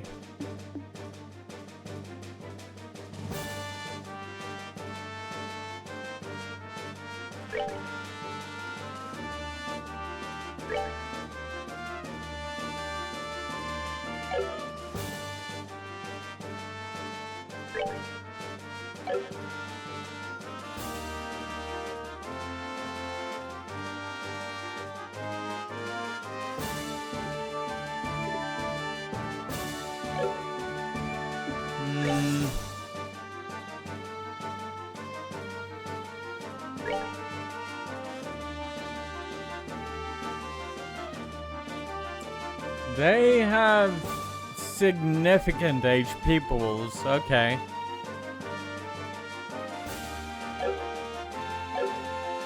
It's a good thing Agat is here. Then we're going to try Shadow Spear.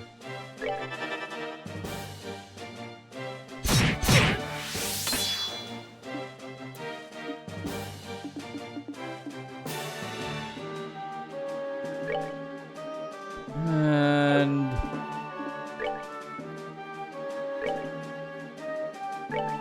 Ball Rage.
Hellgate.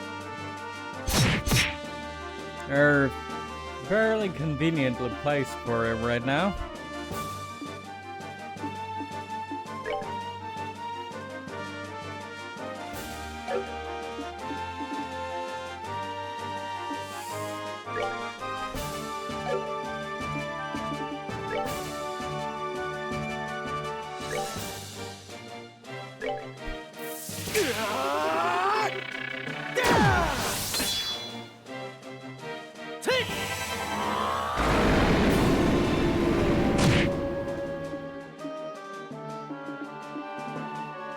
Okay.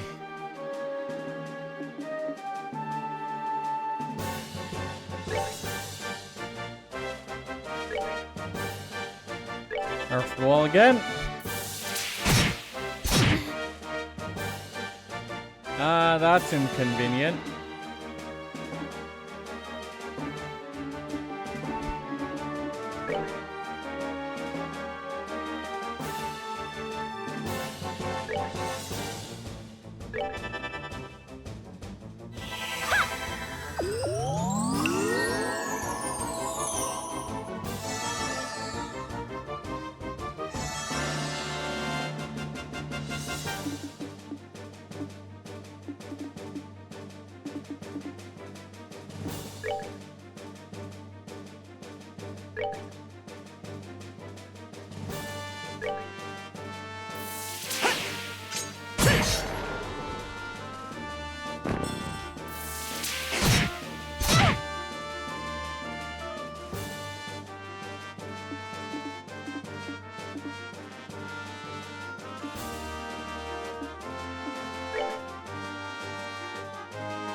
Let's move down.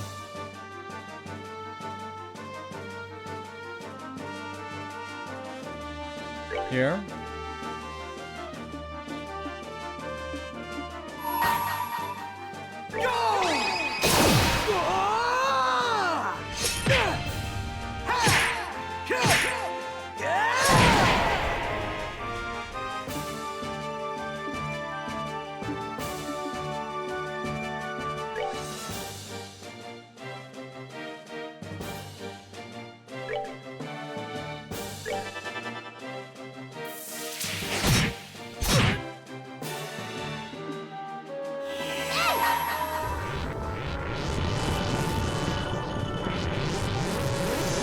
Maybe I didn't need that last stone wall, actually.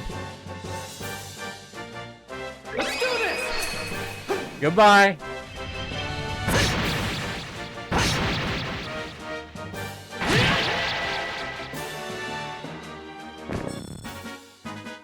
All right, we're good to go.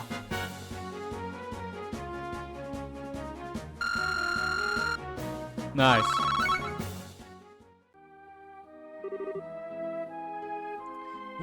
This can't be! Gilbert, steward of the mayor, and you boys in black. In accordance with the laws of the Bracer Guild, you are hereby placed under arrest.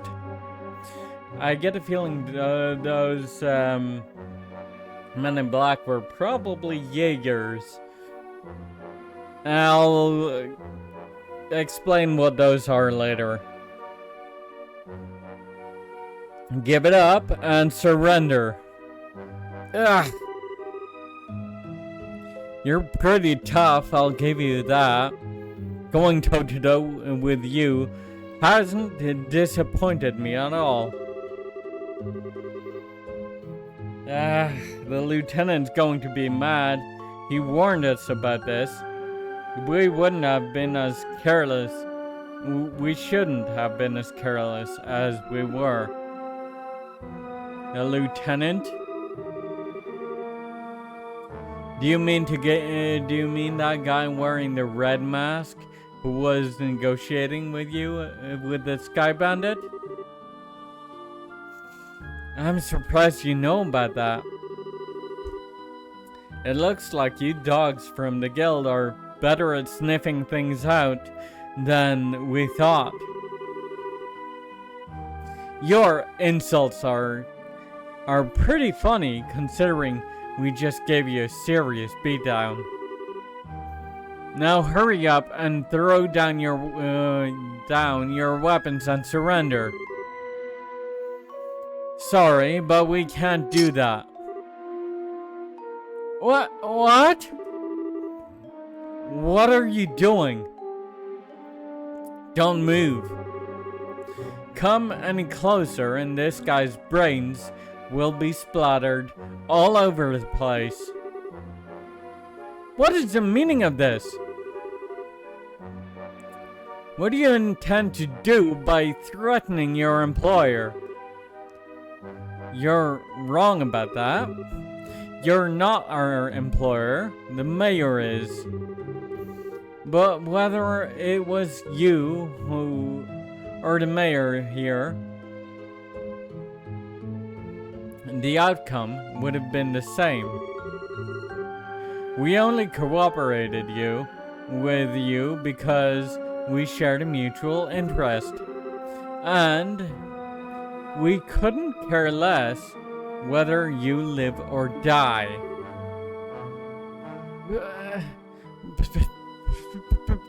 Please, don't shoot me. Cut the tears and the crap. Don't think you can get away by trying to fool us with a show like that. Ah! My leg! Ah, my leg! Gilbert? Yeah. Looks like they were serious about what they said. If this isn't enough of a show for you, then how about we blow the brains out of the lighthouse keeper? He has nothing to do with this. If his life means anything to you, then I suggest you back up. Let's see. By the stairs. Seems we don't have much choice.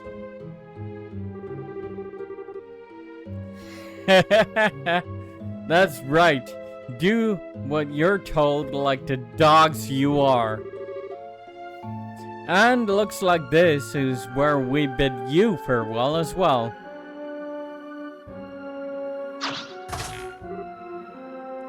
Wait! Don't think you're getting away this time.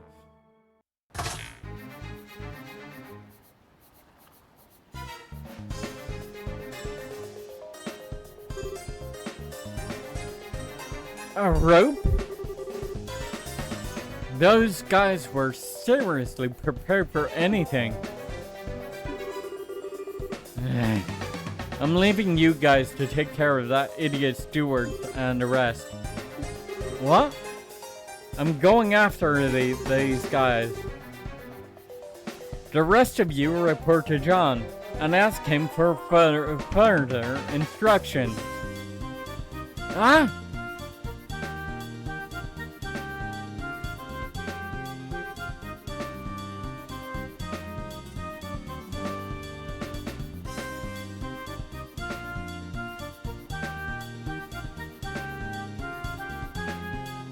Alright, me too. Hold on, Estelle. Didn't you just hear what Agathe said? We can't just forget about Gilbert and those guys from the Raven Gang. That's right. And though I think Gilbert got hurt was coming to him, or got what was coming to him, he's still hurt. Oh, alright. I hate to say this, but we'll have to leave the rest up to Agathe.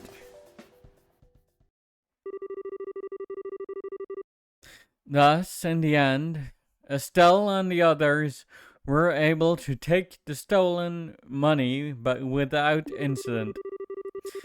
By the time the mayor steward and the rest of the delinquents were safely locked up in Menoria Windmill in the Menoria Windmill shed, morning had already broken.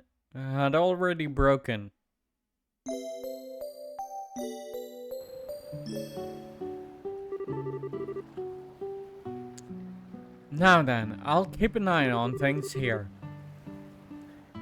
Could you report back to Rouen or return to Rouen and report back to John? That's fine with me, but are you sure you'll be okay? Come on, I just got a whiff of sleeping powder is all. It all happened a little too fast for me to remember who attacked me, though.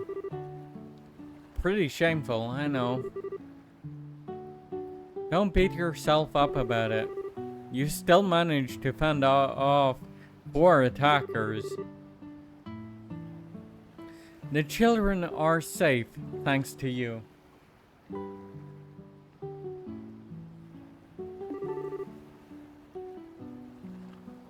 I enjoyed the play, and Joshua's part especially. That was hilarious. I can't thank you enough. Well, I guess that, and that's that. There's that, at least. Still, will Aga be okay facing them on his own? I know he's tough and all, but it still worries me. Yeah, if they somehow manage to get the drop on him. For now, we just have to trust that he knows what he's doing.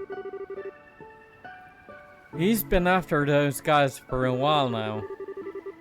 He knows how they work, so I think they'll have a tough time taking him on.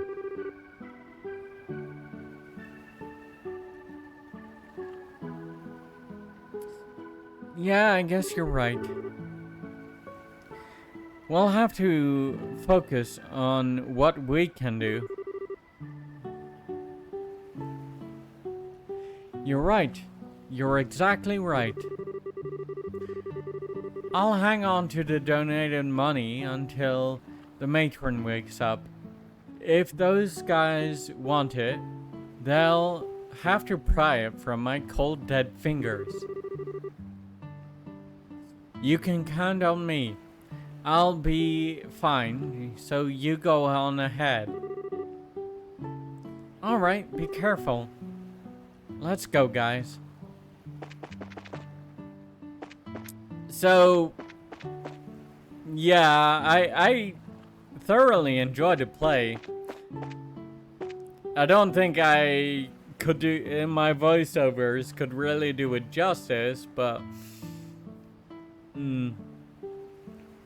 yeah, honestly, I think that's the kind of...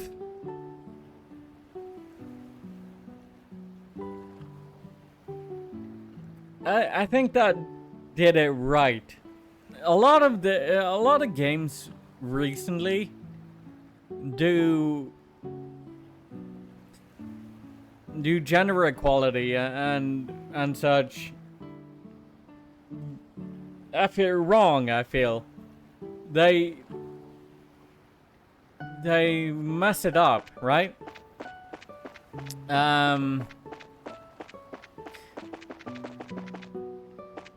They just add too much of the message in there, and not too much, not enough of just the player having fun,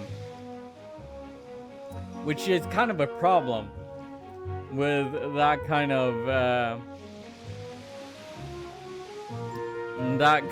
of plot in recent days.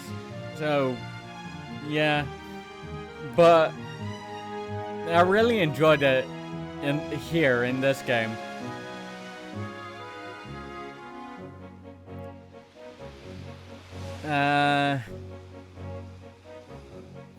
Now, as for the Men in Black,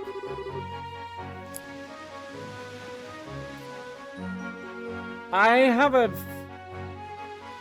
think those were Jaegers, which have a rivalry with the Bracers, obviously. The Jaegers are very much mercenaries, like as you might expect mercenaries to be, in that they are ruthless, they care only for money, and they'll work for pretty much anyone, regardless of national allegiances and such. That means they're kind of at odds with the Bracer Guild, who are more closely approximated to adventurers. They're also mercenaries, but where the Jaegers lack scruples and will basically sell their services to the highest bidders,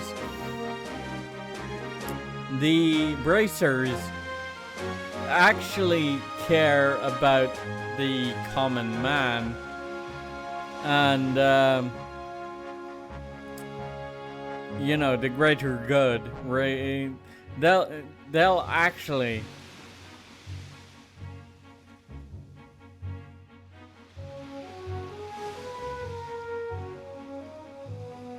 yeah, exactly. That's exactly it. Putting it into words much better than I was.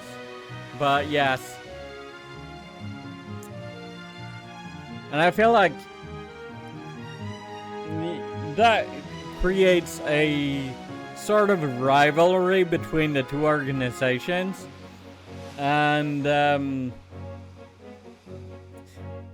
it's also very apparent that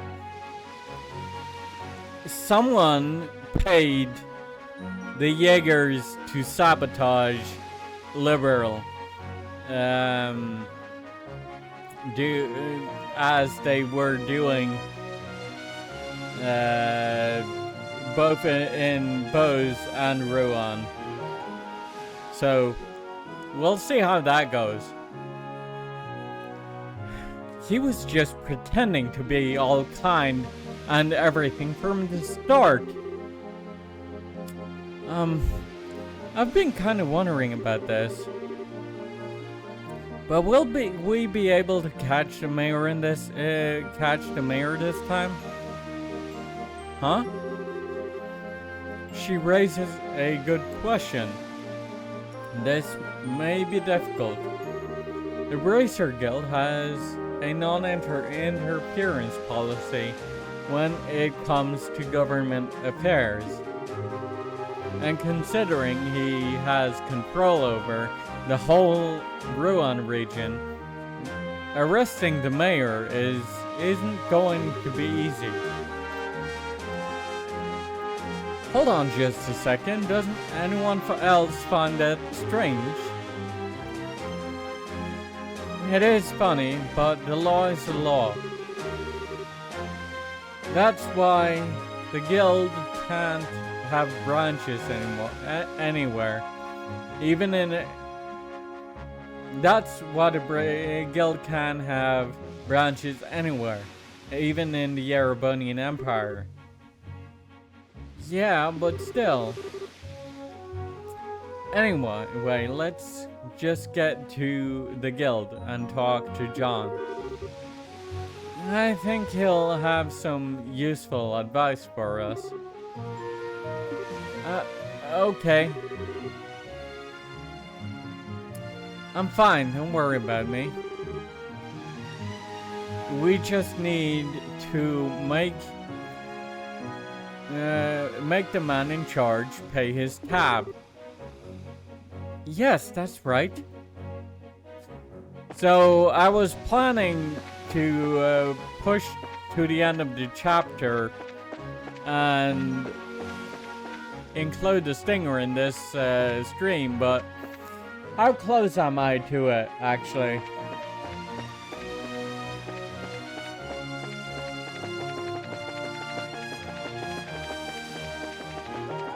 As someone with actual experience with the game, Raver. Without spoiling anything, how close am I to the end of the chapter?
Because if I'm as close as I think I am, then I'm gonna push to the stinger and start the next stream at chapter 3. If otherwise, We're good to I'm go. probably going to end the stream.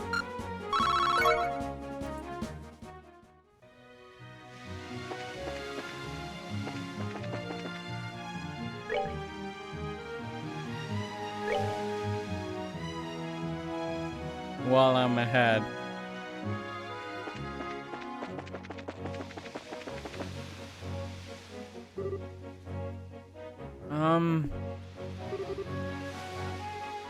What is it, Chloe?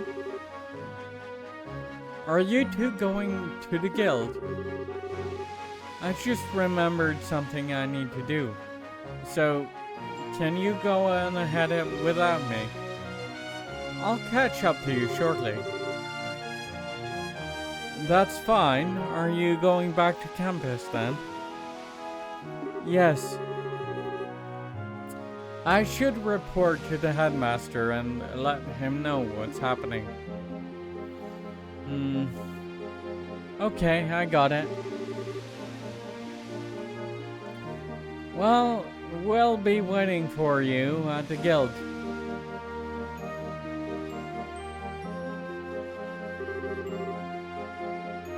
I'm sorry, Estelle.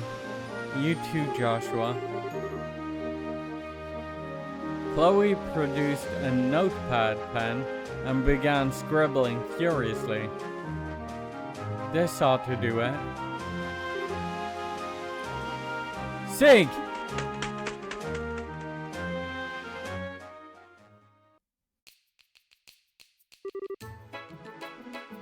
I understand.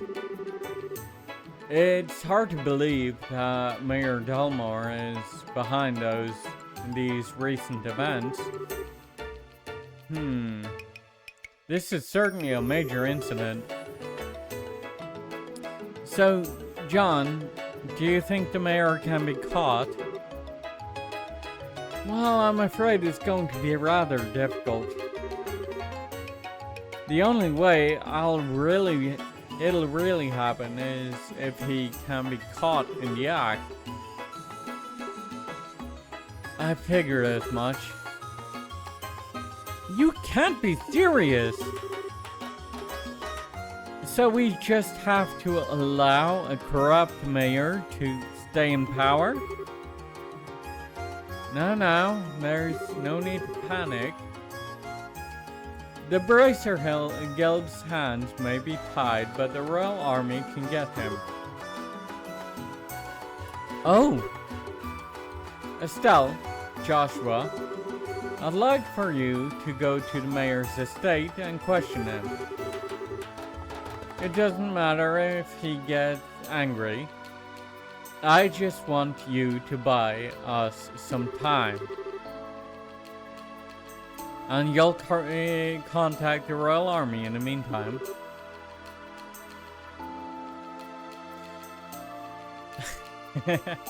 Precisely. I'll contact Luston Fortress HQ with the Arbol communication system to request assistance. I don't like having to rely on the army, but I don't see any other option. Okay, once Chloe catches up to us, we'll go see the mayor at once.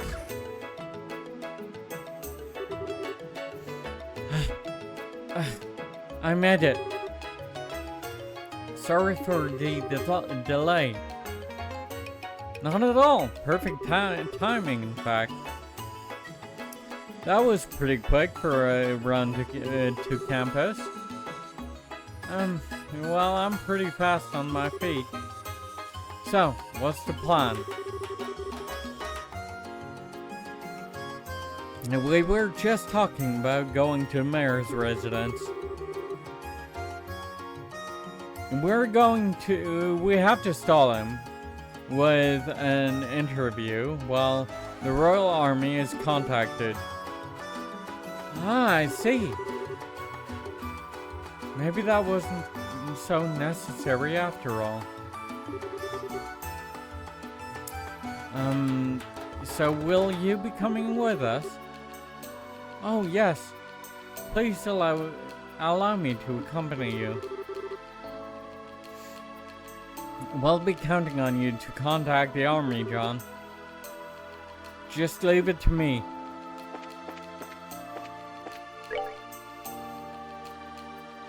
Gulf Seaside Monster. Clear. So I can report.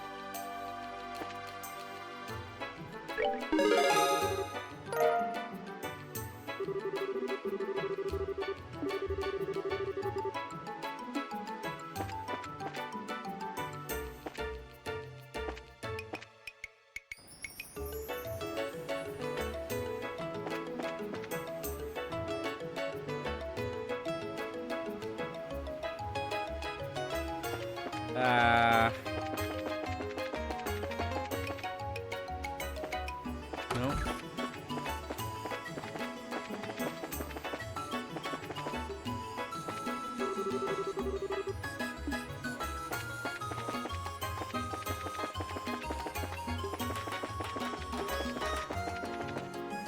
Where's the tavern? There's the Hotel Blanche. Rest.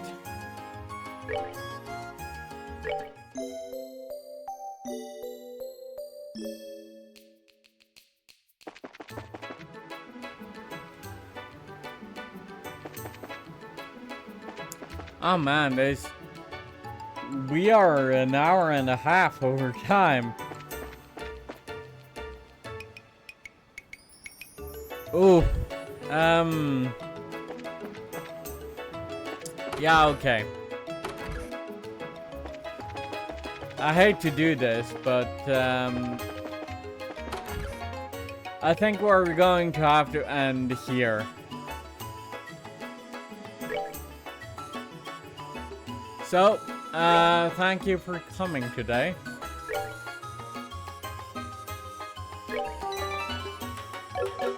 Ruin Bracer Guild. Now, let's see who is streaming at the moment.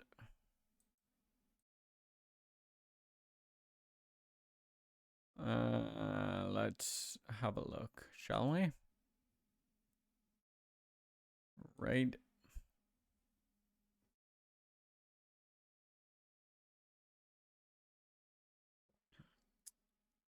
Yeah, okay. Yeah. Let's go and say hello to Syntax. It's been a while since I've taken a raid his way. So, thank you for coming today. I'll be seeing you next Tuesday. Actually, no, Tuesday might actually be next Thursday then. Probably. Yeah. I'll be seeing you next Thursday. Have a good day, everybody. Goodbye.